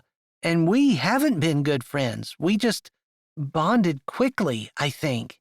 And I was able to see him in a light that I never have before. He's everything I've ever wanted in a man. I'm so happy to hear it, and I'm thrilled I don't have to apologize to you or make excuses. You understand, and that's a relief. Because I did wonder what our small town is going to say if Jones and I get married that fast. They're going to think you're pregnant, Terry said, and they both laughed. And they're going to think you're pregnant too, Amy said, which caused them to laugh again. It wasn't funny, but they weren't laughing at the sin. They were laughing at the idea that that seemed to be where everyone's minds went if someone didn't plan their wedding and make it into a big show. The idea that people wouldn't want that was almost inconceivable. What do you think about having it together? Terry asked finally. I'd love to, and I think Jones would be fine with that if Judd is okay with it, and you guys both are okay with his parents coming. Also, we're going to have trouble trying to figure out a time. We would need to get our license and figure out what the rules are for Virginia. You have to fill out an application and get a license, but once you have a license, you have 60 days to use it, and you can use it anytime, even immediately. There is no waiting period? No, none. Terry figured that this was probably something she should talk to Judd about face to face, but she pulled out her phone. I'm going to send a text and see what he says. All right, I can text Jones as well, but he's got 3 kids with him, and I might not hear anything for a while. That's fine. It's not an emergency that we do it quickly, and we have all day tomorrow to think about it as well. I figured that I would announce it to the family tomorrow at lunch. You might hear that story again, but waiting until we're all together will keep me from having to tell it 1,000,000 times. I just didn't want to be insensitive to Gilbert and now Isadora. Isadora might not even be joining us for lunch. I saw some of my friends deal with heartbreak while I was in school, and it's not a pain that goes away quickly. It takes a long time, sometimes years until you truly don't feel anything, and even then, sometimes the bitterness and anger linger. Yeah, people don't understand how important it is to pick the right person to begin with. Not only that, but do you think there are more people who are cheating now than there used to be? I don't know. It seems like something that people have always struggled with. Maybe there might be more women now than there used to be, Amy said softly, as though she were thinking about it. Terry had wondered if their generation was just sinking deeper into sin, or if it was truly something that had always been a problem. I just feel like there's really no oversight anymore. Used to be, people were in the church, and if someone did something wrong, you had everyone looking at them going, "Hey, don't do that wrong." But now there isn't anyone telling them that it's wrong anymore, you know? We're all just kind of like, la-di-da, we don't care what you do, la-di-da. She knew she sounded ridiculous, but she couldn't overstate how blasé people were toward sin. And she felt like no one was holding anyone to account, and so anyone could get away with whatever they wanted to. You know, that's a good point. We're all about loving people and making them feel welcome and not offending them. But if they were afraid of being a social outcast, they would probably be more careful about what they did. I know. Our society talks about breaking down walls and crashing through old beliefs. But those walls and those old beliefs were the things that kept us safe from sin a lot of times. We knew what the consequences would be. Not just the consequences that we'll experience when God judges our sin, but the consequences of having the whole world know our sin. We'd be embarrassed, perhaps lose our jobs, be put out of society, and live a life of struggle. It was that fear that helped a lot of people decide to do right. But I wonder if it's better if we decide to do right on our own, without all those social constraints. No one's going to excommunicate you from the church if you have an affair. No one's going to fire you if you're cheating on your husband, even if the whole office knows it. It's just an acceptance attitude, something everybody knows. And so, if you know that there aren't going to be any social or societal repercussions, and you choose to do right anyway, doesn't that show a deeper, firmer commitment to the Lord and a higher amount of character? I think you're right, but a lot of people don't have that kind of character, and I don't know what to do about it. Maybe it's taught when we're kids, or maybe it's the attitude of a conservative society as a whole. But trying to recreate it is kind of like trying to put the cat back in the bag. It just doesn't happen. No, I think you're right. But I do also think it points to the decline of our society. when there are no longer social norms to keep people's unbridled passions in check, and they feel like they can do whatever they want to, that's when society starts to crumble. Because the family isn't stable, and that's the building block of a strong, productive society. It's been ripped apart, redefined, and that's where it starts. No moms in the home, marriages breaking up, and children being raised in an environment of instability and chaos, and we're being told that's normal. They were both quiet, and maybe Amy was thinking it too, but Terry was thinking about how blessed they were to have a mom and a dad who stayed together, a mom who had planned and struggled to create a haven for her children, to raise them in a home where there was love and support and stability. It wasn't a childhood that anyone was guaranteed to have, and they had been blessed. Wow, we've been all over the map. Grief, breakups, surprise marriages, million-dollar inheritances. Now we're solving the world's problems. This has been quite a conversation. Terry laughed and finished off the rest of her coffee. We haven't talked in a long time. That's probably it. Although, now that you're back, I really hope that we see you a lot more. I hope you do too. Terry got up and took their cups to the sink, rinsing them out and putting them in the dishwasher. As she did that, her phone buzzed. "I'm fine with a double wedding. Monday, Tuesday, any day. I just want to marry you." She read Judd's text message and smiled. This is from Judd. He's fine getting married together, and he's fine whenever we schedule it. All right, I still haven't heard back from Jones, but I know that he's got his hands full with visiting and taking care of the kids, even though they were really good help today. It smells like cookies in here. Is this where you made them? Yep. Thankfully, Lucas was a huge help, and of course Jones was up to his elbows in everything, and I was able to get the mess cleaned up before they even left. You should have seen them. The cookies look so cute and Christmassy. They decorated most of them themselves.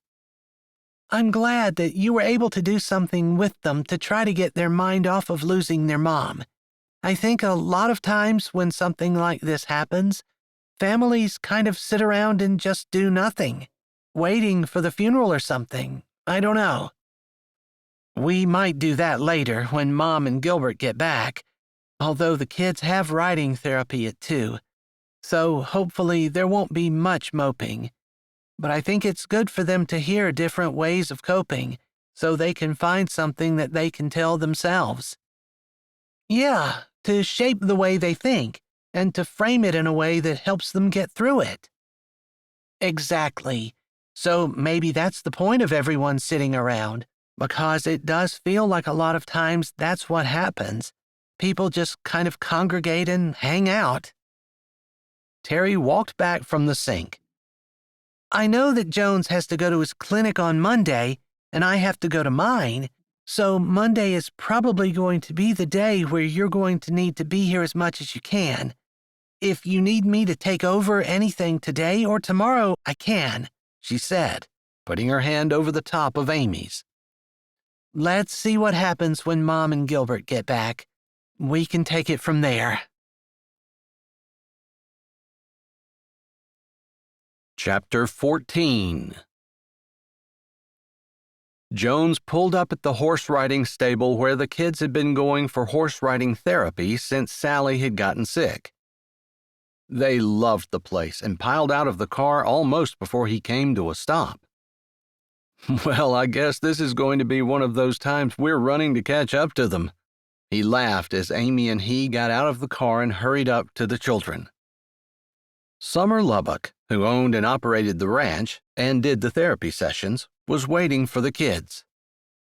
You all are right on time, as you always are, she said, smiling as they came to her and then looking over their heads at Amy and Jones. She could tell by the looks on their faces that things had not gone well, and she told the kids that they could pet the goats in the pen that was right in front while she walked over to talk to them. This was not unusual. Often they spoke with Summer before they worked with the kids, so she had an idea what was going on in their lives. "What happened?" she asked without even greeting them.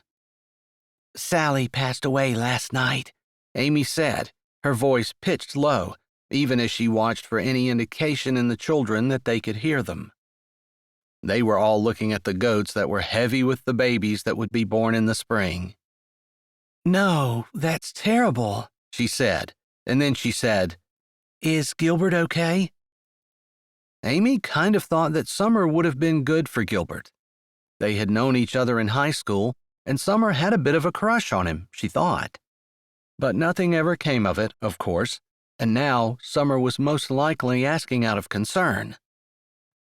"He seemed okay last night and this morning, and we saw him for half an hour or so after he and Mom got home from making the funeral arrangements.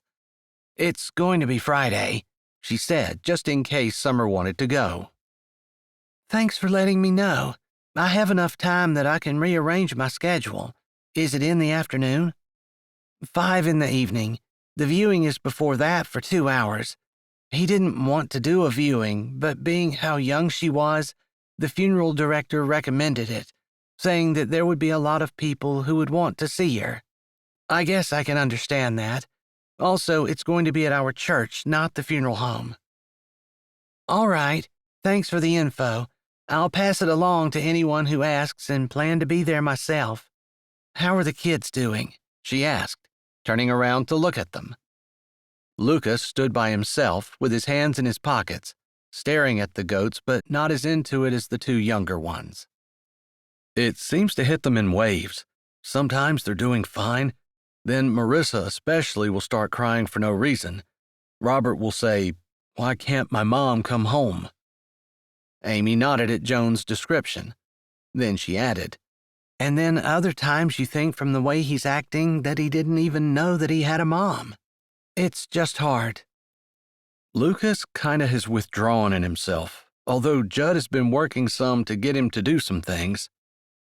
"I think that's the best thing to do," Summer said as she glanced at Jones. "I think Lucas is probably at the hardest age. The other 2 will take it hard and fast, and then I think they'll bounce back, at least outwardly, while he'll just slowly chew on it. I could be wrong," she said, glancing back over at the kids. "Yeah, well, we'll just keep doing what we can," Amy said, glad for Joan's comforting strength beside her.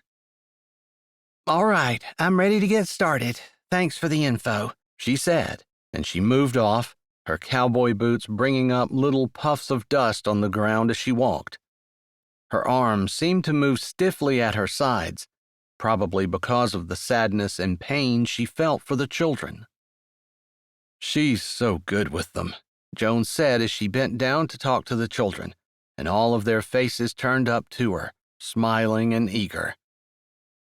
They went into the barn together, where Amy knew that she would have horses saddled and waiting. Her helpers would help the children get on, and then they'd go out into the arena. Jones and she moved over to the fence. It was chilly, and she held out her hands. "Gloves," she said, showing him so he could see and be proud of her for wearing them. "I don't recognize those.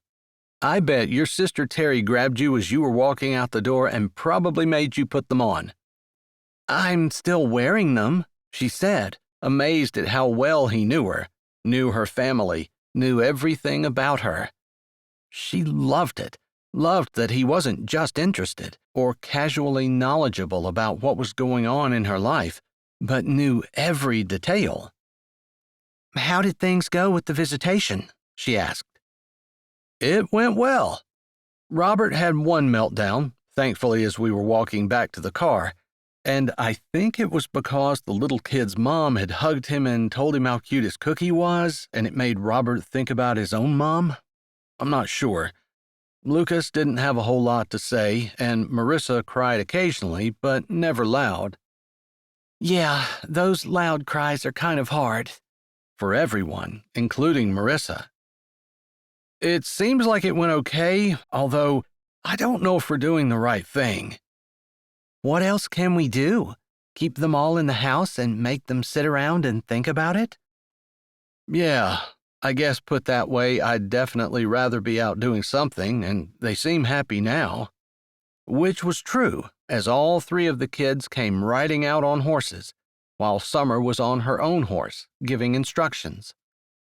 Summer had a lot of rescue horses, although many of her rescues were Gypsy Vanner mares, who were too old to have babies or hadn't been trained when they were younger. She'd work with them, and the thing about her horses was they were so beautiful, and the kids loved riding them. They also had a lot of hair in their manes and tails, and the kids enjoyed brushing and grooming them as well. A lot of times, Summer started with that, but as their mother had gotten progressively worse, they spent more time riding.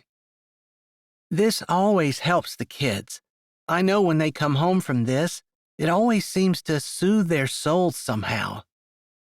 You and I both know there's something about animals that calls to an inner part of us that is hard to ignore. I couldn't even explain it if I tried. Yeah, animals do seem like they don't judge us, you know? They love us unconditionally, no matter what. Of course, they expect us to feed them, but that's not really something you think about when you're a kid. And occasionally they bite or scratch, but if you can explain it as them being scared or hurt, then you can typically let it go and love them for just what they are. They fell into silence and watched the happy smiles of the children as they rode the horses around the ring, their chests jutting out as Summer gave them a compliment, or their faces moving in concentration as she gave them a suggestion to implement. She seemed to know just when they could handle some helpful hints and just when they needed to be encouraged. It probably wouldn't hurt Gilbert to have some therapy with her. I know she does adults too. Or maybe he could just ride with his kids, Amy said thoughtfully. Are you matchmaking or are you trying to help your brother? Isn't that one and the same? She asked, looking up at him. Again, not amazed, but enjoying the fact that he knew her so well. I don't know. You tell me. Isn't every human happier when they have someone beside them? I don't know about that. I think some people are just naturally loners. She thought about that. That seemed to be Roland, her brother. But he was more of an introvert. And Wilson was like that as well. Do you think men are more like that than women? She asked. No, I think there are plenty of women who enjoy being alone. I still think even if you're an introvert, you still want to be married. You still want to have that mate beside you, someone who's with you when things go wrong and who celebrates with you when things go right. He put his hands on the fence and leaned on it while he didn't take his eyes off the kids. I think you're probably right. Although I still think there are a few exceptions to the rule. Introverts and extroverts both want to have that someone who loves them no matter what. I agree. Although, come to think of it, maybe we do want that and it's built into us, but we don't realize that that's God, you know? He loves us no matter what. That's deep. But I agree, Joan said, sounding kind of surprised. She was going to give him a hard time for not thinking that she could think deeply, but she knew better, and she wanted to talk about something else. Are you sure you're okay with us doing the wedding with Terry and Judd? Yeah, I said I was. I wanted to make sure that you weren't just saying it because you knew that that would be something that would be kind of special for me. No, that's fine. Although I haven't told my parents yet. Maybe after this we can take a drive down, she suggested, knowing that he might not want to. Visiting his parents could be an exercise in feeling unloved and unwanted. He'd mostly gotten over that through the years. It seemed the closer he got to her family, the more the betrayal of his family didn't bother him. I think that's a good idea, he said, not really sounding like it was, more like sounding like he knew they had to. When are we going to announce it to your family? He asked, probably thinking that maybe her family deserved to know before his. We'll probably be getting together with everyone this evening, and Terry and Judd will probably tell everyone that they're getting married. I need to finalize that with Terry, but I figure that you and I could tell everyone tomorrow. That's if Terry doesn't tell anyone this evening, because I want them to hear it from us. We'll be there this evening, so if the subject comes up, we can talk about it. But I agree. Terry and Judd should have their day, and you and I get tomorrow. Yeah, neither one of us are big divas.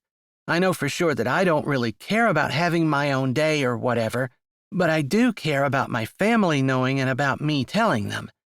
I don't think I'm keeping information from them, but I also want to be respectful of Gilbert. Yeah, he had a pretty big loss, and it might be a big stretch to ask him and Isadora to be happy for both of you. She realized she hadn't told him about Isadora, so she filled him in quickly. He flattened his lips and shook his head.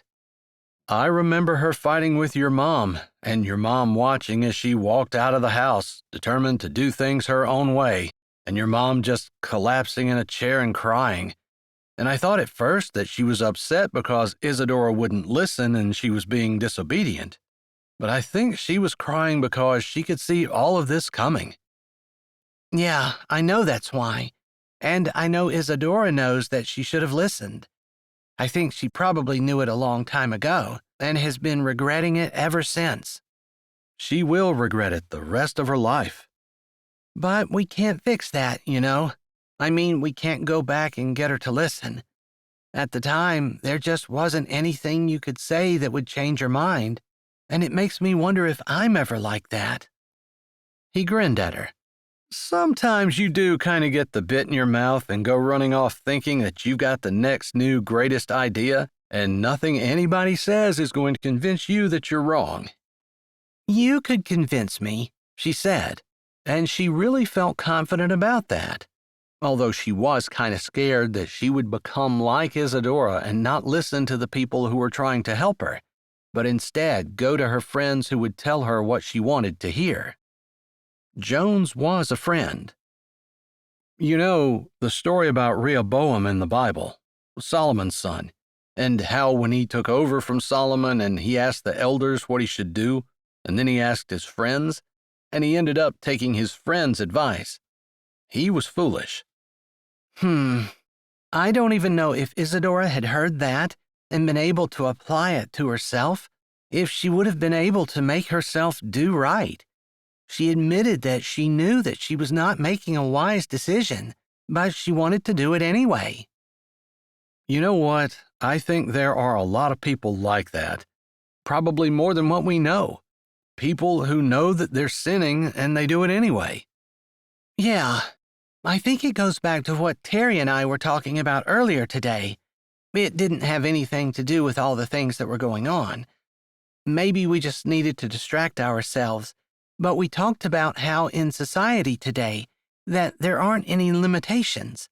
It used to be you did something wrong and people gathered round and told you about it. You felt ostracized, judged, ridiculed, and you might be fired from your job, lose friends, be excommunicated from the church. It kept people from doing wrong, and now there's nothing like that. In fact, if anyone does anything like that, they're the ones who are ostracized because they're not tolerant or whatever. There are no boundaries, no walls. We've broken those down and people act proud about it, but I guess I don't see it as a good thing. Not unless you're the one who's done wrong and you want someone to hold your hand and tell you that it's okay, you're still wonderful and fine. Yeah, like we're doing with Isadora. I love her, and I don't think I could ostracize her in any way, but maybe back when she had made those bad decisions. But she'd just have found new friends and gotten other people to tell her what she wanted to hear. Yeah. She paused. You know, with all this going on, I'm not sure that Gilbert has even thought about Christmas gifts for his kids. The idea just came to her. It was less than 2 weeks before Christmas, and he didn't have a whole lot of time. I heard that someone has that under control, Joan said slowly. Oh, you have? Amy asked, looking at her friend with new eyes. What did he know that she didn't? Yeah, I heard from a little bird that the secret saint was going to be taking care of them. Is that so? Amy said, suspicion narrowing her eyes. Does that mean you know who the secret saint is? No, Joan said slowly, but I know someone who knows. Well, that's more than a lot of people know, including Terry, because she's been asking in her column almost every day who the secret saint could possibly be, and begging anyone who has any information to let her know. Her sister Terry was in charge of the social media posts for the secret saint in the town of Mistletoe Meadows. Yeah. Jones didn't say anything more, and Amy got the feeling that he knew more than he was talking about, but she also knew that there was a huge amount of secrecy involving the secret saint. She should honor that and not try to get Jones to tell her everything he knew. All right, I'm not going to bug you about it, as long as you don't tell anyone else that information, because if you tell other people things that you won't tell me, you know I'm going to be really mad about that. You're so cute when you're mad, Jones said, ignoring everything she said. Jones Quibido, I mean it. He put his arm around her and pushed her head against his chest, ruffling her hair at the same time. You might not know this, but I wouldn't dream of telling someone else stuff that I don't tell you. You're the first one to hear everything that's going on in my life. I don't even have a sister to sit around chatting with and then text you about what we decided we want to do. You said you didn't mind, she said, her words muffled by his chest, before she was able to pull herself away and look up into his smiling face. And I don't. And I won't tell anyone anything that I don't tell you first, or I'll at least text you immediately and tell you what I said. Deal? She appreciated that he took it seriously that she really did want to know who the secret saint was, but she didn't want to make him tell her and break a confidence or get in trouble in any way. I talked to Wilson. Are you serious? First of all, you told me you weren't going to tell me. Then you told me. That's my brother? Wilson was the secret saint? Yeah, but he's not the actual secret saint. Wilson just said that the secret saint had contacted him and wanted to know if you could find out what exactly Gilbert's kids might like for Christmas, since he was assuming that Gilbert was going to have trouble getting anything. So he asked if I could find out and then let him know so he could let the secret saint know.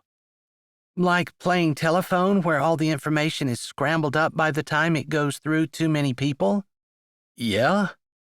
This feels like that. Marissa is going to ask for a doll and she's going to end up getting a truck or something. Do they even make Tonka trucks anymore? You are missing the point. She rolled her eyes. No, I understand, but I know that I am not the best person to come up with a list of things for the kids, and I'm pretty sure that Wilson figured that I would talk to you about it. I think he was hoping that I wouldn't tell you who he was, but you know better. Yeah, I'd like to give him a piece of my mind, except I won't, because I don't want him to know you told me. I appreciate it, although don't lie, for goodness sake. I won't. The kids had turned their horses and were headed into the barn. There were still 20 minutes left of the session, and Amy figured that they'd be brushing them. Those beautiful long manes and tails could provide a lot of therapy. You want to go in and watch them? Jones asked as he dropped his foot from the bottom rail where he had rested it and moved his forearms off the top, straightening out. Yeah, then we're going to your parents'? Yeah, I guess we'll let them know what we're doing. Although something tells me that they're not going to care. Chapter 15. Jones gripped the wheel as they pulled into a spot directly in front of his parents' house along the street.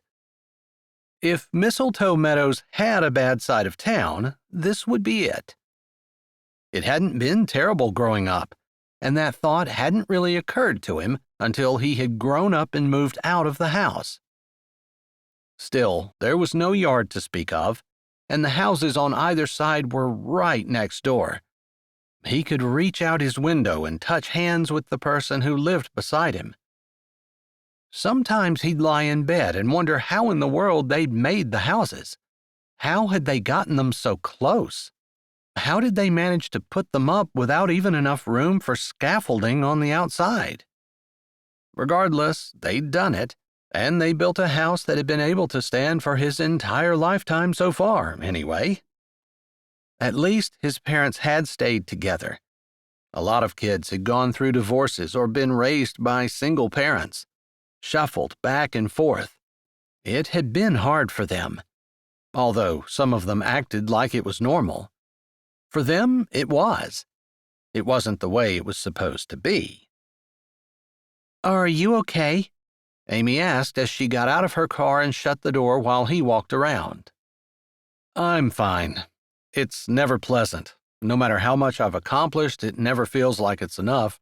Or maybe it feels like it's too much. I don't know.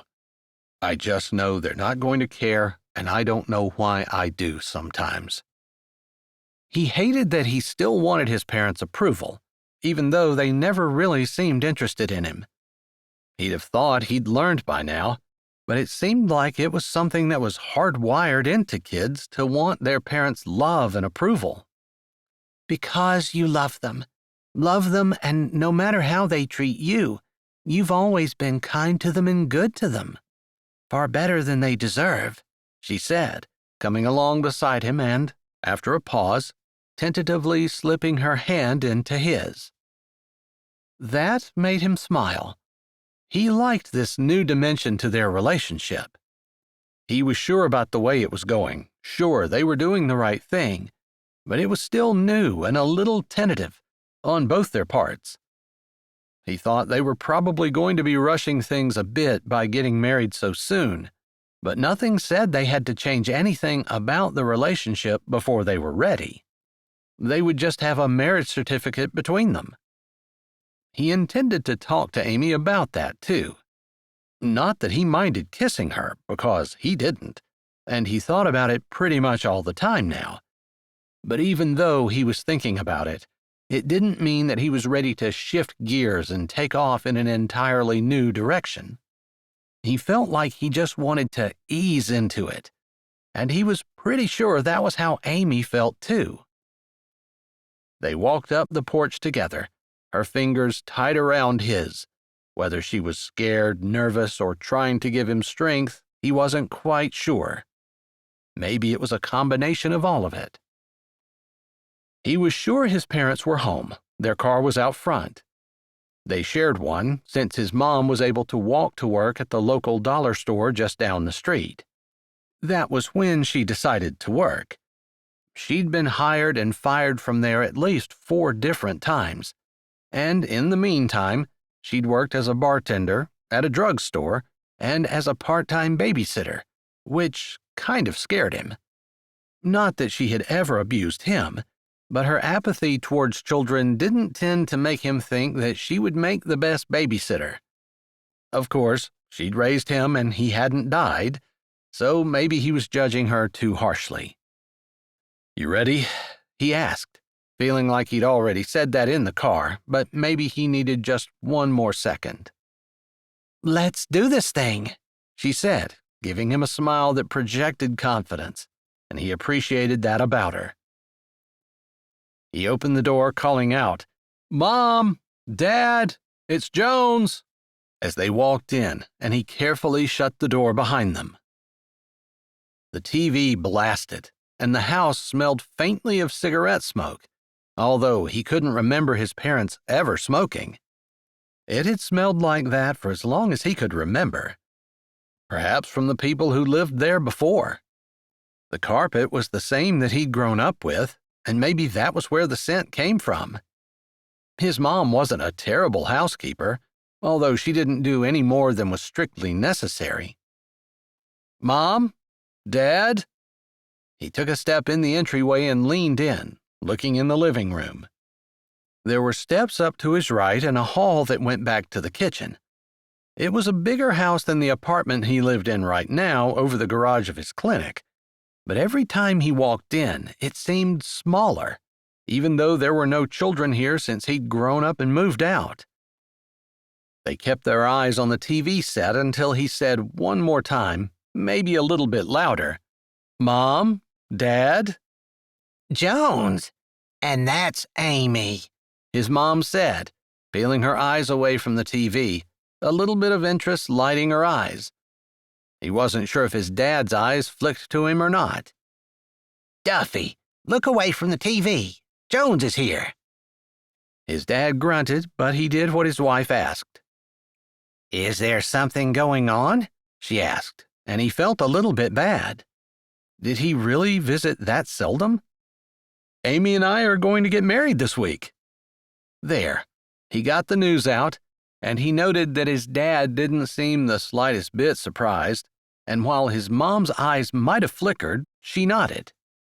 "Well, that's great. Congratulations." She nodded again and didn't seem to know what else to say. His dad had gone back to staring at the TV, despite the fact that the sound was turned down. "So, yeah, if you guys want to come to the wedding, you can." "Oh, when is it?" his mom said, lifting a shoulder. "I'll have to check my schedule at the dollar store," she said, without giving him a chance to answer. "We were thinking about doing it Monday afternoon, around 6, after Jones gets off work." "Oh, okay. Yeah, usually I work Mondays, but yeah, I'll try to make it if I can." "Duffy?" She looked at her husband. He grunted. "Can you make Jones' wedding?" "I don't know. If you go, I'll probably go too." This whole conversation was so awkward. His parents seemed to care, but not too much. Or something, he wasn't even sure. He was embarrassed. He knew that when Amy told her mom, she'd practically flip out and want to start taking control of all the decorations and everything, but she'd back off when Amy asked her to, and the whole family would be happy and begging them to take a little bit longer so everyone could make plans and help out, but they'd understand why they didn't want to, and his parents just made it so that he wasn't even sure he wanted to go on and tell them about the money and about sharing the day with Amy's sister. Amy would let him say whatever he wanted to, and if he decided not to tell them some things, she wasn't going to loudly remind him or tell them herself. She would trust his judgment, even if she thought he should say more than what he was. He appreciated that about her. "I'll check my schedule and see what we can do. 6 o'clock should be fine, if your dad gets off at 3. And I might be able to trade with someone, but if I can't, I hope it's really nice," she said, nodding and smiling at Amy. "I'm sure you'll be a beautiful bride. Do you have a dress picked out?" "No, I'll probably just wear something from my closet. It's not going to be very big." "Oh, okay," his mom said, seeming more surprised that Amy wasn't concerned about her dress than she was that they were getting married in a week. There was an awkward silence as Jones tried to figure out something else to say. "How have you guys been?" "Good. We've been good," she said, smiling at him. Then her eyes drifted to the TV. He felt like he was interrupting something, although with electronics now, he figured they could pause it at the very least. But from the changing light that reflected against the wall and their faces, he could tell that they had only muted it. "Well, I guess I don't want to take up any more of your time. It looks like you're watching something interesting." "Oh, we are. It's this really fun talk show, and this guy's going to find out that his wife's been cheating on him and his son isn't really his. I can't wait to see what they're going to say." All right. Well, I'll let you get back to it then. He felt embarrassed that his parents would rather watch a talk show than talk to him. I'll see you guys maybe Monday? Maybe. We'll try to be there, honey. Nice to see you, Amy, his mom said. Joan sighed and walked back out to the foyer, opening the door for Amy, and they both stepped out into the clean, fresh air. It always felt like having a noose released from his neck, getting out of that house. Stepping out of there always feels like freedom, he said softly. I'm sorry. Every time we talk to them, I feel so uncomfortable.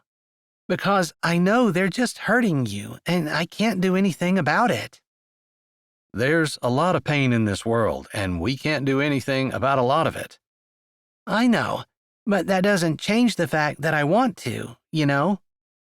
Yeah, I understand, he said, knowing what she meant. She laid her head on his shoulder for just a moment, and then they walked off the porch into the car, with him opening the door for her and her getting in. There probably wasn't much to do about his parents, other than keep trying, but it was hard not to get discouraged. Still, he could try not to let that happen in his own family. He was determined that that would be the case. Chapter 16. Isadora's car was still at Amy's house when they got back from visiting his parents. So they fed the dogs and animals without going in. Amy didn't see any movement, and while she could be sleeping, she was worried about Isadora. I'm going to text her just to see that everything is okay, and as long as she answers me back, I don't need to go in. She didn't think that Isadora was so upset that she would do anything drastic, but she knew that she absolutely could be wrong. She'd never had a heartbreak like that, and she couldn't use her own life's experience as a judge. Everyone's experience was different anyway. All right, go ahead. I'm going to take the grain over to the horses, Jones said as he shoveled a scoop of grain in each bucket and carried it over to where Belle's and Bob's feed containers were hooked on the fence. Are you okay? Just let me know you're still alive and you don't need anything, and then I'm going to head to Mom's. She hit send on her phone and tried not to fidget as she waited for an answer. They had pretty much everything done, and she realized that she should have texted before they started. That would have given Isadora time to see her text and respond. I'm fine. You can come in if you want to. I'm curled up in your bed. This thing is comfy. She read the text, relieved, even smiling that Isadora seemed okay. For some reason, the idea that Isadora was going to do something drastic had taken a hold of her mind, and she couldn't get rid of the thought. Now she knew she was okay and could tell her family that too. She shoved her phone in her pocket, walked over to meet Jones as he dumped the feed in, and checked the water trough. It was getting colder, although the temperatures were supposed to rise before they fell during the storm that was now forecasted to come on Tuesday. He stopped to scratch Bob's head, and Amy went to Belle so she wouldn't feel left out. Is she okay? Jones asked, and Amy nodded. She's fine. She's still in bed, but I think maybe she just needs rest. She hasn't had a chance to grieve? Is that too strong of a word? I mean, after all, her marriage died. Would it follow the same pattern as an actual death? I'm not too big on the patterns of grief or whatever, but I think you're right. I think it would be a grieving process. Like you said, her relationship is dead, and her dreams for the future as well. Yeah, just everything that she thought has been yanked out from underneath her. They'd already talked about it, so she tried not to go into it again, although she figured that the family would be talking about it this evening. I just want to thank you for not being like Clyde, she said, looking down before looking back up and meeting his eyes as the daylight faded. His lips quirked up a bit, but the smile didn't quite reach his eyes. Perhaps because he knew that she was complimenting him, but he was still sad about her sister, and somehow he was able to balance both of those things. I guess I could thank you for not being like my parents, for sharing your family and your life with me. Although that's probably not the thing I'm most grateful for, he said as he put a casual arm around her shoulders and they walked back to the barn to put the buckets away and close the doors. No? What is? She asked, curious. Your friendship. No one else has ever been the kind of friend to me that you have. Through everything. I mean, I know I can disagree with you, and you know I can be maddening, but you're not going to think I'm an idiot. In fact, if I disagree with you, you're going to try as hard as you can to figure out my side, even if we never do come to an agreement. And you know me. I don't know if you deliberately take the time to know me, or I just forced it upon you where you've had no choice, but there isn't another person in the world who knows me like you do. I think that's just the way friendships go, isn't it? We know each other, and we spend a lot of time together and learn things, and it's kind of natural. All friendships are like that. Do you have another friendship like that? He asked. She thought for a bit. My sisters? She suggested, knowing that that was partially true. But they don't know me as well as you do. Not nearly. I guess I just appreciate you being there, you know? I don't have to ask. I don't have to wonder if you're going to show up. You always do. Even if you don't do anything, because a lot of times there's nothing to do. It's just boring sitting with me, but you're there. Like tonight. I can't imagine anything's going to happen. We're just going to be a family sitting around, being with Gilbert, because his wife died and his kids need us and he needs us, and we're just there. But that's just it. That is doing something. It's doing something even if it's nothing, because you could be doing something else, you know? Yeah, I guess that's what I meant. I know you could be doing something else, but you're not. You're with me. And I know as long as I need you, you'll always be there. I don't even have to think about it. That's the way I want it to be. I don't want you to have to wonder if I'm going to be around. And you make it so that I don't have to wonder if you're going to think I'm a terrible person. I know you're not. You're still feeling bad about your parents, aren't you? She said, wishing for the millionth time that there was something she could do about that. They reached the barn, and she set the buckets in, stepping back out while he closed the door. You know it always gets me down. Not for long, but it's just discouraging. I don't even really understand them. I mean, Mom's polite, Dad's too drunk to talk, I guess. I don't know. Maybe they care and I just can't see it. Maybe our love languages are different or something. He kicked a foot on the stones, making a couple of dogs bark as they walked by the pens and toward her car. Maybe. She couldn't explain his parents either. She had no idea what was up with them, had never been able to understand. But the Lord had worked it out that Jones had been able to basically grow up in her family. I guess I don't even really care anymore. If your parents had been better, you and I might not be friends right now. Or as good of friends.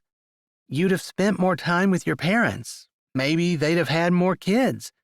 It just wouldn't have worked out nearly as well if your parents would have been different. And I'm not sad about that. I mean, I'm sad for you, and I know it hurts you, but I love the way God worked it out.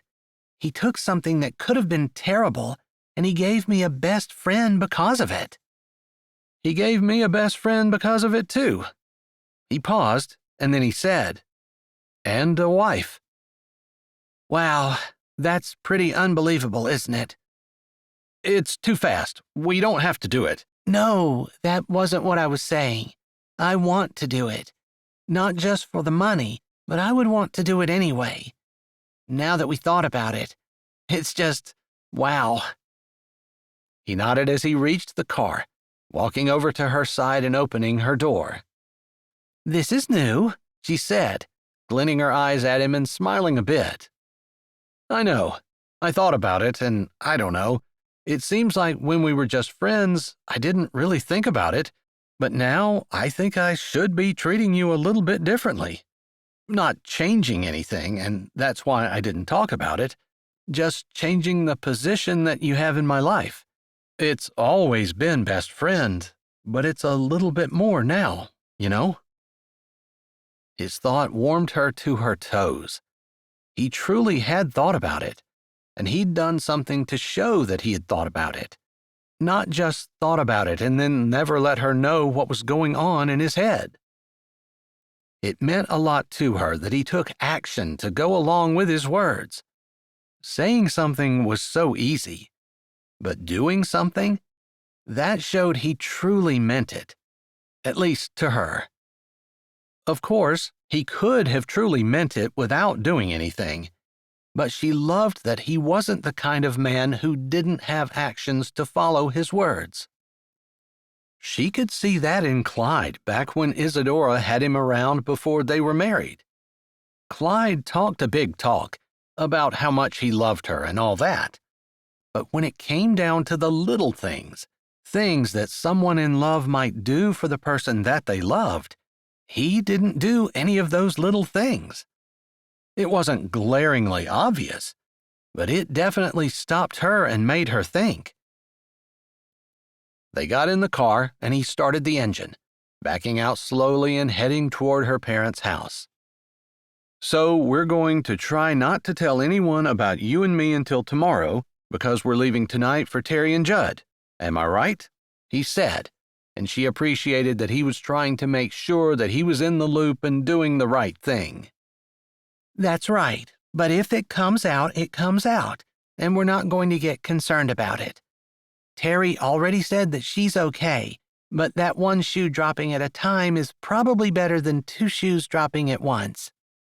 All right then, let's head to your parents' house and celebrate Terry and Judd. Chapter 17. Marjorie looked around the room, happy and sad and torn. It was almost Christmas, and usually this was a time to celebrate, but with Gilbert, who sat in a recliner with Marissa on his lap while Robert played at his feet and Lucas stood in a corner with his gaze fixed on the floor, losing his wife, it was hard to feel festive. And then, everything that was happening with Isadora just made it all worse. She hadn't gotten a chance to talk to Isadora much, and she figured that Isadora was probably ashamed. Marjorie had been pretty hard on her back when she had decided that she was going to be with Clyde. Marjorie had seen the train wreck coming from the very first second and had done what any rational parent would do, tried as hard as she could to keep her child out of danger and from getting hurt. Maybe she'd come on too strong. Maybe she had overwhelmed Isadora to the point where she felt like her only choice was to be with Clyde. But she didn't really think so. Isadora had told her that she knew it was wrong, but she was going to do it anyway. She didn't think that there were any other words that could break a mother's heart faster or harder than those. All the years of teaching, all the years of raising her to do right, all the years of watching as she grew and praying that she would do the right thing, all those years, all that effort, all that time, totally wasted as Isadora put her nose in the air and determined that she was going to be with someone who was absolutely not God's will for her. And the only reason Marjorie knew that was because the man wasn't saved. He might have been a good man, and Marjorie had told her that, but she also knew it didn't matter how good the man was. If he wasn't saved, Isadora had no business with him. Isadora wouldn't listen. It was kind of like the people who were surrounding Noah when he was building the ark. Noah knew what was going to happen, and he tried to warn them, but they wouldn't listen. So many times God's people wouldn't listen. The situation with Isadora had made Marjorie take stock of her own life. Were there times when she wasn't listening? Regardless, it was too late to do anything about it now. Clyde was gone, Isadora was a mess, and her 2 babies needed help. Marjorie had told Amy to go on when she had gotten home and seen that the kids were napping. She was a little bit old to be watching 5 children, although she'd do whatever it took to help her kids out. That's just the way things went when you were a mom. At least, for her.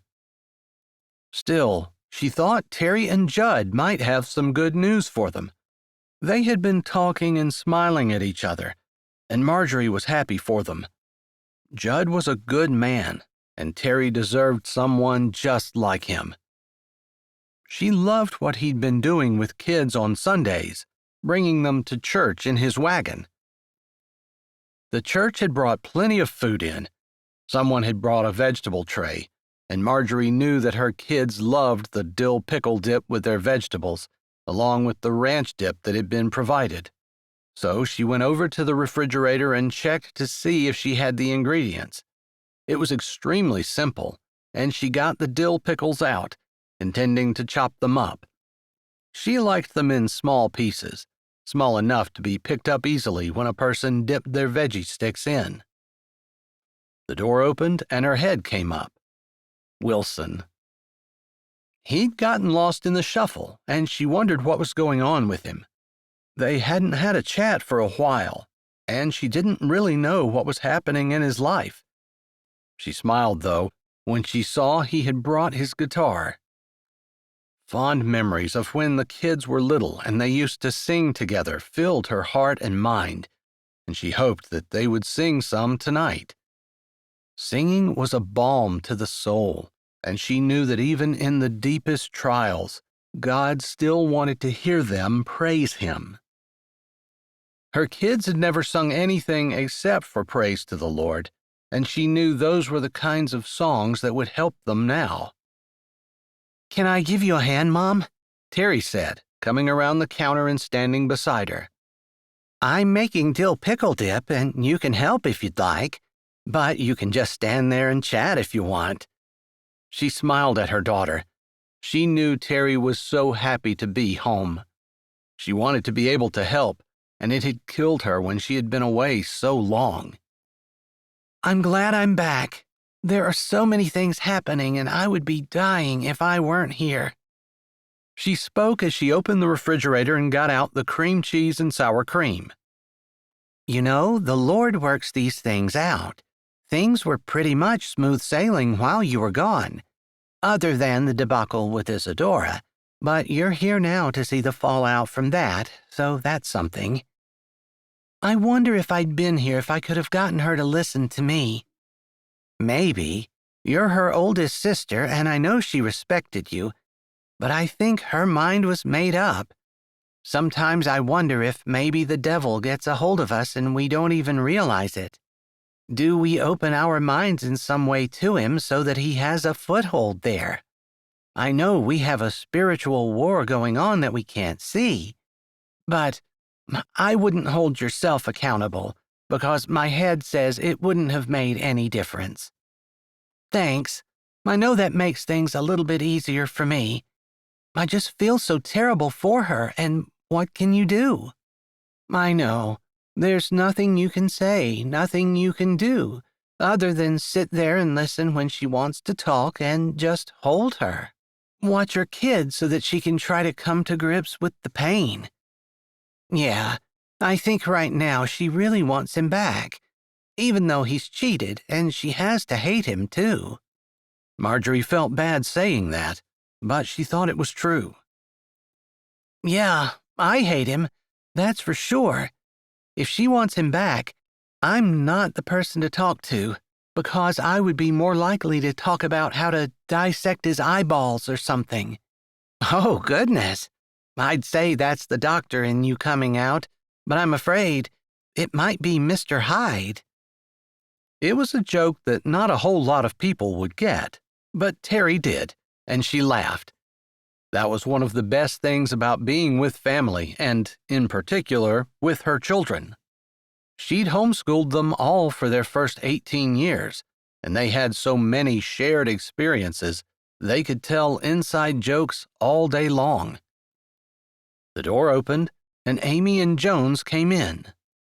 Oh, they must be done feeding the dogs, Terry said as she put the beaters in the mixer. I'm so glad to see them here. Me too, Marjorie said, smiling at Amy and Jones and how they were bantering, even as they came in the door. They toned it down, out of respect for the fact that Gilbert was probably here, and they were correct. The Christmas lights, the few that she'd gotten up, twinkled in the tree, where it sat half-decorated, and still lent a sort of festivity to the place. She'd gotten the lights on with the kids, but she hadn't been able to go get the bulbs and the other decorations. There had been too much going on, too many things happening, too much that needed her attention. Children and grandchildren that needed her, and the Christmas decorations would just have to wait. She had plenty of years with beautiful decorations, and this was not going to be one of them. And she was not going to get upset or huffy about it. Some years were good, some years weren't, and that was the way life went. Hey, Mom! Amy called from where she and Jones were taking their coats and hats off and hanging them up. The kids came running over, and Marissa had her arms around Amy's waist, while Lucas was excitedly talking to Jones about something that he and Judd had done the other day. It was like the kids hadn't seen them earlier. Amy and Jones would make such a great couple, but they never seemed to notice that. Although there did seem to be something different about them tonight. Marjorie narrowed her eyes. If there was, she knew that Amy wasn't going to keep it from her. Some of her children might not talk to her as much as others, but Amy was one that always cared about how she felt and what she thought. And while Amy did not necessarily hesitate to do things, she definitely always took her mother's opinion to heart. She had been a great child. She scraped the pickles that she had chopped into a bowl. They didn't measure too much, just eyeballed things, and she decided that maybe one more would be sufficient. Terry had the mixer started, and that muted the conversation for a bit, as Marjorie thought back to happier times, which was pretty much every other year, other than the year they had to deal with Isadora. Roland was a bit of a wild card too, but he seemed to be coming around. Lord, it would be nice to get some happy news tonight. Just something encouraging. She couldn't even think of what might be encouraging. Just something so they weren't focused on grief and the funeral that they would soon be attending. Gilbert probably needed that especially. To her surprise, the door opened just as Terry shut the mixer off, and Isadora slipped in. Amy and Jones had gone over to Gilbert, who was sitting in the recliner, and Marjorie didn't think that they saw Isadora come in. I'm going to go over and greet her, she said to Terry. I'm coming with, Terry said, setting the mixer down and wiping her hands on a dish towel. They went around the corner, and both of them hugged Isadora from opposite sides as she turned from hanging up her coat. I'm so glad you were able to come. I was worried about you. I'm fine, Mom. Just tired, sad, you know, all the things. I know. We're here to help you, and you're welcome to just hang out here if you want to.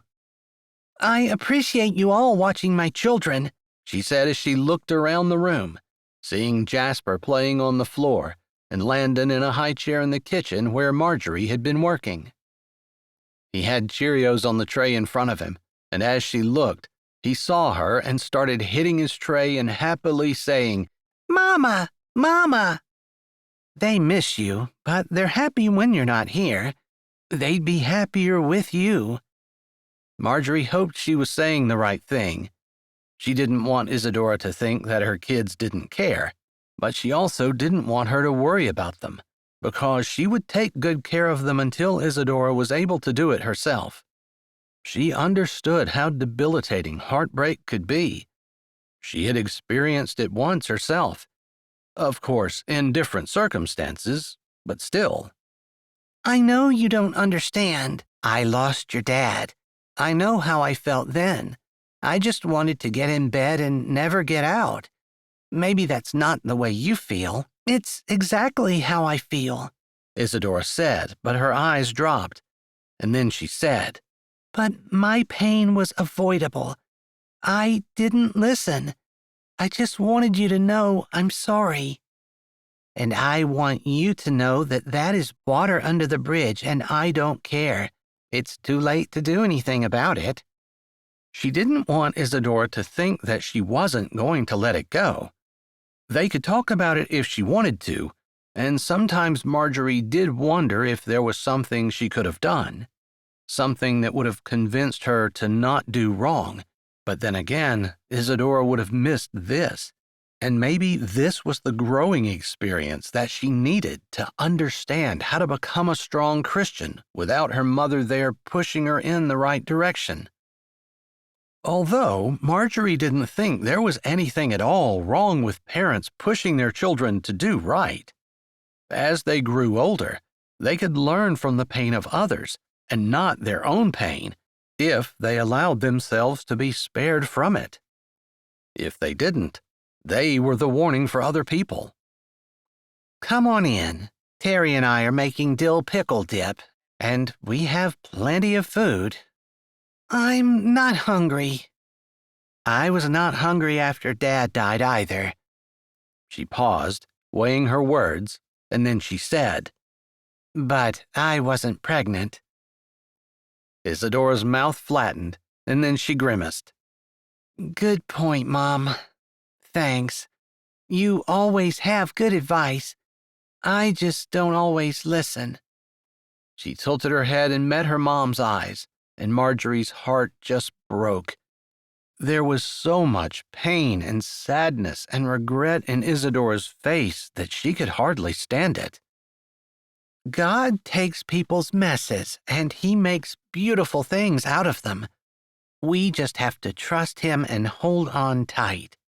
And I think your repentance, your apology, your admittance that you did wrong is the first step. God loves humility. I can hear you saying that as a child, and it resonates as an adult even louder. Isadora reached and gave her another hug. I love you, Mom. Her words made Marjorie's chest feel warm and soft, even though there was still a tight ball of pain right in the middle of it. How she had longed to hear those words back when Isadora had determined that she was not going to listen, but was going to do things her own way. She had wanted so much to know that Isadora loved her and would do the right thing, and she had had to wait for years, but it had finally happened. Thank you, Lord, for bringing my lost sheep home. She heard a few strums of the guitar, and then Wilson began singing. He started with Amazing Grace, which was not Marjorie's favorite. She'd heard it at so many funerals that it brought more sadness than anything. In fact, even as she listened, her eyes filled with tears. This would be the first Christmas in more than a decade that Sally wasn't with them. They were going to have to go to her funeral and celebrate her life, then bury her, as the season of happiness and joy went on around them. She hoped Gilbert was up for the task. She knew she was happy that she hadn't lost her husband over the holidays. That would have made it twice as difficult. And then, every year after that, the holidays would have been sad and depressing, unless she could have allowed God to show her the way to get out of that pit. She knew He had the ability to make the holidays a happy time, but she just didn't know if she was strong enough to do what it took to make it happen. And she wasn't sure she would have had the willpower to do it either. It was so much easier to wallow in grief, misery, and memories, as much as she didn't want to admit it. The entire family had started singing, other than she and Terry, who had gone back to the kitchen to finish up the pickle dip. Terry scraped the cream cheese mixture in. They added a couple other ingredients, and Marjorie got the vegetables out of the refrigerator and set them on the counter in case people wanted to eat. They weren't having a sit-down meal. It was just feed yourself when you were hungry. Isadora had gotten Landon out of his high chair, and she'd gone in and sat down on the floor beside Jasper, who seemed thrilled to have his mother and brother beside him again. Wilson sang all the verses of Amazing Grace, and Marjorie was again astounded at her son's memory. He knew all the words to every song in the hymn book, at least the ones he'd sung. Somehow he just had a knack for it. He could play the chords on the guitar to accompany them as well. He'd always been the leader when they sang, once he was old enough, and she appreciated it, since she wasn't very good. He began another hymn, one that maybe seemed out of season, but one that spoke to her heart more than any other, probably her favorite hymn, How Great Thou Art. She listened to the verses as her children sang in harmony, and then smiled as the music swelled on the chorus. That was the song of her heart, that God was great, no matter what was going on in her life. She listened to her children singing, listened to the harmony, saw the generations sitting on the floor, and thought about her husband. He hadn't been around much, and maybe that was for the best. Her thoughts turned next to the Lord. It was because of God that her children were sitting there, singing praises to Him in harmony, and holding their kids, supporting each other, and doing what they could to get along. God had been so very, very good to her, and no matter how their Christmas turned out, this was the best gift her children, or the Lord, could give her. As her heart swelled and her eyes filled with tears, her gaze roved around the room, and she spotted the gifts underneath the Christmas tree. When did they come? She hadn't bought any gifts. She hadn't even thought about gifts. She didn't have a single gift bought, and she wasn't sure she was going to get anything at this point, especially if she was going to be watching 5 children for the foreseeable future. She was sure that everyone would understand, and gifts had not even crossed her mind. Except there were gifts under her tree. She looked around the room, trying to figure out who wasn't there. All of her kids were, and Joan sat with Amy. Terry was with her in the kitchen, and Judd was gone. Casually, Marjorie walked down the hall and slipped into one of the bedrooms, looking outside.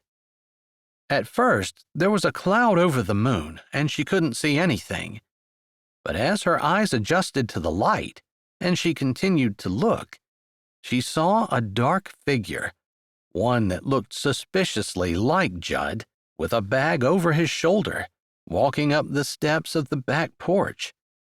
He would come in the door right by the tree, and if he came in quietly, no one in the living room would see because the tree would block the view.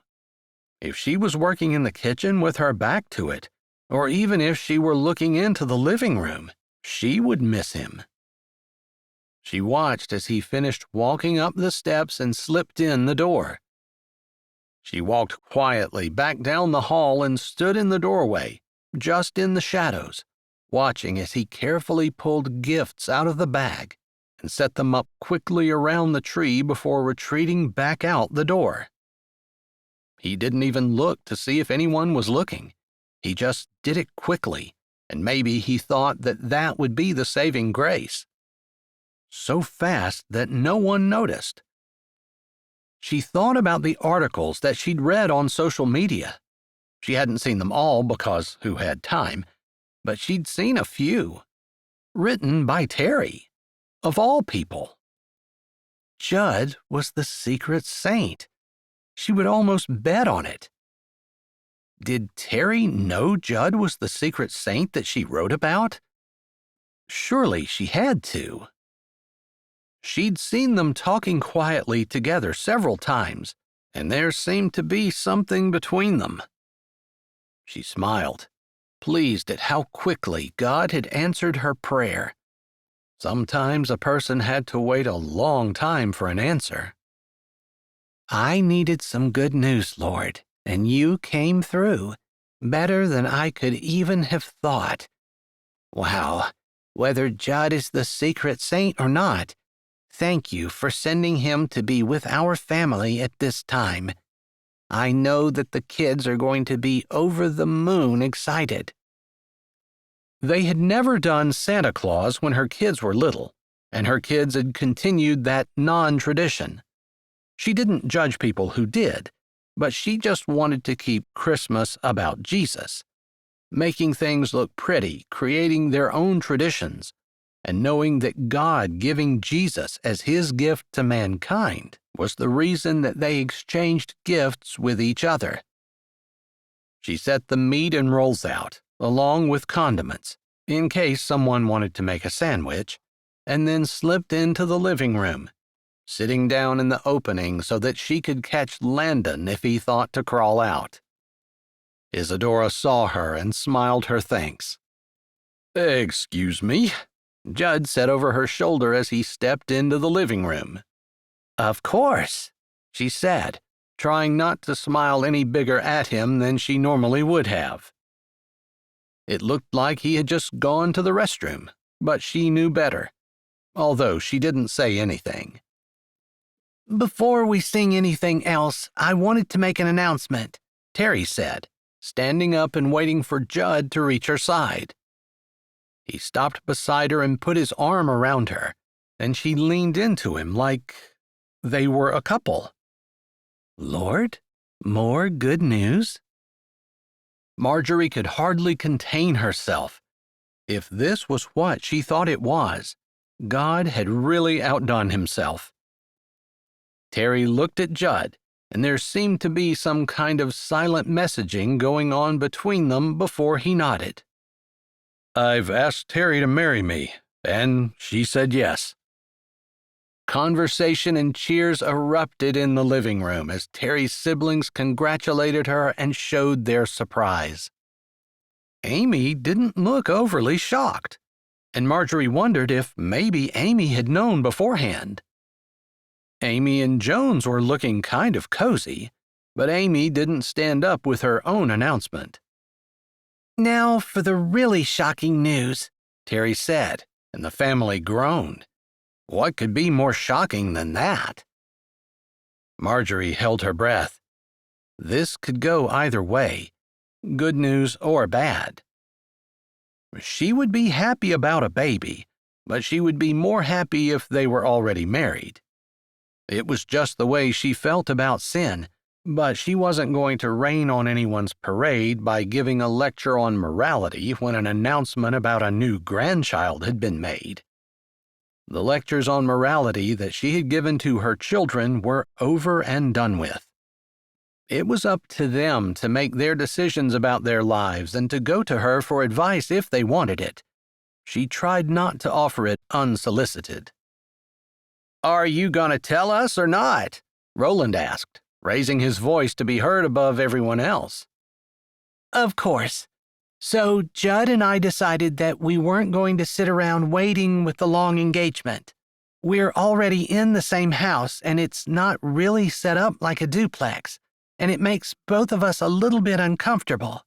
So we decided to go Monday morning to get a license, and we're planning on getting married that evening around 6 o'clock at the church." There was stunned silence. Marjorie almost laughed. If she wanted to, she couldn't get her kids to be this quiet. And now, all of a sudden, no one could think of anything to say. Not until Marissa said, "Does that mean Mr. Judd's going to be my uncle?" "It sure does, sweetheart. Yours, Lucas's, Robert's, Landon's, and Jasper's." Marjorie named all 5 of her grandchildren. How had she become a grandmother? She felt like she was still in her 20s in her heart, although her body felt more her age. But still, grandchildren? Lord, you've been too good to me. She looked around the room again, her heart full. Sure, there were hard times, lots of them. But there were good, wonderful, amazing times too. So many more. "Do you have any other bombs to drop on us?" Wilson asked, sounding a little gruff, but he didn't fool anyone. He was happy for his sister. "I think that's pretty much it for me, for us." They looked at each other, and Judd gave Terry such a look of love and admiration that Marjorie couldn't help but be excited. It would be a bit of a change, but not much. Although Terry had come back thinking that she was going to help a lot around the house, but if she were in a new relationship, in a new marriage, she probably would want to focus on that, as well she should. Still, Marjorie figured she would see her around a lot more than she had when she'd been working 2.5 hours away in Richmond. There was more laughter, more good-natured teasing, and then the singing started again. This time, Marjorie joined in, playing with the children that came over to her and grateful that she was still young enough that she could get down on the floor with them. She remembered her mom playing with her children when they were young, but at that time her mom had been older and had not wanted to get down on the floor for fear that she couldn't get up. Marjorie had tried to stay active because she didn't want to have that problem with her own grandchildren. She figured great-grandchildren might be a different story, but for now, God had given her the health that she needed to be able to help her children when they needed it, and that was all she could ask for. Chapter 18. Amy sat beside Jones in the wagon leading the children as they sang, while Judd and Terry sat on the bench behind them, driving the horses. Terry didn't always come, but after yesterday, announcing to the family that they were going to get married, and today, when they had announced to the church that they were going to get married, she figured they wanted to spend as much time as possible together. There was just something beautiful about the engagement, and it was going to be short, so they might as well enjoy it. Of course, hers and Jones was going to be even shorter, but she didn't want to take away anything from Terry's happiness, even though Terry had said that she didn't care. "How many of you ate your cookies from yesterday?" Jones asked the kids, and there was a chorus of voices as they answered, some with hands, some with stories, and all trying to talk over the others. Jones had been so good with the kids, and this wagon idea with the horses had been an excellent one. It had given the horses a new lease on life, and it had given the kids something fun to do for the Christmas season. The wagon had been decked out like a sleigh, although she hadn't quite been able to get her mind to say sleigh instead of wagon, since she knew exactly what it was. Still, she and Jones had a great time, and she didn't think there was going to be any doubt that they wanted to do it next year, as long as Judd and Terry were willing, and Belle and Bob were still available. Although, maybe they could have a few special things throughout the year that would get them out and about just to keep them in practice. Lucas, Marissa, and Robert were all on the wagon, while her mom had taken Jasper and Landon home with her. Isadora had not made it to church, and that hadn't surprised anyone. She was working through some really hard things, and Amy figured that if it were her, she might want to be around some familiar, happy faces, but she also might want to wait until she felt like she was able to handle it on her own before she talked to a lot of people about it. She honestly had been surprised that Isadora had shown up at the house yesterday. Gilbert hadn't said much, but she thought that he appreciated not being alone. It had been after midnight before everyone had left. Most of the food had been gone, and her mom had taken her aside and told her that Isadora had eaten. Amy had been concerned about it, and Terry had been particularly worried. Both of them were relieved to hear that. Not just for Isadora, because Amy figured it was probably normal for someone who was going through something like she was to lose weight, but it was more because of the baby. They didn't want to add more tragedy on tragedy. "Are you ready for our announcement?" Jones asked, allowing his fingers to trail through her hair. She liked the way it felt, liked the way his voice rumbled in her ear, liked the way it felt sitting beside him and being able to touch his leg and hold his hand. Although they hadn't done that today, since she wanted to tell her family first. "I'm actually excited about it," she said, turning to him and being sincere. The wagon stopped, and they helped the two kids who lived in the house in front of them out, holding their papers and candy that they'd gotten at church. They waved, and the kids waved back, and then the wagon pulled away and Jones started them on the first verse of "Hark the Herald Angels Sing." The kids joined in with gusto, because they'd trained them to sing from their hearts for the Lord. When they first started singing, no one had wanted to, and that might have partly been because no one knew the songs, but it also took some conditioning, since the kids were naturally reticent, and the idea of singing for Jesus was not one that was talked about a lot even in Christian homes, and most of these kids came from secular families. She didn't know how much good they were doing, but she had heard success stories of children who had been brought to church either through buses or other means, who had grown up to serve the Lord and give Him their lives, and she could only hope that some of the kids that they were working with would do the same. She wondered how that was possible, since she knew so many families who had Christian parents whose children didn't turn out for the Lord and weren't living a Christian life. What chance was there for a kid who hadn't grown up with parents to guide them of ever living for Jesus? She knew that God had a lot to do with it, and she just prayed that His hand would be on the children that she loved and cared for so much. They dropped the last kid off and said goodbye to Terry and Judd, who still had to unhook the horses and take them back to the farm before coming to her parents' house. Lucas, Marissa, and Robert were going home with them since Gilbert hadn't been in church either. And, despite the fact that Marissa was in a princess dress, they raced each other to Jones' pickup, laughing and calling to each other. Marissa had had a breakdown in Sunday school, and Robert had had a meltdown before they'd even gotten to Sunday school, but it looked like they were all doing fine now. Even Lucas was smiling.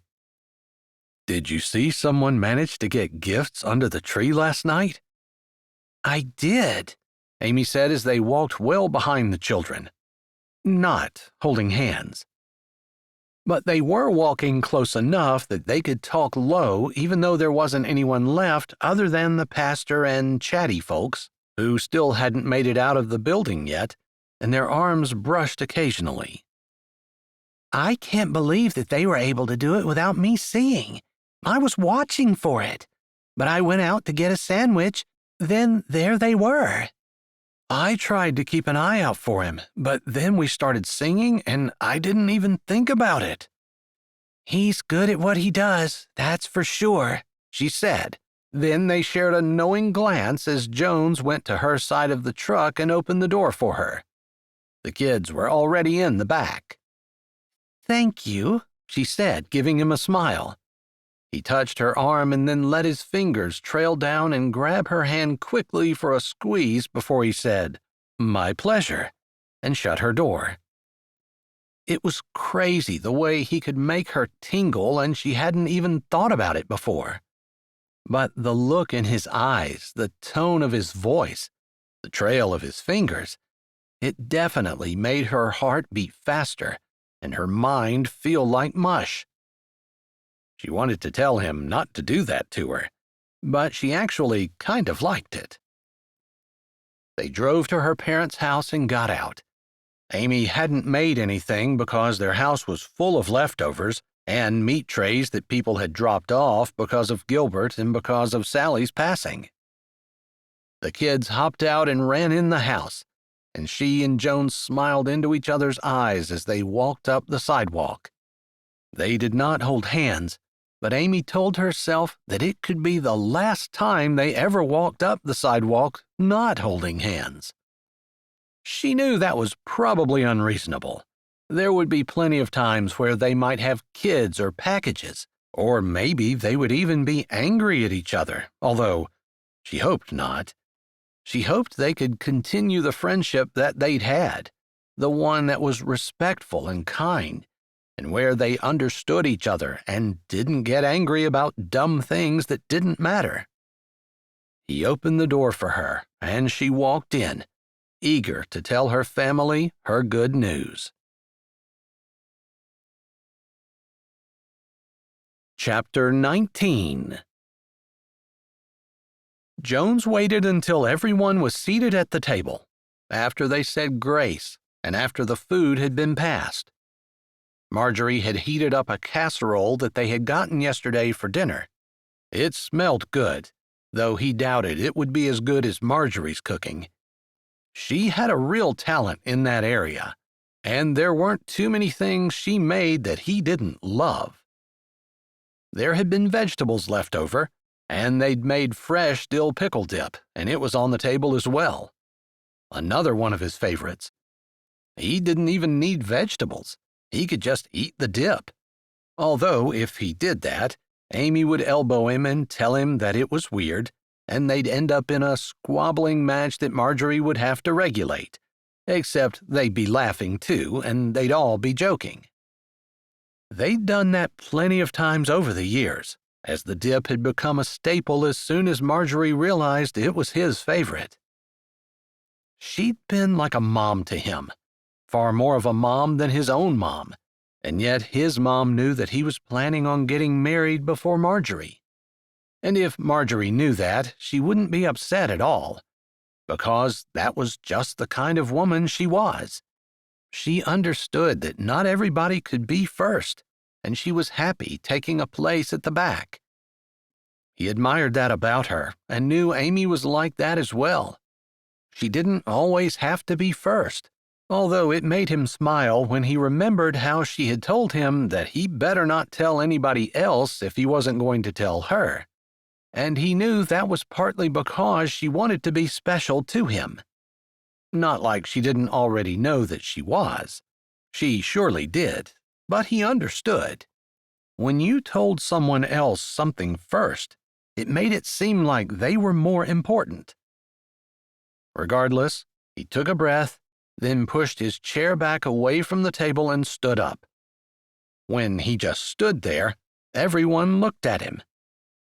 Even Isadora, who had come for lunch, and Gilbert, who had come out of his room as well, though neither one of them had been at church. "I have an announcement," he said, and immediately he saw Marjorie's eyes widen. "It's a good one, I think." He looked down at Amy, who looked around the table and then stood up, looking at him and smiling. "You guys are getting married too," Roland called out.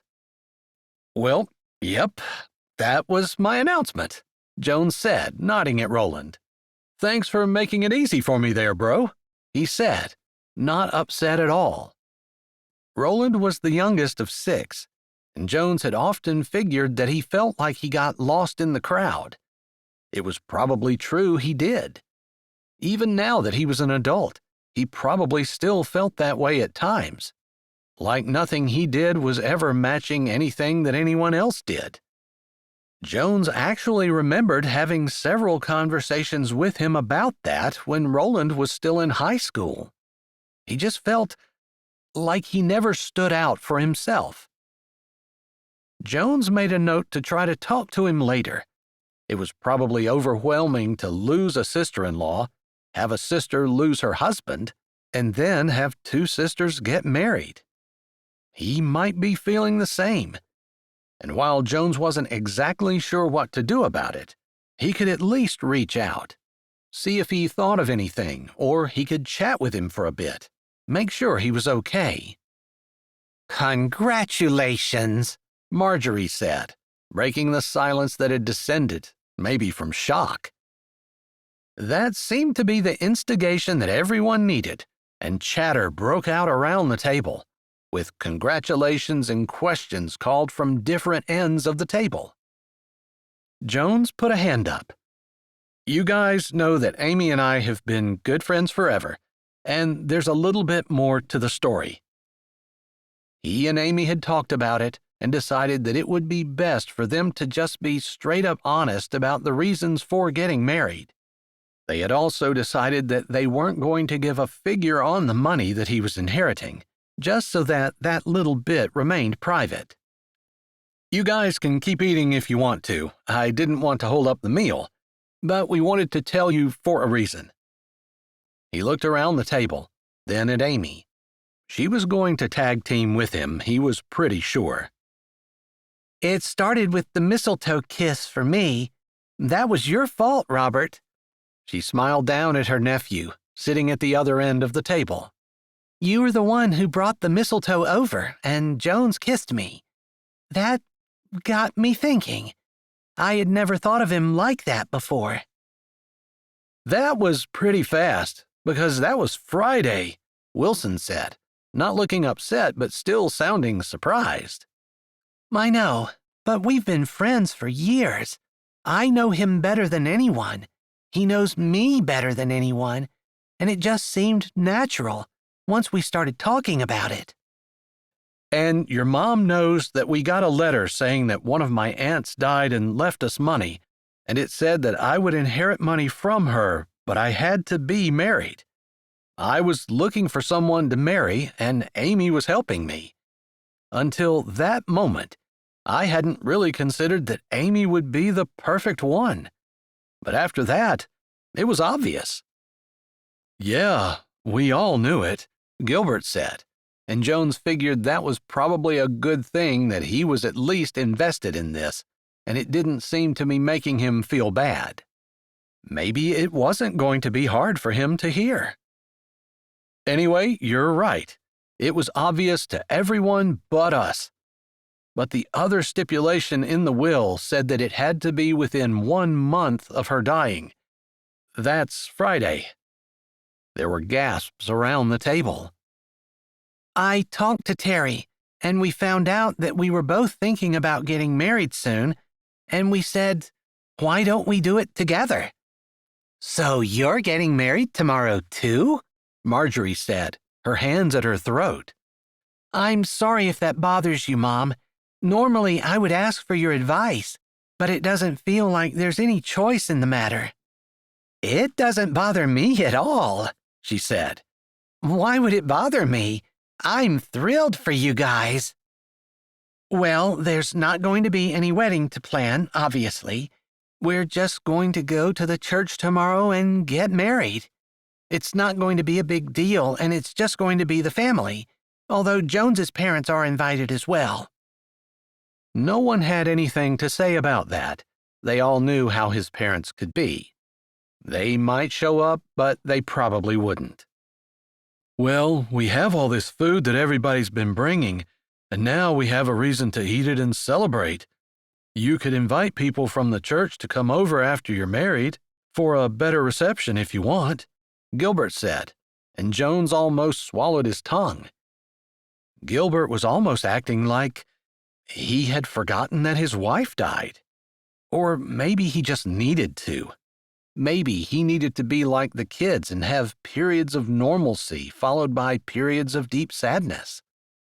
Jones didn't really know, but he appreciated the fact that Gilbert had volunteered, and he would no more have turned him down than he would have cut off his own arm. Does that sound good to you guys? Amy asked Terry and Judd, who nodded, smiling. Any excuse to eat sounds like a good thing to me, Judd said, and the table laughed. Well, there we have it. It's settled. We'll be getting married tomorrow evening around 6. We all have to get off work and get to the church. It's a good thing, too, because there's a storm coming on Tuesday, although they have been calling for 12 inches of snow, but now they're saying it's going to be an ice storm. Jones hadn't heard that. There were too many other things going on, and he hadn't checked the weather lately. Thank you. I might end up closing my clinic for Tuesday. You'd close your clinic for an ice storm, but you won't close it for our marriage? Amy said, putting a hand on her hip. Really, darling? In front of your family? It sounded so fake that the entire table laughed. It was probably going to take people a while to get used to Amy and him being more than just bantering friends. But he didn't care. It had taken him a little bit of time, too. But now that he had, he couldn't think of anything that would be better. Chapter 20. Monday morning dawned, clear, bright, and cool.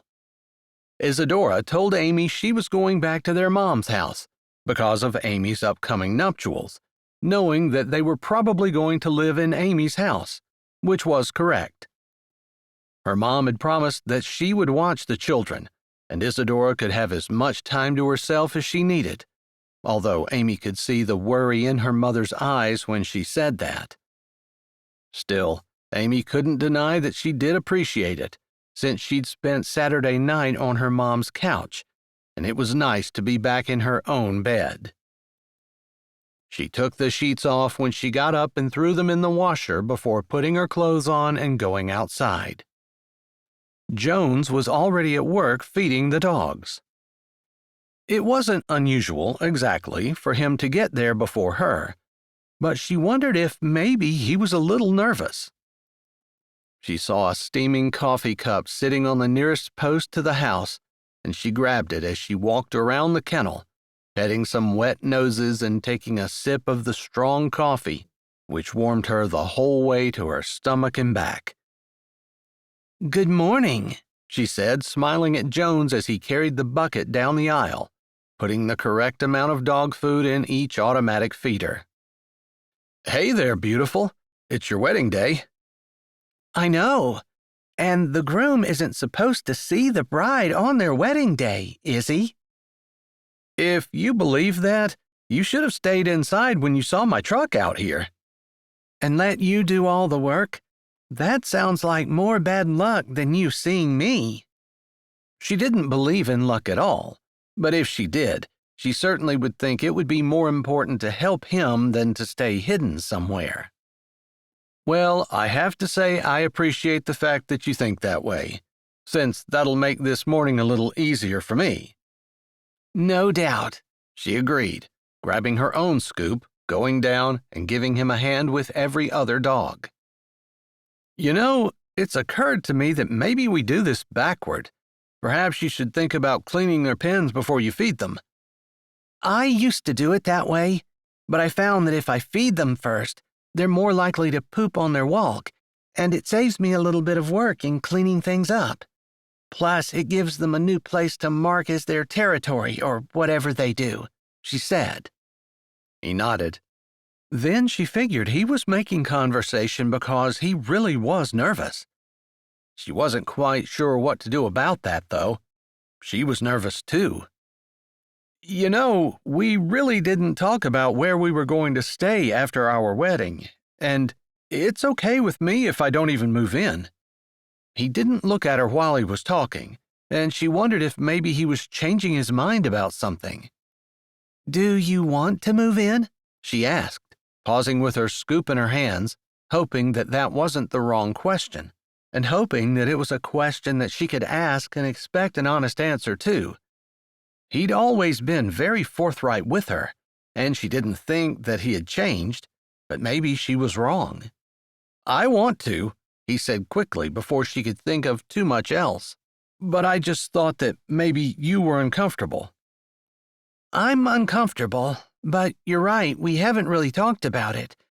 Because if you move in, I only have one bedroom. Right, and your couch is not even big enough for you to sleep on, so I didn't want to do anything that was going to make you uncomfortable. I mean, this is all kind of new, and I don't know that we're ready to take that next step yet. He was right. It wasn't really a next step. It was more like an impossible leap. Why can't we just put pillows or something down the middle of the bed, and you sleep on one side and I'll sleep on the other, and I don't think it will be that big of a deal. I mean, we can keep it from being that big of a deal, can't we? After she said that, she felt like they were in charge. They didn't have to go with what someone else said, and they didn't have to go with their feelings either. They could make the decisions using logic and compassion. "Are you sure about that? That won't make you uncomfortable or anything?" He paused. "We'd be sharing the bathroom." But it has a door on it. I mean, I think eventually we'll be perfectly comfortable with each other. But there's no point in getting all hurried and crazy. We can just take it naturally," she said. Not sure exactly what naturally was, but knowing that eventually they would be comfortable enough with each other that it wouldn't matter whether there was a door in the bathroom or not. She hoped so. That was the way most married couples were, wasn't it? It wasn't something she went around asking people, and she figured that maybe married couples each had their own thing. Maybe some did, some didn't. They just did what worked for them. "You think you'd be comfortable enough with me to share the bathroom at some point?" he asked, like he could read her thoughts. Well, I was just thinking about that, and it occurred to me that if we're going to have children, and I assume we are at some point— she was proud of herself for not even blushing over that one— you're probably going to want to see our baby be born, and if I can't share the bathroom with you, that might be awkward. So, yeah, and it's not just me, you too.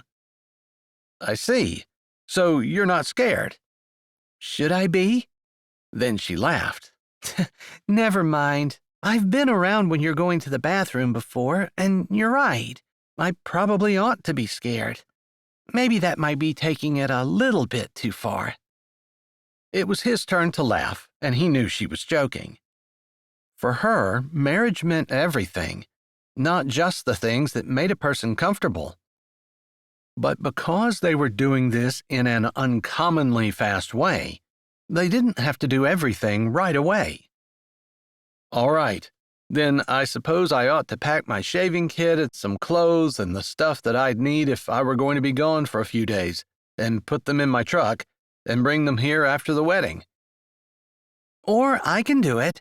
You have to go to work, and I have a few errands to run, more dog food to get, but I can definitely go to your house. Plus, I don't think that you want that stuff sitting in your car all day, because the temperatures are supposed to drop pretty sharply. "Yeah, I saw they are supposed to get below freezing."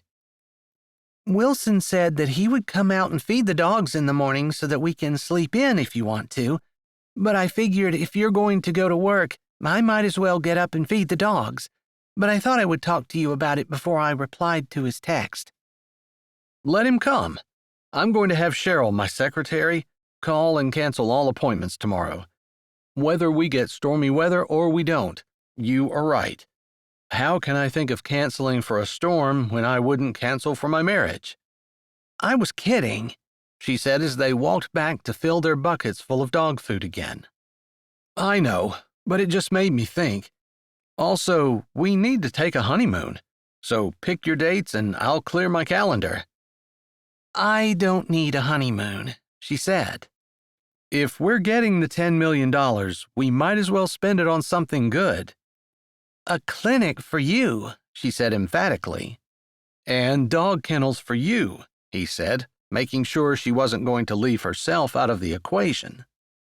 And if we're going to have children, we should probably add on to the house or build one. She paused. But nothing fancy. You got me with the nothing fancy. I'm totally fine with that. They finished feeding the dogs, chatting about that evening, and the fact that they needed to go get a license over his lunch break, and nothing else urgent, until it was time for him to go. She watched him drive away, knowing that she would see him again in a few hours when they went to get their license. They had been going to drive along with Terry and Judd, but both of them needed to get back to their clinics, and their lunch breaks were half an hour different, so they didn't want to take a chance of one of them not making it. Amy walked back to the house, unable to believe that today was her wedding day.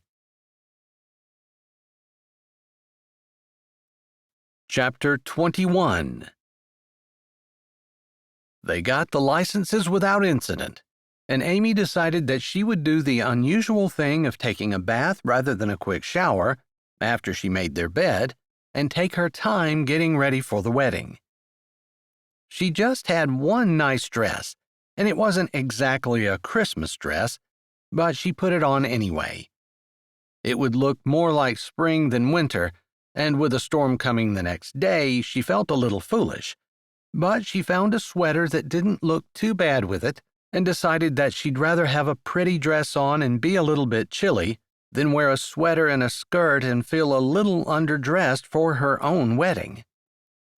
She finished her bath, got the bed made, and had gotten her dress on, and she was in the process of blow-drying her hair when there was a frantic knock at the door. It was a little before 5, and at first she thought it might be Jones, but then she realized he wouldn't have made it back from the clinic yet. He had said he had patients up until 5, so he might be a little bit late. They were planning on riding together so that they wouldn't have 2 vehicles at the church. Amy! Amy! She recognized her sister Terry, and she sounded panicked. She ran to the door, yanking it open. Her sister spoke before she could say anything. We found a dog alongside the road. It's been hit. It doesn't have a collar on, and I'm pretty sure its leg is fractured. I know that we're supposed to be going to our wedding, but Judd and I just couldn't drive by. Of course not, Amy said emphatically. Take it to the clinic. I'll follow in my car, and I'll text Jones. As far as I know, he's still there. All right. I'm so glad I got off work a little bit early. We were able to move it off the road and into my car, and otherwise, I don't know what would have happened to him. Maybe there are internal injuries. I don't know. Just go. I'll be right there. They didn't say how they had gotten the dog in or whether it was even conscious. Amy grabbed her phone off the bathroom sink where she had left it and texted Jones on her way through, shoving her feet in her boots and feeling even more ridiculous with her pretty white flowing dress and her muck boots coming out underneath. She grabbed her heavy coat, threw her arms in the sleeves, and checked her phone to see if Jones had texted her back. Bring it. That was all she needed to see. She knew he would say that, and he knew that she would be there to help him. He would probably let his regular help go home. He might have left the clinic, he didn't say, but he would be turning around immediately and getting the operating table sanitized and ready. She drove so fast, she caught up to Terry and Judd as they pulled into the clinic. Barely waiting until her car was stopped, she jumped out and ran up to their car. How is he? She asked as Terry got out of the front. She didn't want to open the back door in case it was awake and scared and tried to get out. We have a towel underneath it. I just did laundry for Isadora, and Judd put it in my car so I could give it back to her today, and unfortunately, I used a few of her towels. We wrapped his face in one so he wouldn't bite us. It was hurting him, and he was struggling a good bit. I see. Good thoughts. Sorry about Isadora's towels. She supposed if the $10 million really did materialize, they could probably replace Isadora's towels, but she also knew that her sister wouldn't mind donating them for such a good cause. Jones moved to her side, his hand resting lightly on her back. "Let me in. I can get a hold of him if Judd can reach in and hold the towel that has his head in it." All right, I'll go open the door and hold it for you guys so you can go right in. Then she gave Judd quick directions to get to the operating room. The clinic wasn't that big and wasn't complicated. She opened the door and held it as they practically followed her in. Jones spoke as they maneuvered in the door. "I was just locking up for the night. Everyone else is gone." He paused. "I'm going to need you." Then he noticed that she had her old coat over the top of her pretty white and blue dress and her muck boots. "You look interesting. I might have been a little stunned as you walked down the aisle." She allowed the door to close and hurried after them, walking beside Terry. This was not what I was wearing to the wedding. "I know, but it's so much fun to tease you." They grinned at each other over the squirming bundle, and she knew that he enjoyed it, and she loved that he did.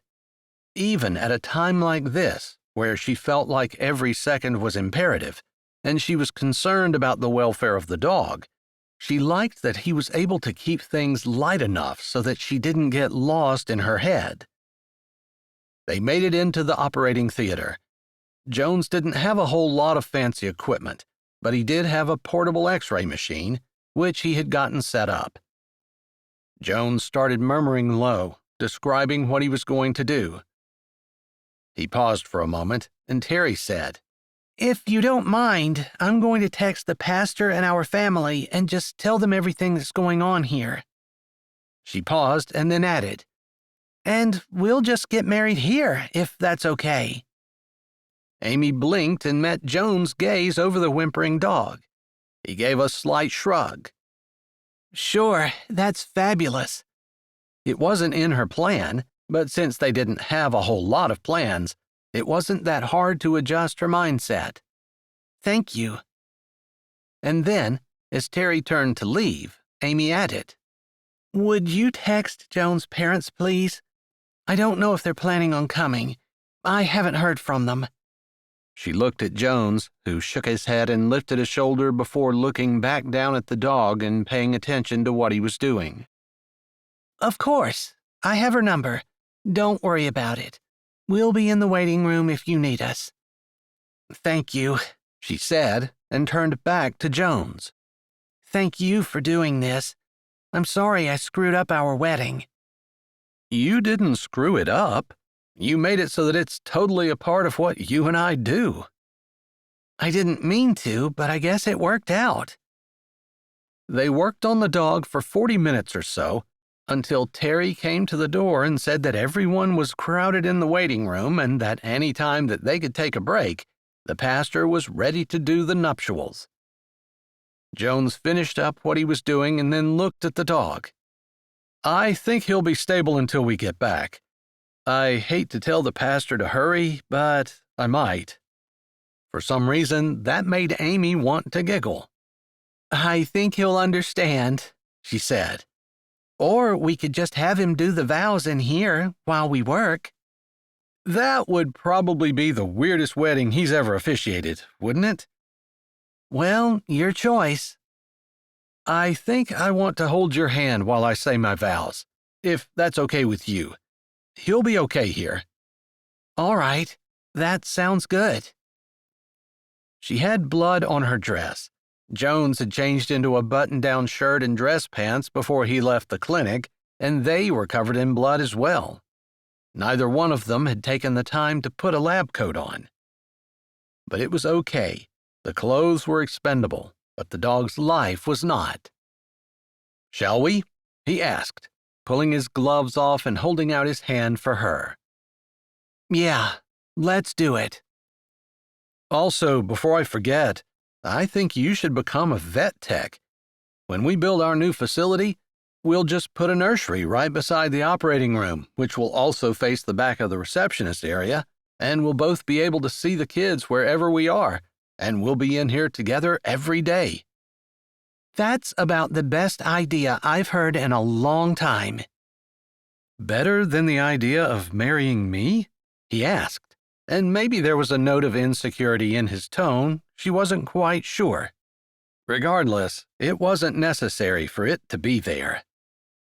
No, that's the best idea I've ever had.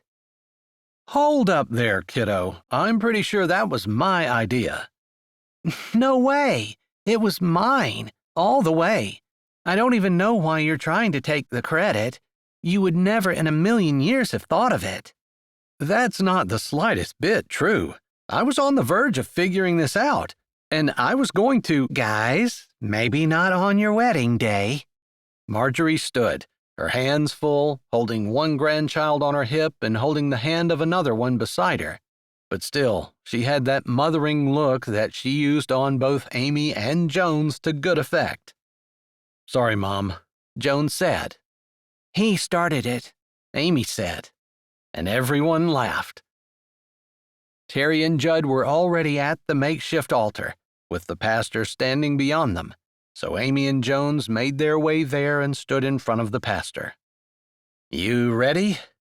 The pastor looked at both couples. They all nodded, and the service began.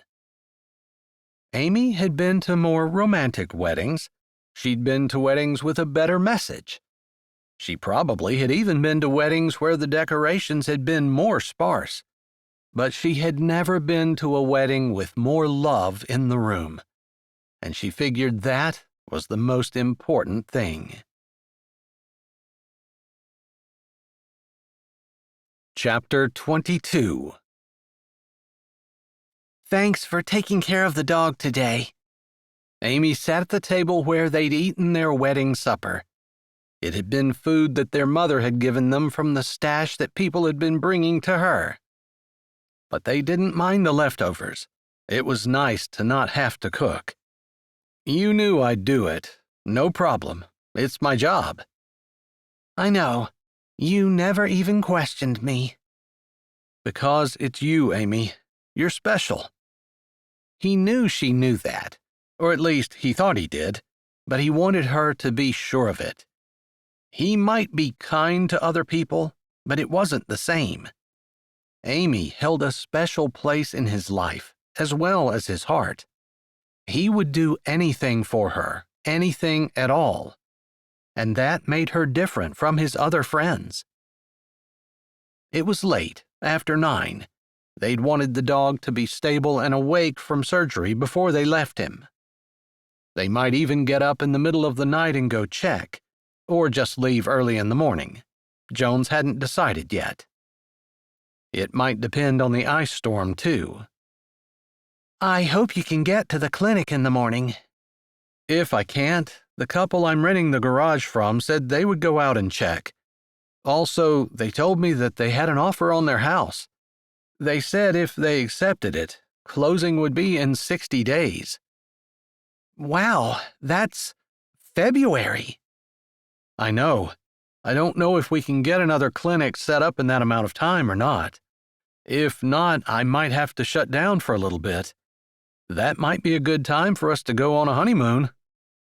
"You're set on this honeymoon idea," she said as she stood, gathering up the plates and taking them to the kitchen, which was only a step and a half away. She looked tired, weary, her dress sad and dirty, but she was still beautiful in his eyes. He couldn't believe it. His best friend. He was married to her. "You know what your house is lacking?" he said as he looked around before carrying the casserole dish to the counter and grabbing the aluminum foil and putting some over the top of it. "Tell me, what is my house lacking?" she said with a little bit of sarcasm in her voice, like she knew it was lacking a lot. "It's lacking a Christmas tree and any Christmas decorations. If I came into this house and I didn't know you, I would think you were some kind of Scrooge." "Wow, that's harsh," she said, pretending to shudder. "It's the truth. I think first thing tomorrow, or actually when the roads are passable and it's not dangerous to drive, you and I need to go get a Christmas tree. I can't believe the secret saint didn't give us one. Didn't he know that I didn't have one? Maybe he didn't think you were needy enough. Or maybe he thought you have a man who's supposed to provide for you and should provide you with a Christmas tree. Now there's a thought, she said, smiling. I'm serious. We need to get a tree. All right, I'm down for that. Amy spoke easily, like it didn't matter to her whether they got a tree or not. Or, more likely, she was willing to go along with it because he thought of it. What about tomorrow? Isn't that a little bit hypocritical? She asked as she ran some water in the sink to wash dishes. He grabbed a tea towel as he shrugged a shoulder. How so? If you close your clinic because of the storm, then you drive to go get a Christmas tree, wouldn't that look bad? I'm closing the clinic for people so they don't feel like they have to get there and have an accident on the way. It's for them, not me.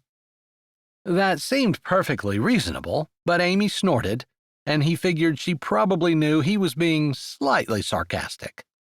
All right, that's a decent explanation. We'll go get a tree tomorrow. She handed him a plate, and their fingers brushed. He caught his breath. What was wrong with him?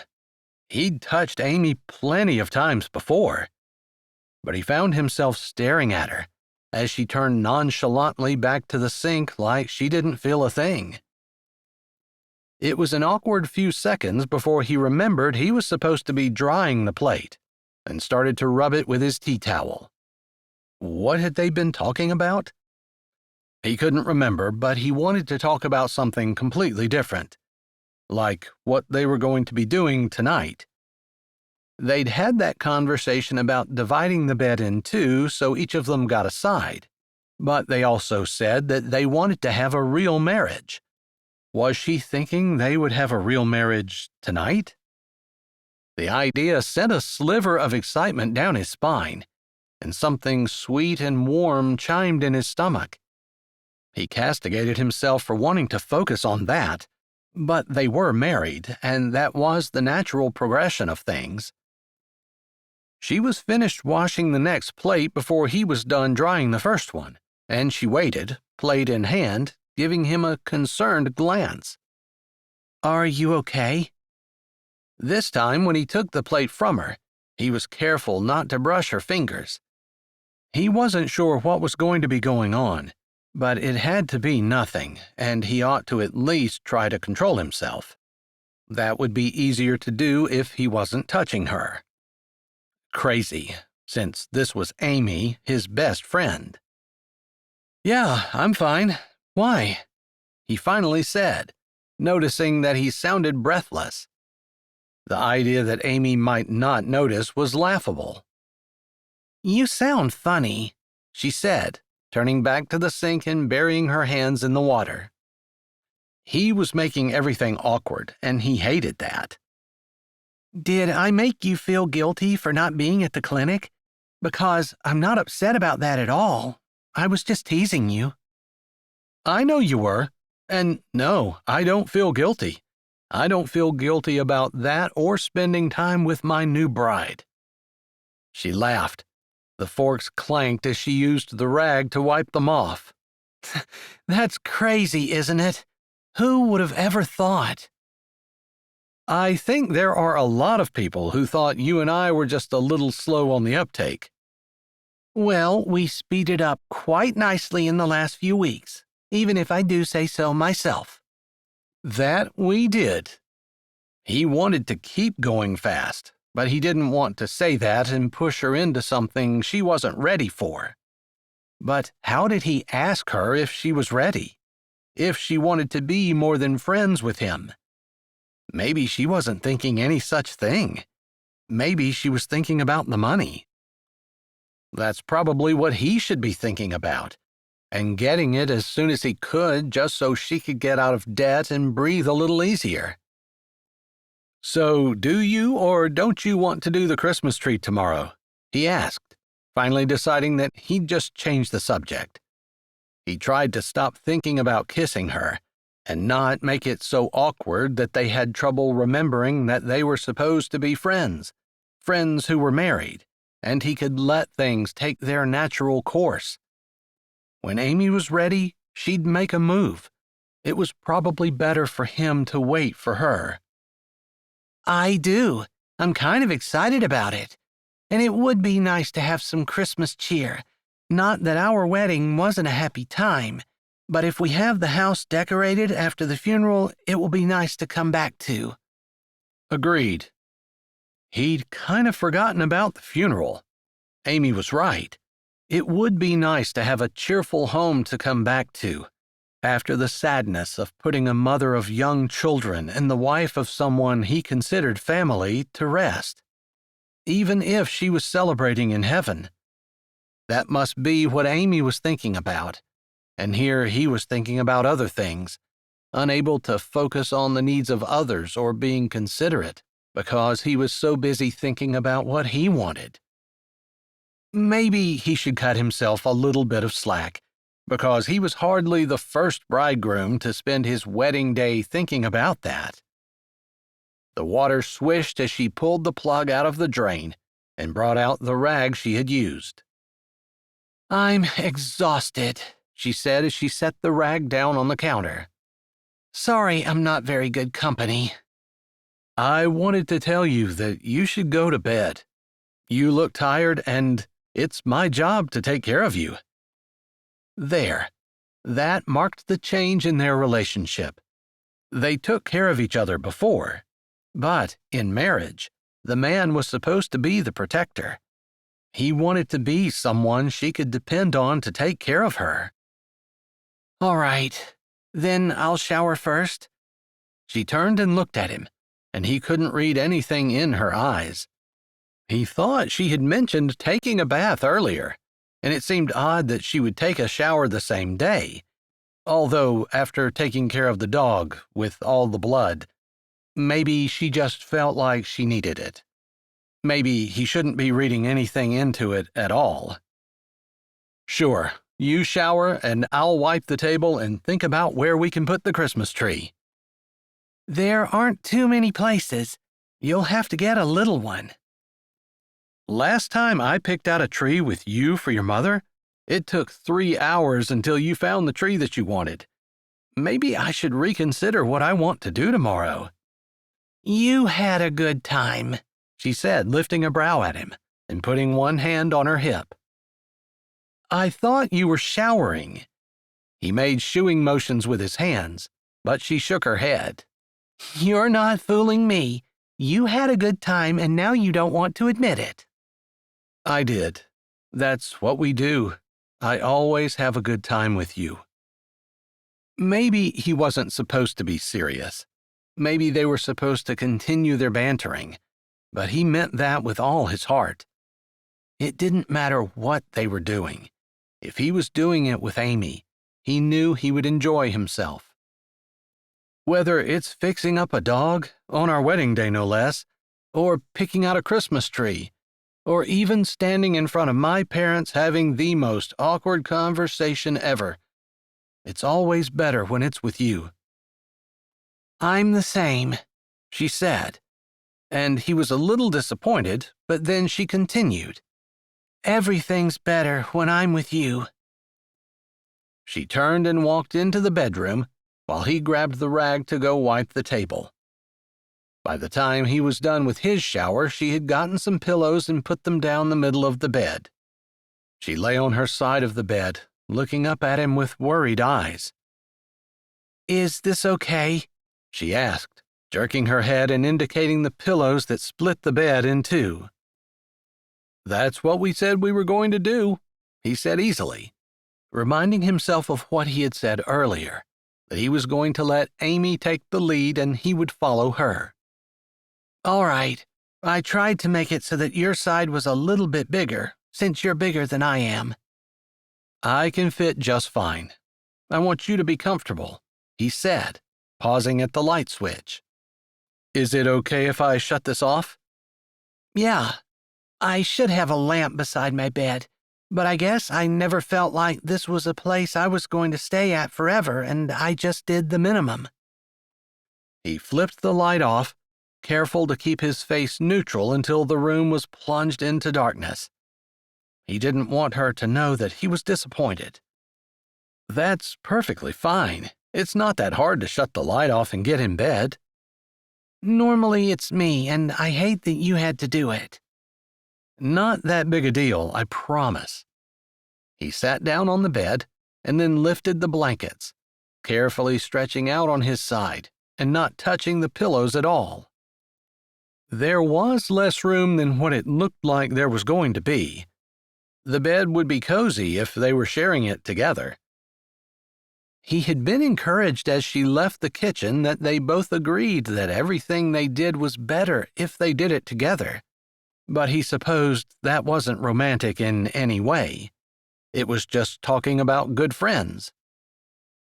Thanks a lot for today. Amy's voice came out of the darkness. For the dog? It's my job. You know I love that kind of stuff. And for marrying me. It wasn't very romantic. Do men dream about their weddings? He huffed out a laugh. Just the wedding night. She laughed a little, and he wished he wouldn't have said that. It was way too close to what he was thinking about right now. You know, you've always been a good example to me.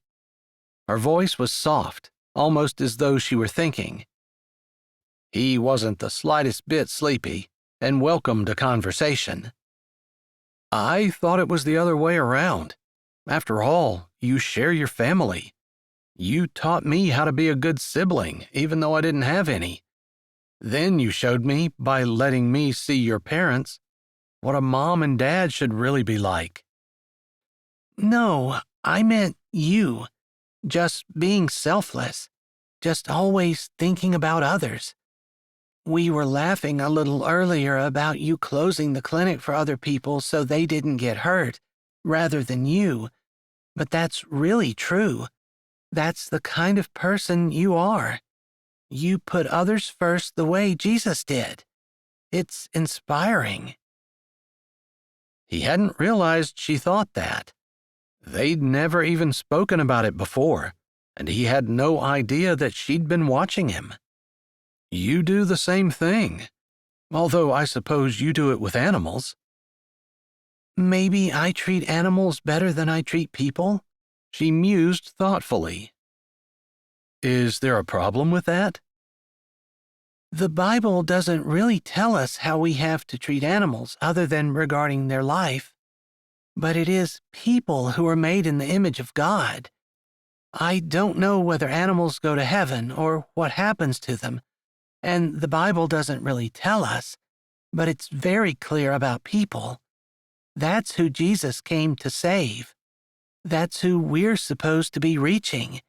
Animals are just, I don't know. Companions. Something to make us smile. The way God gave us beautiful sunshine after a rainstorm, or rainbows, or the way the trees start to change color in the fall and we just can't help but look at them all and smile. Only animals can be a companion too. They help our loneliness, help people feel better, give us something to snuggle with and something that doesn't judge us. Maybe when people get to be too much, you always have an animal around to try to make you feel better. Yeah, but maybe sometimes I elevate them into something that they shouldn't be, and I lose sight of what's really important. Even though your job is to take care of animals, you never lose sight of what's really the most important. He didn't say anything because he supposed she was probably right. He became a veterinarian because he loved animals. He and Amy both did. And they talked often when they were younger about how they wanted to work together, her as a vet tech and him as the veterinarian. Not that she couldn't have been a veterinarian if she wanted to. She just hated to go to school. It wasn't his favorite either, but he'd loved the idea of him and Amy being together. Anyway, I just wanted you to know that. Amy shifted, and he thought she was turning on her side. Soon he heard her deep, regular breathing, and he figured she was asleep. It was a long time before he was able to do the same. Chapter 23.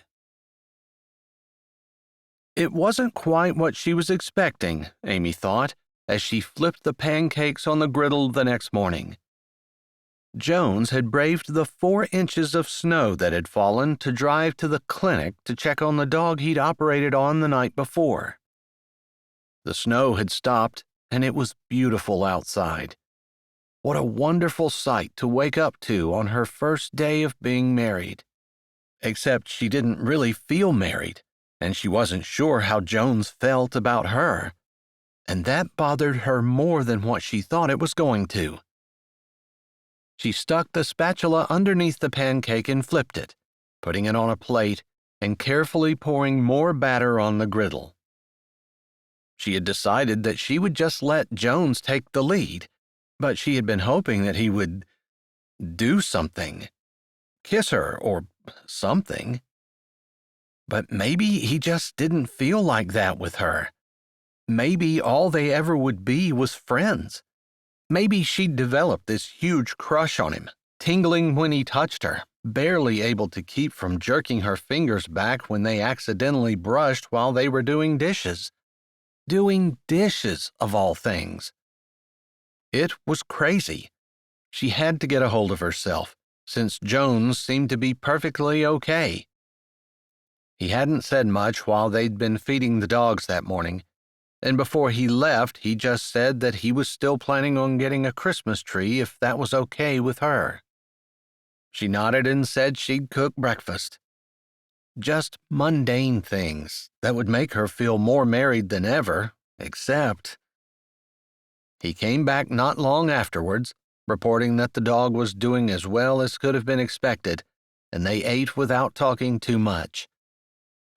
The Christmas tree farm wasn't open when they got there, but by the time they picked out a tree and cut it down, Amy knew that they would be open, so they parked and strolled down through the field. I've always kind of liked blue spruce. Jones shoved his hands in his pockets and walked beside her, the way he always had. She nodded. I know that's your favorite kind. In the past, I haven't gotten them because they seem to dry out faster than other kinds, but since it's so close to Christmas, it probably isn't going to matter, unless we're going to keep our tree up through Valentine's Day or something. I was just kind of wondering how we're going to have room to live until Christmas. I can't imagine having it up through Valentine's Day, but if that's what you want. She laughed, knowing that he really wouldn't care, even if they had to step over the top of each other for 2 months just so she could keep a Christmas tree up. That's one of the things I really like about you. She almost said love. That's one of the things she loved about him. She stopped herself just in time. What's that? He asked, not noticing her stumble. That you're just so easygoing. You don't get excited about stuff, and you don't have nasty little comments to say underneath your breath every time I want to do something. And not just with me, with anyone. There are people who do that, aren't there? Men and women. It's not just men. I didn't think you were picking on my gender. No, it's just, some people just don't seem to be able to be nice no matter how hard they try. Usually those are the people who don't seem to be trying very hard. True, she said. Why is that? Why do some people just always seem to blame everyone else for everything? I don't know. I mean, beyond the biblical commands that we're supposed to focus on the positive, it just doesn't feel very good to constantly be looking at other people and seeing things you don't like, especially if you're married to them. Yeah, now you need to be doubly sure to look at me and see only the good. Isn't that what we need to do? Especially with ourselves, But with anyone, you look at them through a lens of acceptance and love. He paused. Not saying that we have to accept sin, but we get so confused about mixing up the fact that a person is still a person, whether they're sinning or not. But if they're deliberately sinning, even God says they need to stop. He would, yeah. But even just common everyday interactions, how often do we roll our eyes, even if we're doing it privately, in exasperation at what someone else is doing? And we never seem to have the same exasperation over ourselves. We give ourselves all the grace we need, but we have a very limited supply when it comes to someone else. Yeah. They were quiet for a little as the snow crunched under their feet. It was still cloudy overhead, but Amy knew from experience that the snow most likely would not last long. Because of their high elevation, Mistletoe Meadows got more snow than surrounding parts of Virginia, but maybe it was the angle of the sun or maybe just their position further south, but it usually didn't last. Remember when it would snow when we were kids? She asked, smiling at the good times they'd had. And we'd run outside and make a snowman as fast as we could before it melted? I remember. And your mom was always really awesome at making hot chocolate, even if it got into the 40s or 50s and it really wasn't that cold. Because who can play in the snow and not drink hot chocolate afterwards, right? Yeah, exactly. Have you decided what tree you want? I thought we were getting a blue spruce. I thought you said you didn't like them because they didn't last very long. And then we decided that we're going to get one because we're not keeping it up until Valentine's Day. All right, I didn't realize that conversation had a conclusion, so glad you were there to interpret for me. Oh my goodness, that's ridiculous. You heard everything I heard. I didn't come to that conclusion at all. I thought we were in the middle of talking about it when we got distracted or something. What about this one? She asked, pointing to a scraggly blue spruce that looked like it had been stunted for some reason. So we're getting a Charlie Brown tree? He asked, tilting his head as though trying to figure out what in the world to say about it. It's cute. It's ugly. In a cute kind of way. It's ugly, and there's no way you can spin it to try to make it be cute, too. Don't you feel bad for it? Feel bad? Why would I feel bad? I don't know, because it doesn't look as nice as the other trees around it. But it's a tree. Trees don't have feelings. I know, but still, people are going to come and they're going to pick the trees around it. They're going to be very happy with those trees, and it's just going to be left here, and it's going to be sad. If trees do feel anything, which I still maintain that they can't, this tree would not feel sad. It would feel happy that it was still alive, not dead like all the other trees that look nicer. So actually, the fact that it's ugly will save its life. It will feel sad because all the other trees got to go home for Christmas and it didn't. And it will be sad all year. And maybe next year it'll hope that he can be pretty, but it just never was in the cards for it to look anything more than ugly, scraggly and cute. They spoke at the same time and turned twinkling eyes toward each other. If you want that tree, we can get it. But just don't ask me to sit and admire it and pretend that it looks anything other than ugly, I know. So that's the one? He asked, holding up a saw that he dug out of the shed, knowing that it would be too early for them to get one from the Christmas tree farm. No, we're not going to get it if you don't like it. I feel bad for it because no one else is going to choose it either, but we need to get a tree that both of us agree on. Isn't that what marriage is supposed to be about? We compromise. I don't get my way all the time, and you don't get yours. But if we don't get the tree, then I'm getting my way. He tilted his head and looked at her as though he knew he was putting her in a pickle. I guess that's true, but there's no way we can cut down half a tree. So I guess you just get your way this time, because at least I'm not making you look at an ugly tree from now until Christmas. It's not very long until Christmas, so it's not like it's 2 weeks before Thanksgiving and I'm going to have to look at it for the next 6 weeks. That's a good point. So, do you want the tree? He asked, taking a step toward it, the crunching of the snow the only sound other than the wind whistling through the tops of the trees. No, it has to be one we both like, not just me. He was right that he was kind of getting his way if they didn't get that tree, but she really didn't want to take a tree home that he didn't like. She wouldn't feel like she was getting her way at all, not if her husband didn't like the tree. Her husband. That was still so odd. But it felt good as they bantered with each other, the snow sparkling around them, the wind lifting her hair and blowing it across her face, and him reaching out to push it back. Maybe his finger lingered just a little on her cheek. Maybe their eyes held for just a little longer.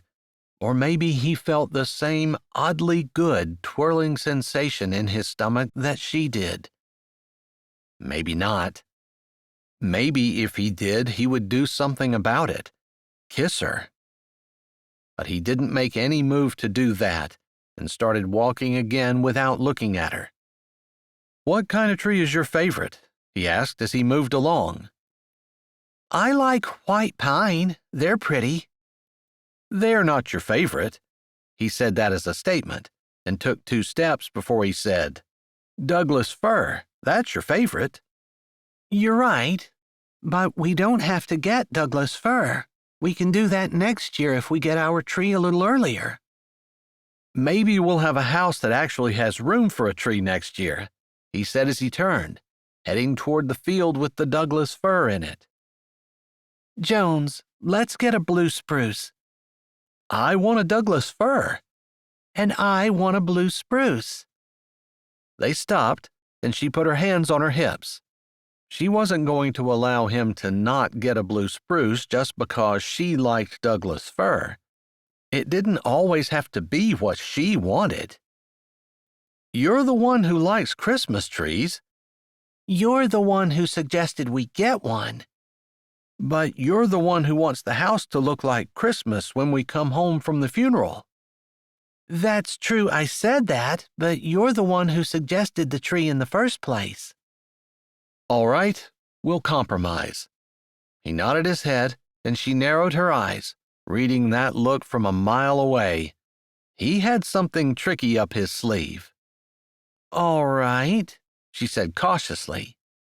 "Let's get a white pine." A laugh burst out of her mouth. Of course. She shook her head, still grinning. That is so you. That didn't sound like a yes. Yes.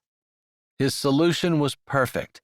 She wanted to get the blue spruce for him, and he wanted to get the Douglas fir for her, and neither one of them wanted to get the one that they really wanted because they didn't want to not get what the other wanted. So his solution was hilarious and appropriate. Neither one of them got what they wanted. "We're sad people, aren't we?" he said as they turned and started walking toward the white pine. I'd say we're sweet, but I'm not even sure about that. After all, we kind of both just shot each other in the foot. "We're ourselves, depending on how you look at it." It didn't take long for them to pick out a white pine. They had it cut down, and Patricia was in the office when they got to the parking lot, and they paid for their tree. They had enough time to get it up before Amy's mom called, asking if they could come watch the kids so that she and Isadora could go somewhere and talk. I'm sorry my family has lumped you in with me as the go-to babysitter, Amy said as they took one last look at the white pine in their living room in their tiny little house before they turned out the lights and walked out the door. "What did we say earlier? That anything I do is better if I do it with you?" That doesn't mean you enjoy it. Then you can just say that you make anything I do enjoyable. He stood looking at her and she glanced at him, and she wasn't quite sure what passed between them, but it felt warm and good, and she nodded in agreement. And anything I do is more enjoyable when you're with me. Chapter 24.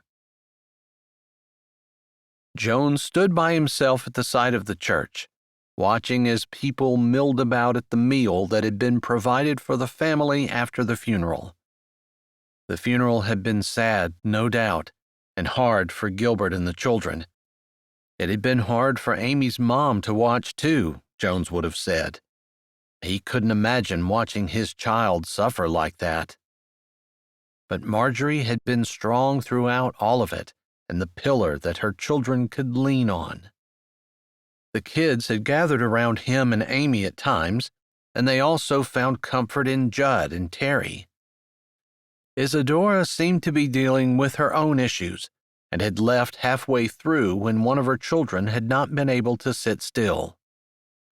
She had them in a high chair now, and was feeding one while an older lady from the church talked to her, although if Jones had to guess, Isadora wasn't paying much attention to what she was saying at all.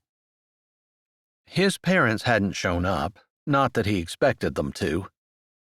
But it had been hard for him to focus on what was going on around him. All he wanted to think about was how to get those confounded pillows out from between Amy and him at night.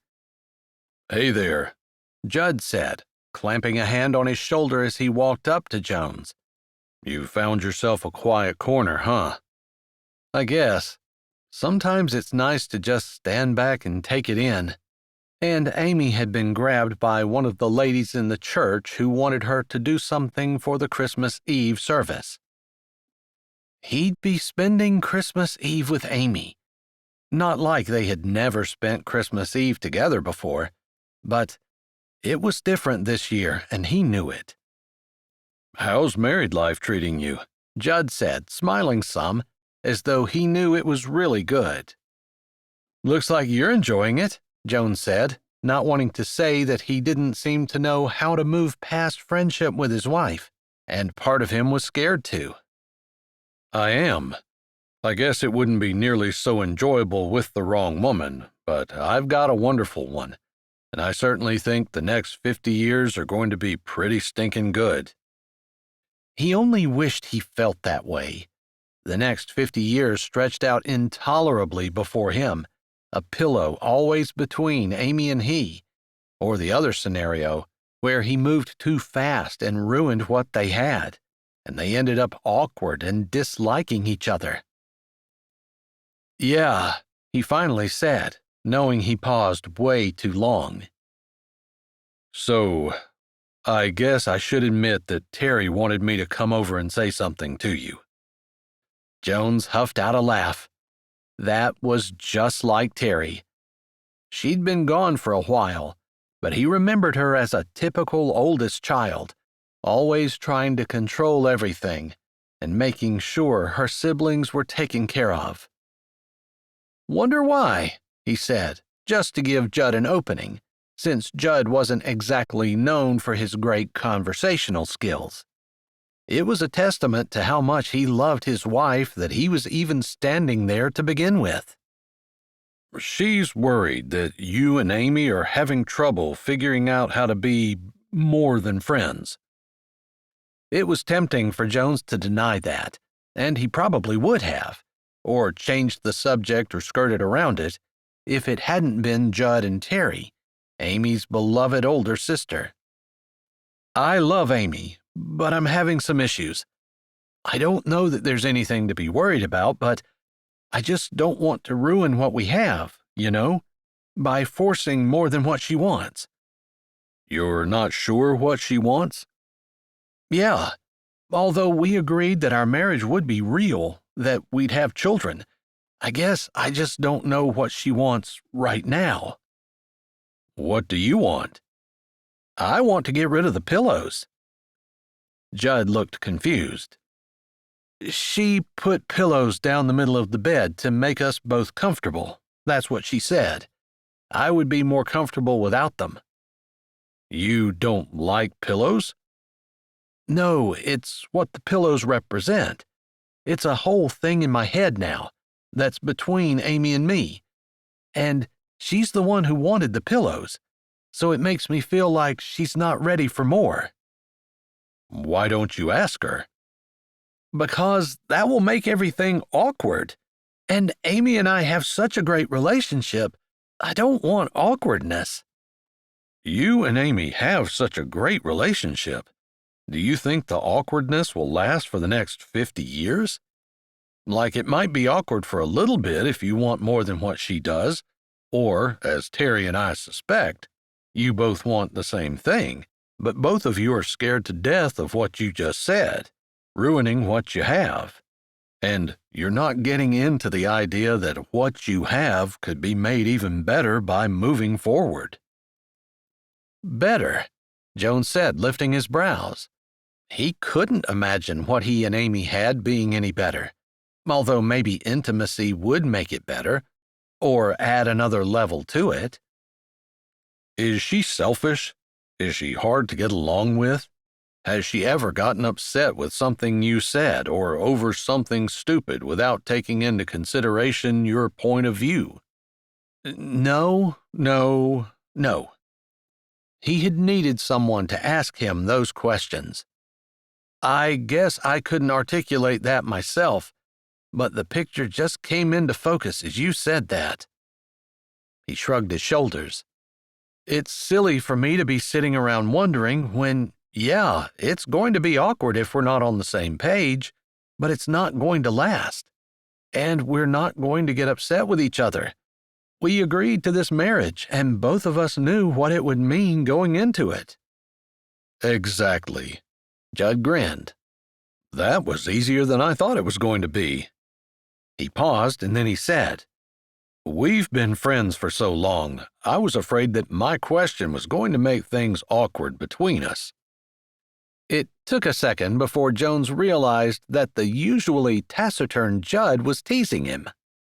Shut up, he said, pushing him on the shoulder. Just go tell Amy you want to kiss her, or whatever else it is you want to do. Judd rolled his eyes and walked away, leaving Jones grinning stupidly behind him. Was it going to be that easy? Just tell her what he wanted?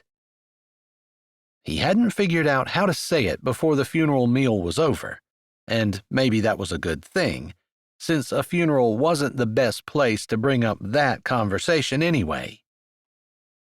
When they got home, the tree didn't do much to cheer them up, since it was still not decorated.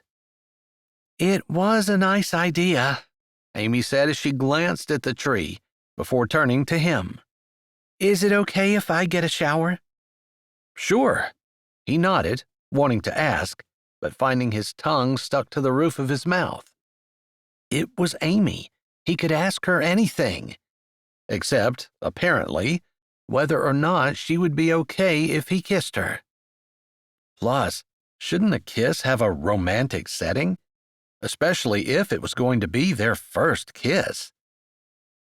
He wasn't sure whether he was overthinking it or not thinking about it enough, and he still hadn't figured that out by the time he was done with his shower.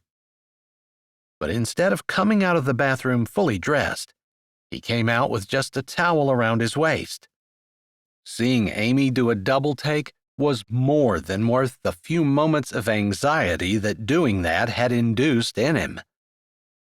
She raised her brows and then looked up at him, as though looking for answers to questions that she hadn't asked on his face. He stood still a few feet away from the bed, and even though he knew that he was making way more out of this than he needed to, he swallowed hard and then asked one of the hardest questions he'd ever asked in his life before. I was hoping we could get rid of the pillows. Stupid. He hadn't even kissed her, and he wanted to get rid of the pillows. She was going to say, a pillow landed at his feet. On the heels of that one came another one. I didn't think you were ever going to ask. Her eyes twinkled, and he realized that Judd was most likely right. They both had been thinking the same thing. I didn't want to make a move because I had determined in my heart that I would just follow your lead, and we would move forward when you were ready. And I had decided that you didn't really like me because you hadn't made any moves, and I wasn't going to make any move until you made a move because I didn't want you to have to be with someone you didn't really like that way. Oh, Amy, he said, walking to the bed and kneeling down beside it, running a hand over her hair and cupping her cheek. Her hand came up and ran across his temple, then down his shoulder. Don't think I wasn't nervous. I am still nervous. Don't be. It's just me. I know, but it just feels different. It doesn't have to be. We don't have to do anything, just no pillows. I think I want to do more than no pillows, but maybe we could start with kissing. She looked around, and the hopeful look on her face made the corners of his mouth turn up. That's pretty much all I've been thinking about since our wedding night. How I can get you to kiss me. Tell me you want me to, she said. But I didn't want you to if you didn't want to. It's like the tree, you know? Her hand wrapped around his neck, and she tugged gently. And I thought that maybe I should have some kind of romantic setting. We should be gazing dreamily into each other's eyes under a starry sky or full moon or something like that. His mouth got closer to hers, and their noses bumped together. Are you going to talk about it, or are you going to actually focus on doing it? You don't want some kind of romantic thing? Is this not romantic? She asked, sounding like she truly thought it was. To me, it's perfect.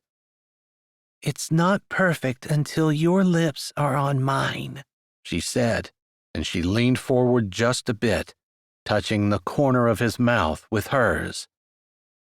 You missed, he said.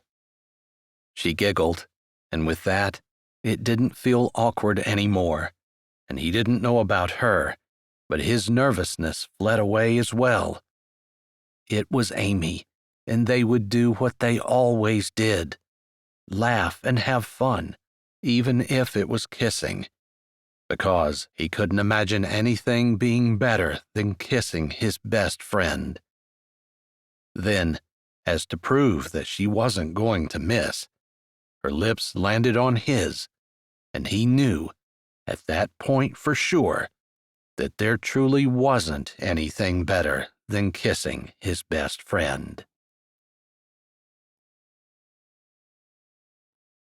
Chapter 25. Amy yawned and stretched, feeling good and happy clear down to her bones. She settled herself more firmly against Jones, throwing an arm over his chest and smiling as his arm tightened around her, his hand resting on her hip. The funeral had been hard, harder than she expected, mostly seeing the children and her mom, and the stoicism of her brother. It wasn't that she missed Sally so much or was so sad to have her gone. It was more to see the pain of people she loved. The disappointment that they hadn't gotten her tree decorated and had come home to more of the same had her down. But Jones had flipped all that on its head when he had come out of the bathroom and tackled the thing that neither one of them wanted to talk about head on. I love you, she said, knowing it had been true for a long time. Sure, she hadn't seen Jones's husband material, but she had loved him forever. I love you too. I love you more.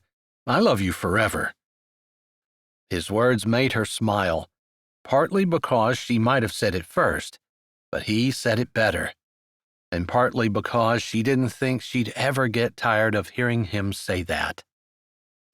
her legs stretched out over his, and she turned her head, kissing his jawline. Thank you for saying something. Who knows how long we would have gone on before I finally found the courage to do it. I can't believe it took courage for you to talk to me about something like that. I don't understand. It took courage for you to talk to me. True, but I guess my fear was it would be awkward. But, don't hate me, but Judd talked to me a little bit at the funeral, and I realized that no matter what kind of an idiot I made out of myself, you never got mad at me. It's never been weird between us, and even if you do get upset, which you are human and you do, it wasn't going to be forever. We could work it out. So you told Judd that you and I hadn't... No, we didn't talk about that. Not really. He just said that Terry was concerned about us and sent him over because she thought we both had the same problem. Neither one of us wanted to ruin our friendship. And she just wanted us to be reminded that there was a reason that we'd been friends for so long. Because you're awesome, and who wouldn't want to be friends with you? No, doofus, he said, kissing her forehead to take any sting out of his words, although it sounded more like an endearment when he said it. It's that we work through things. We're good together. We get along. Yeah, it was better than I thought it was going to be, if that is even possible. His voice faded off a little, almost as though he was in unfamiliar territory and wasn't quite sure how she was going to take that. And it made every part of her body feel good. Really? She asked, kissing his neck. No, maybe we ought to do it again just to see if it's as good as what I remember. It wasn't that long ago, she said, but she wasn't going to argue with him. She was all on board with that suggestion.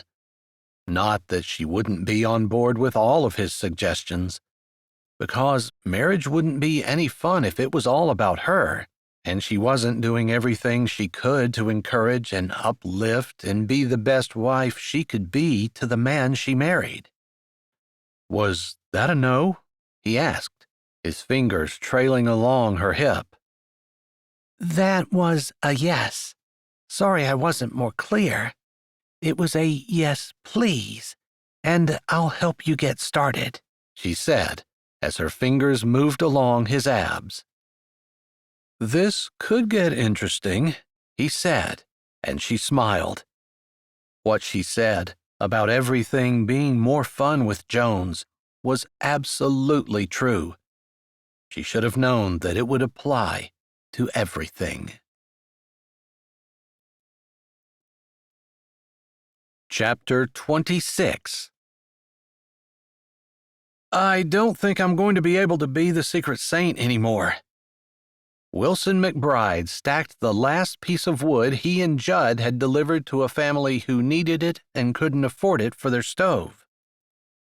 You're not, Judd said, obviously surprised.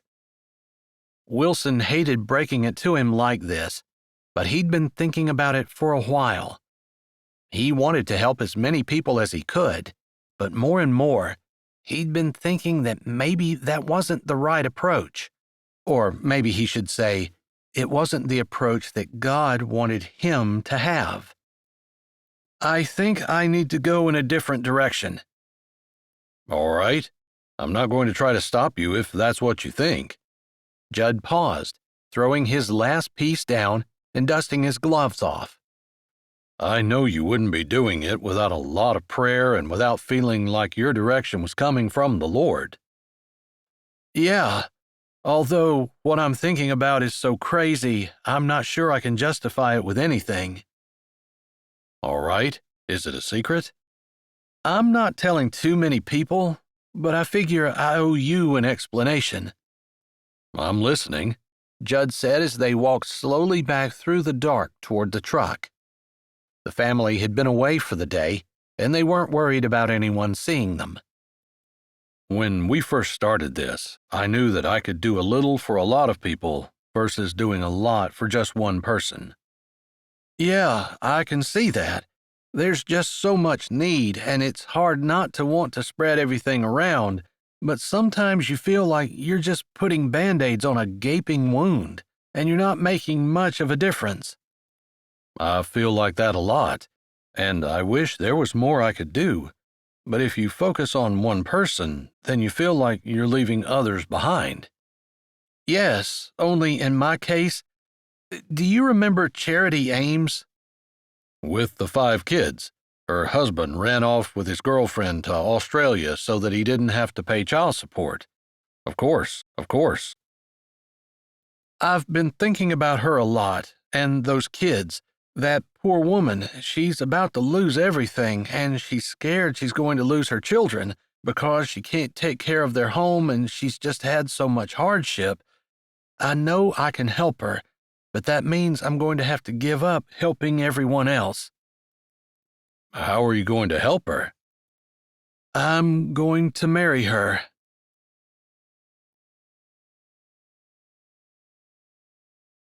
Hi, this is Jay, and thanks for listening.